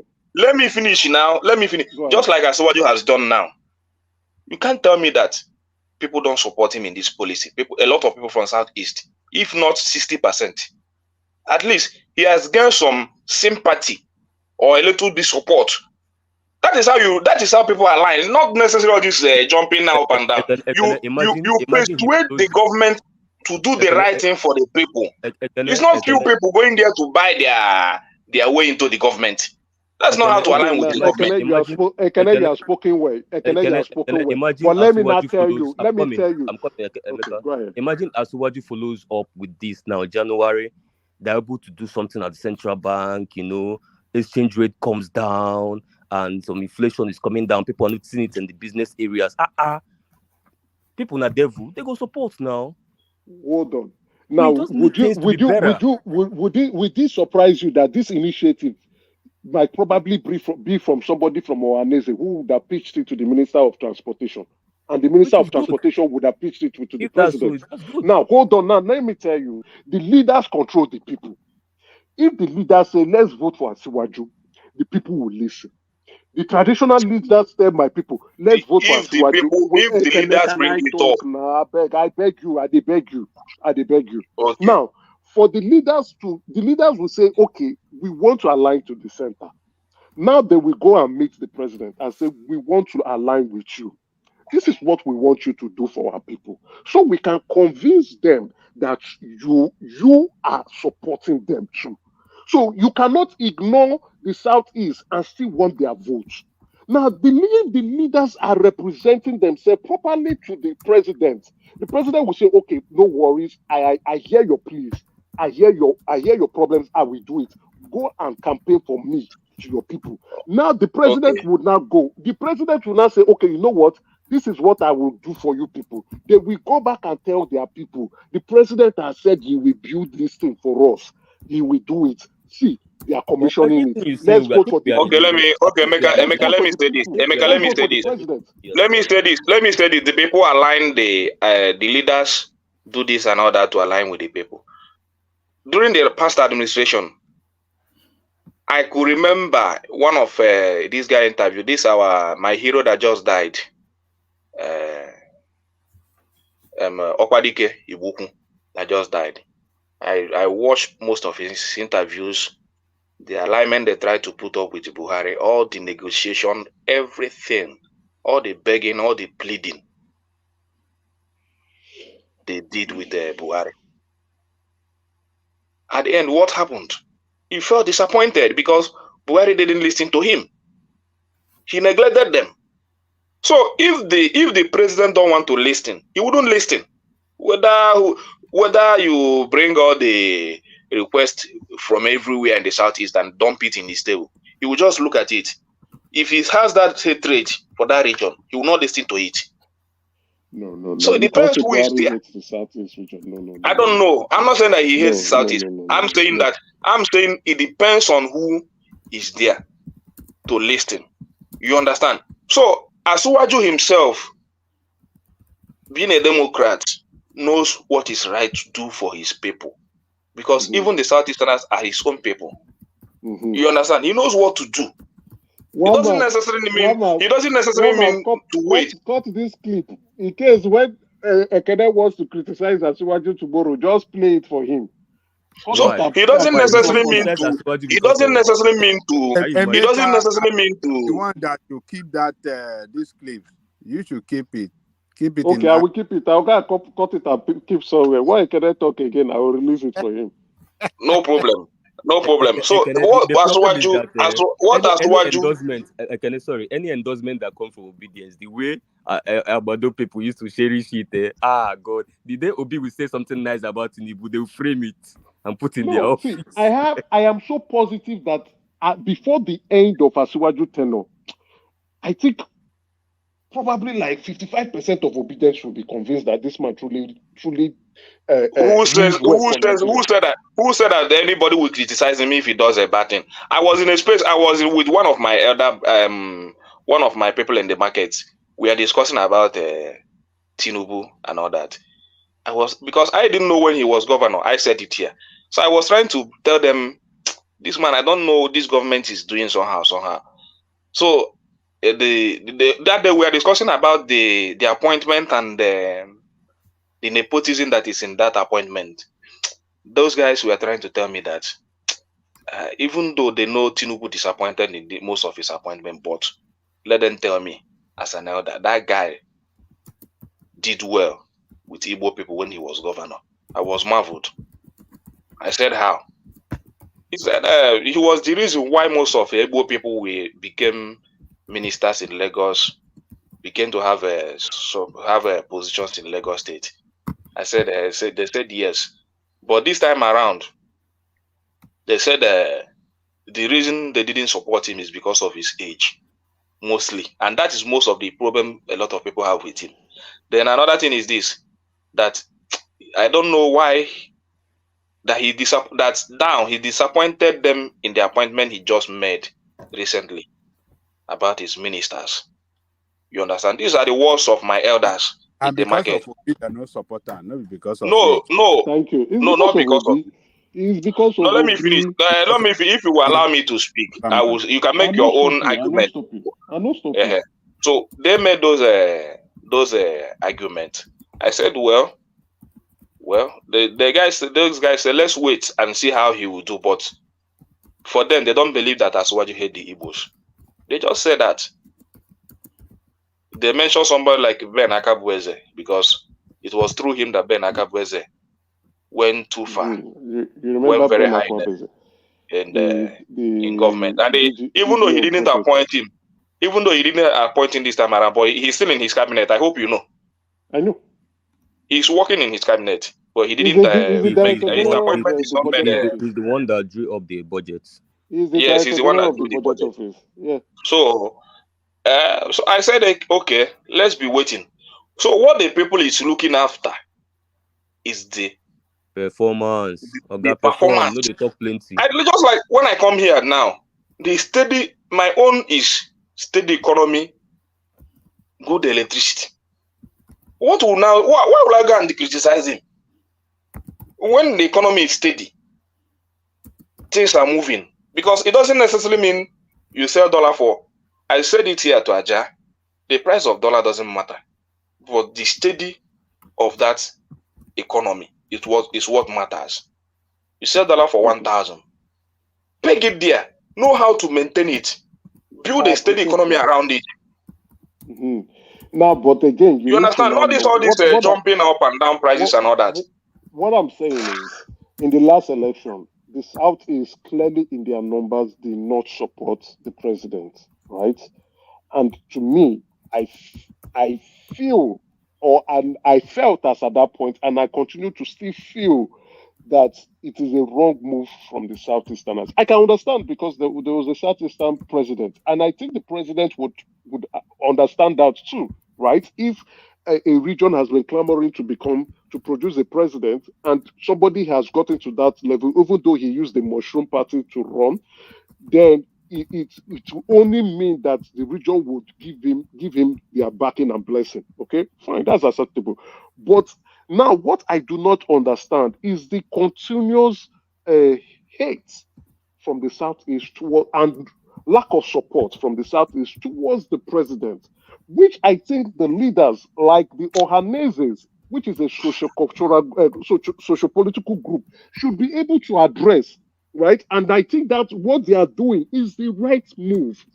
Nobody hate Atiwaju. Emeka, you guys are the one drawing that chart. Nobody. I just told you. People from the southeast don't hate him. Let me tell you, they're going about their let me tell you, you guys. All right, gentlemen, I'm going to be wrapping it up in about 20-25 minutes. So if Ajale Koko can get to speak, and then we'll. Ajale Koko, just give us floor to make our argument. One man just the listening to. All right, carry on. So nobody from the southeast. Most people from the southeast don't hate Asuwaju.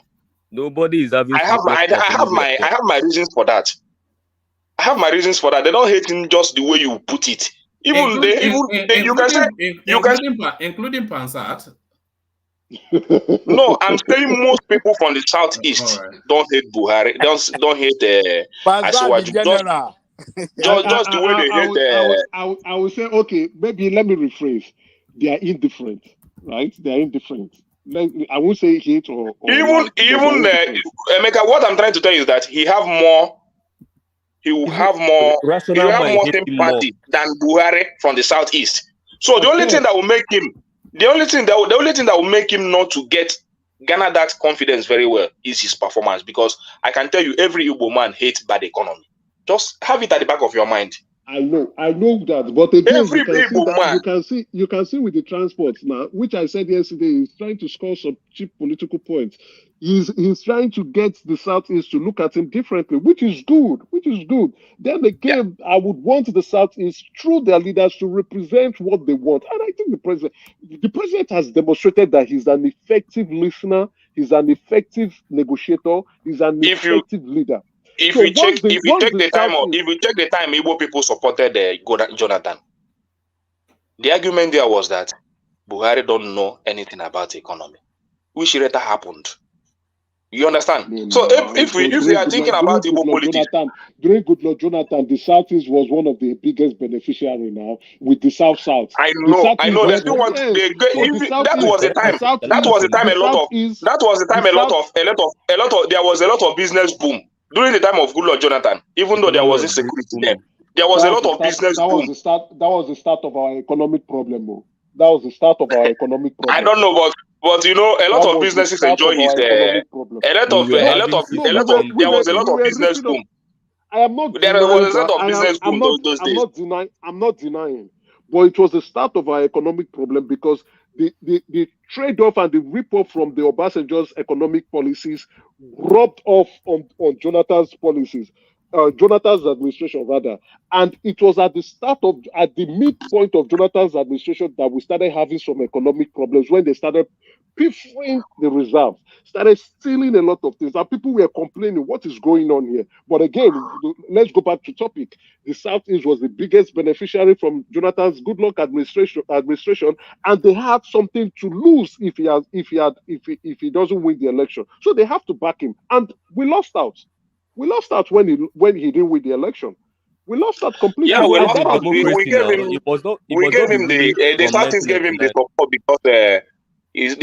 because of that business boom. Because we benefited, not business. Yeah, we benefited. Now I cannot deny that we benefited from Goodluck. Now we benefited from Goodluck Jonathan in the sense that the top juicy jobs were handed over to the Southeasterners. And his government, in terms of economy, even though his government did very well in economy, so you can go and argue other things. His government did not do anything with economy. He did well in economy. Can you? So what are you telling me? No, go and look at the economic indicators. It was starting from the time of Buhari till now. You can compare it. Forget about that one. If you talk of economy, APC government still have a very long way to go. A very long way. Wait, hold on. Emeka, you Goodluck cannot. Jonathan's No. period. I think I'm going Goodluck to Jonathan. send. I'm Okay, going to send go 30 ahead. Walk cents. them. Maybe I'll send talk. 30 cents. 30 cents has already posted that before. Yes, The I saw it. economy. Well, I'm coming. Wait, calm down. The economy, Goodluck Jonathan versus Buhari is like light and day. No, we There's can't compare. no, even APC people have Buhari finished. Goodluck Jonathan, right? Our economic started the nosedive. Instead of Buhari coming to arrest the situation, Buhari came and took it to the grave and buried it, and it decayed, and he also now pushed it further to kill the economy. So I'm not saying that our economy was okay. So why is it surprising to you that people that's one of their major thing that makes them happy is a booming economy would automatically not like a Buhari administration? My problem with the obedience, right? They see politics from a different point of view. They don't see politics from power. You guys keep seeing politics. Wait, that's what I need to explain. That power you want to bring to us, I don't like it. That is why Nigeria is where it is. That's where we are. Let me explain my view. You guys keep saying politics from governance. That old politics we are talking about cannot take us anywhere. That's the point. No, but that is not politics. Now, Buhari did not do well. Wait, now let me give you an view. Let me learn first. Obedience, calm down first now. Buhari did not do well in his first 4 terms, but he won his second term. Now, that is politics, and that's not governance. So politics is about power. A president or a leader must not do well to win re-election. Now, even Ibenejon, his father came out and said, "Is that not an indictment on Nigeria?" Calm down. You get that's my problem. Obedience. You people like fantasy too much. Calm down now. Wait first. Why is it that when people are progressive thinking, people say it's fantasy? Like it's fantasy. People like convincing. The problem is that let me tell you what you are doing, Emeka. People like you spend 35 out of 24 hours a day to convince the next generation that what the ideals of the Nigerians of their dream is only fantasy, and it's never going to happen. Not in their time. Not even that. He's encouraging power thoughts. I'm not saying. He's encouraging power thoughts. Just take power. I'm not saying Nigeria is not negotiate power. You are not talking about governance. You are not talking about the good. You are not talking about the good politics is power. Benefit of the individual. You're only talking about power. Obedience, calm down, because politics is power. Politics is equals to power everywhere in the world. Now, the problem is that we have here is now, and before I say this, let me qualify my statement. I am not also saying Nigeria is not progressing. At least I saw the military era. And in comparison with the military era, we are making steps. The steps may not be milestones, but we're actually making baby steps. We are progressing. We are not even that milestone you are talking. We're not making any step compared to other nations. Stop deceiving yourself. We are not making any step, Oga. We are not making any step.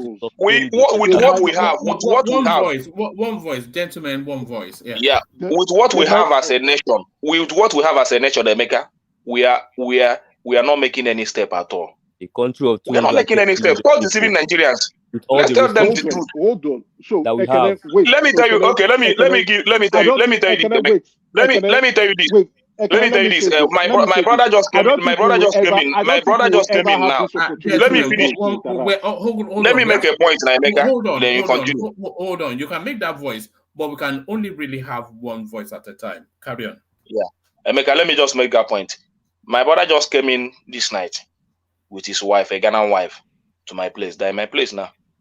No light. The girl was just, everywhere was dark. The girl never come to Nigeria before. This is the first time. Everywhere was dark. He was just looking Ghana. I just tell my brother. My brother said, yes, they see us as rich country.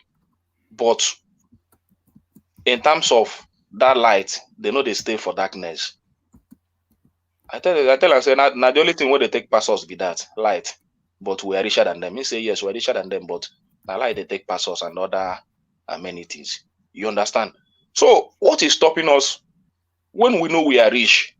We have the money, because it's just like we have everything to do it, but we don't want to do it. That is the problem. Why don't we want to do it? Gentlemen, I'll be shortening about it on the 5-hour mark, which is about 10 minutes or so away. Yeah. Okay, can I speak? I don't think we may have this opportunity now. One man has been very liberal with us, allowing us to need the entire speak. section for this conversation. Wait. Okay, now let me say something. You may not like what I'm going to tell you now, but I'm only speaking based on reality. You see, governance and politics are completely different things, but they need each other, right? Governance is an offshoot of politics, and politics is the struggle for power. It's always about power. Now, a man can control the power structure of a particular place, and he will continue to be their leader for the foreseeable future as long as he controls that power structure. He does not necessarily need to give the people what he wants, but he will continue to be their leader. I can give you examples everywhere in the world. Everywhere in the world. It's not just Nigeria alone. But again, right? We need, what I would say is we still need to provide the dividends of democracy that we practice, that we say we claim to practice. We preach about it. We still need to do things. But that is not politics. You cannot tell the reason why Wike is fighting Fubara is not just because of money. It's about the political structure of that state. It's not that, people are saying, he doesn't want us to deliver governance in River State. No, that are all lies. Fubara wants to decide his fate politically. He doesn't want Wike to decide that fate for him. Wike do not want to lose the political structure. Is that not what democracy is about? That's not democracy. That's politics. That's not democracy. It's not about an executive governor. No. Politics. The only thing I know is that you can continue. Let me distinguish it for you. In the military regime, right? You still see them fighting for power. That's politics. Democracy is different, providing a governance terms power for the people by the people and what you. So it's a means where the people gather together and elect their leaders. Now, we keep also talking about rigging. Why do you think there's rigging? It's a way to control the structure and also deliver the desired result. So what I will tell you, there are examples. We could look at Nigeria as an entity on its own, and we will see it replicating itself time and time over again. And we could look at another entity. Yes, we shouldn't even be comparing ourselves with the West, because Nigeria is still a young country in terms of its democracy. The West is close to 350 years. Even British is way older than Nigeria in the terms of democracy too. So, but we are making baby steps, and we will get there. But again, what I tend to tell people, I know you guys are upset when I say, you guys are living in fantasy. It's because politics is this about the struggle of power. And you could tell, even when Oshomole lost, they removed him to become the APC chairman, and he was upset. Yesterday, the day before yesterday, he told the people who rallied against him to remove him from APC, to become from being the APC national chairman, and told them to their face that they are the problem. And he told Ganduje that beware of these people. They will come after you. It's about the control and the influence that you possess politically to dictate and determine the desired result that you always want. And I will keep saying it again, that a political leader does not guarantee you good governance as long as he maintains the structure that will continue to deliver the desired result for him. And that is why people keep saying that even if Buhari dies, that make other people talk. That he will get 12 million votes. Politics. That's what they are saying. Buhari, let me tell you, a strong political figure. Any politics that is not about good governance is not politics. You can go and argue any other thing you want to argue. Whatever politics you want to play, that is not about good governance, you can continue to argue what you are arguing. What are you telling me? What we want is development. Just like I told you, the only thing Asuwaju needs to get the people beside him is good governance. Forget about all these things you are talking about. It doesn't necessarily need to go to pay these people. Give me good governance. I support you. Please let me speak, please. Simple as that. Thank you very much. Please, my brother Emeka, see the problem here. There is a brand of politics that is sure to guarantee failed governance. Not it may or may not. It is certain that brand of politics will always, if you repeat it 100 times, it will guarantee you failed governance. So and that's why in Nigeria, it looks like every president is worse than his predecessor. Every president, in fact, when Goodluck, as we say, this is the worst. We can't go lower. We went lower. When we were this, we can't go lower. We went lower. So there is a brand of politics that there's practice in Africa, which is epicentered in Nigeria, which is, if we keep doing it 100 times, even in the next 100th generation, it's never going to bring us governance, a good governance. So that's what we are saying. And you say something about fantasy. And I'm telling you that gathering 6 million votes with a baby party was a fantasy before now. Snatching 12 Nigerian states outrightly from the hands of the two biggest political parties in Africa without anything, without money and without anything, was a fantasy 1 year ago. So these things we call fantasies are doable. It is possible. And we have started the step to take over the process, because the process leads, the process towards the end guarantees a lot about how the end is going to be like. You know what I'm saying? So what we have now, that you people, like people like I'm coming, what you have that now, election was Atiku's election to win. Wait, allow me. What you have, Obi was now. The gambit. Obi was the gambit to ensure Atiku does not win that election. Okay. Let me finish. So you are still believing what the you hype. guys are By 2027, now eyes go clear. Okay, thank you. You are believing the hype. A Buhari administration that did not do very well was supposed to lose that election. Okay. APC was supposed to lose that election on the premise that APC has not delivered. Okay. So PDP through Atiku had the upper chance to take power over. Does it mean he was going to deliver? Who was going to deliver? Does it mean Atiku was going to deliver if he took over the power? What is the difference? Wait, if he wins, he's president. Whether he delivers or not, he's a president. That is politics for you. That's what I'm saying. That's why I keep saying you guys keep living in cuckoo land. No. See what you people have done to Nigerians over years. You people have gaslighted the major, and that's why we have the lowest turnout of voters in the entire African country. The lowest. Why? Because of because you people have ganged up both the establishment and you people who I call the establishment whether babies. You have the highest Wait, or the lowest number, it doesn't mean that when election comes, there will not be a winner. Let me finish. Wait now, calm down. So over the only thing it reflects is that the people who are planning to rig an election, if there is no turnout, they will not be able to rig properly. Okay. The reason I don't like discussing with you, don't like people to lay their opinion. Doesn't like me to land. That's the problem. It's all over my mouth. I apologize. But the problem is that the establishment and the establishment babies, which is the little segment of the people that they control, which Emeka represents, have tell the very strong messaging over the years, because Nigerians had PTSD coming from the military, has tell the message that has kept Nigerians out of the political system. Because the moment more Nigerians enter, like the way they flogged in the last election, if three times of them extra flog in, they are gone. These politics we are preaching now is gone.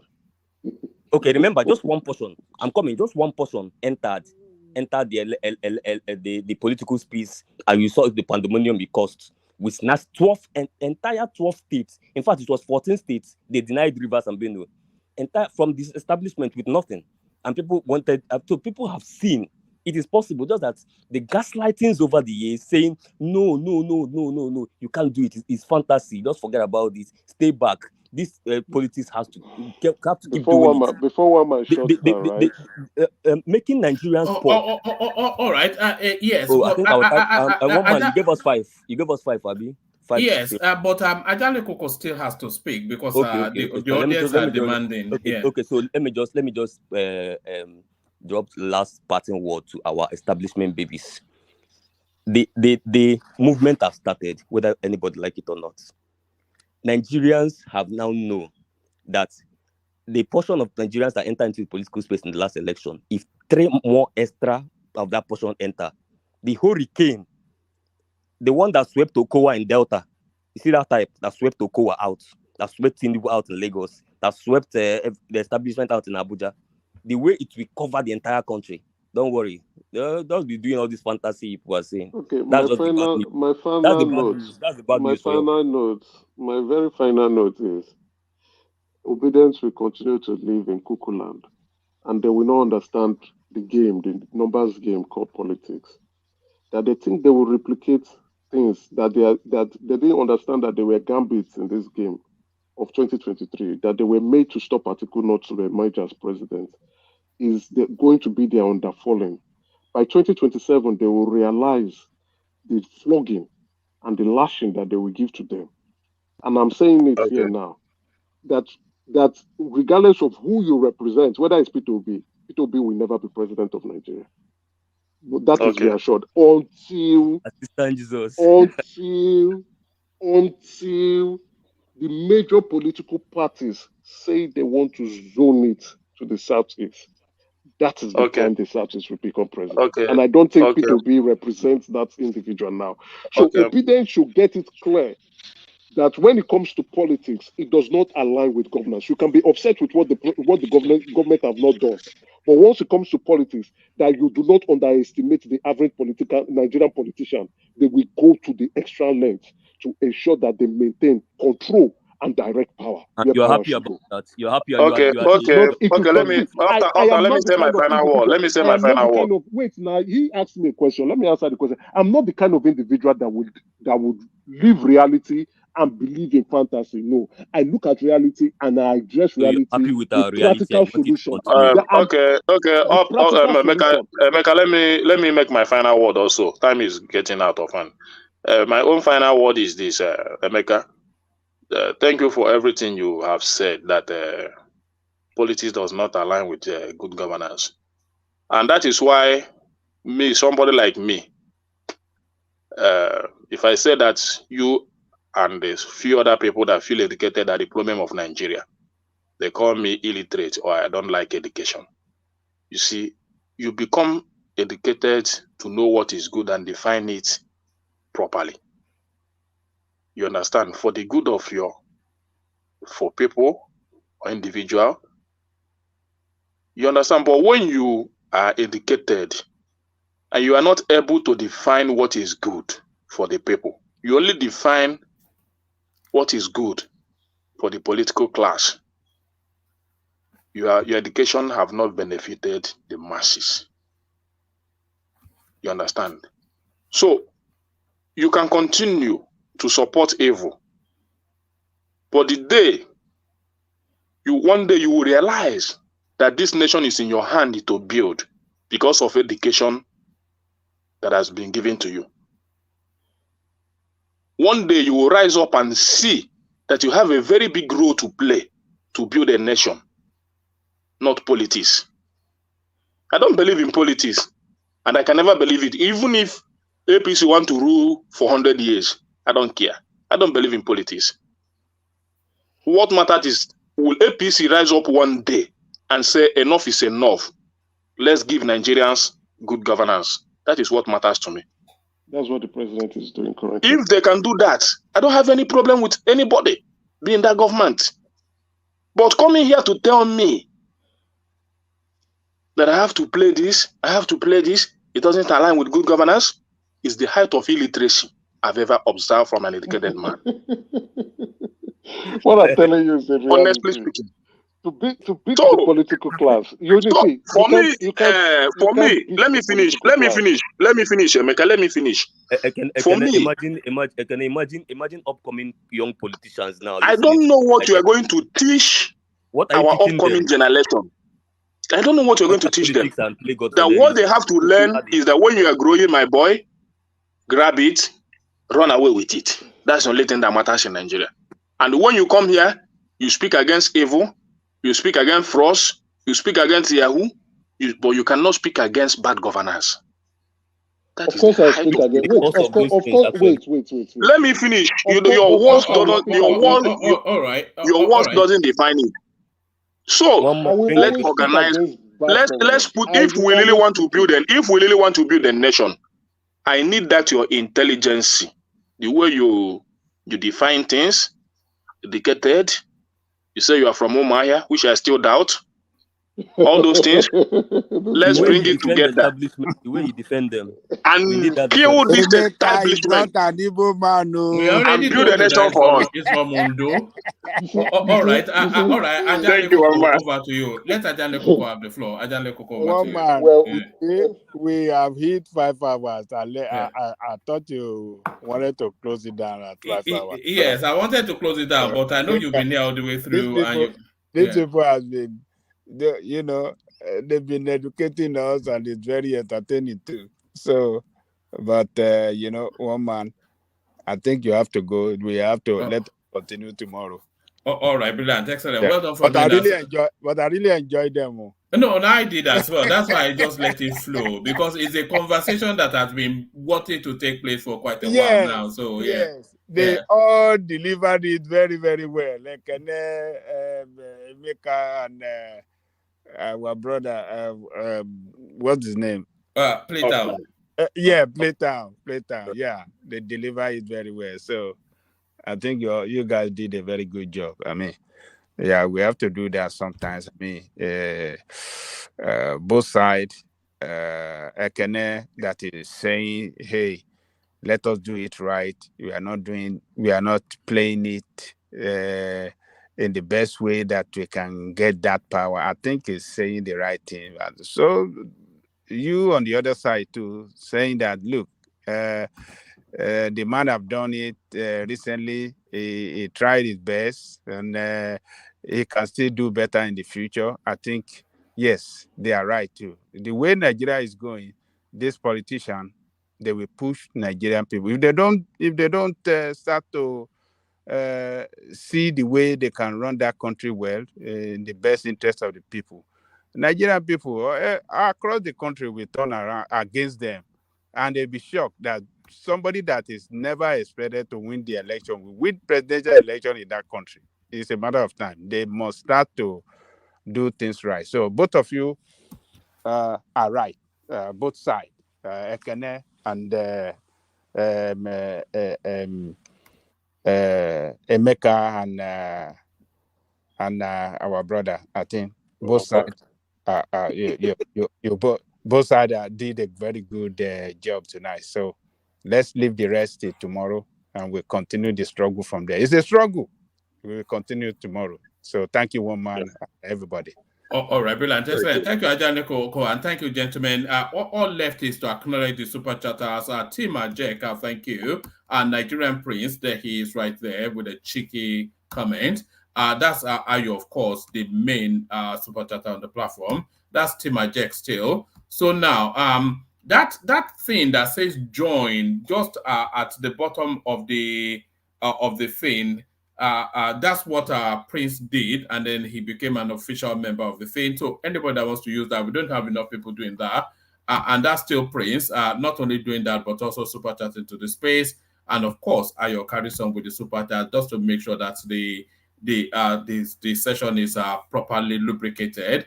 That's Prince Daddy right there, passing through with the super chat, and Ayo, of course, opened up that space. So thank you, Ayo, and the rest of the super chatters. So thank you, everyone. We'll do it all over again tomorrow. We have a big headline for tomorrow, so come prepared. So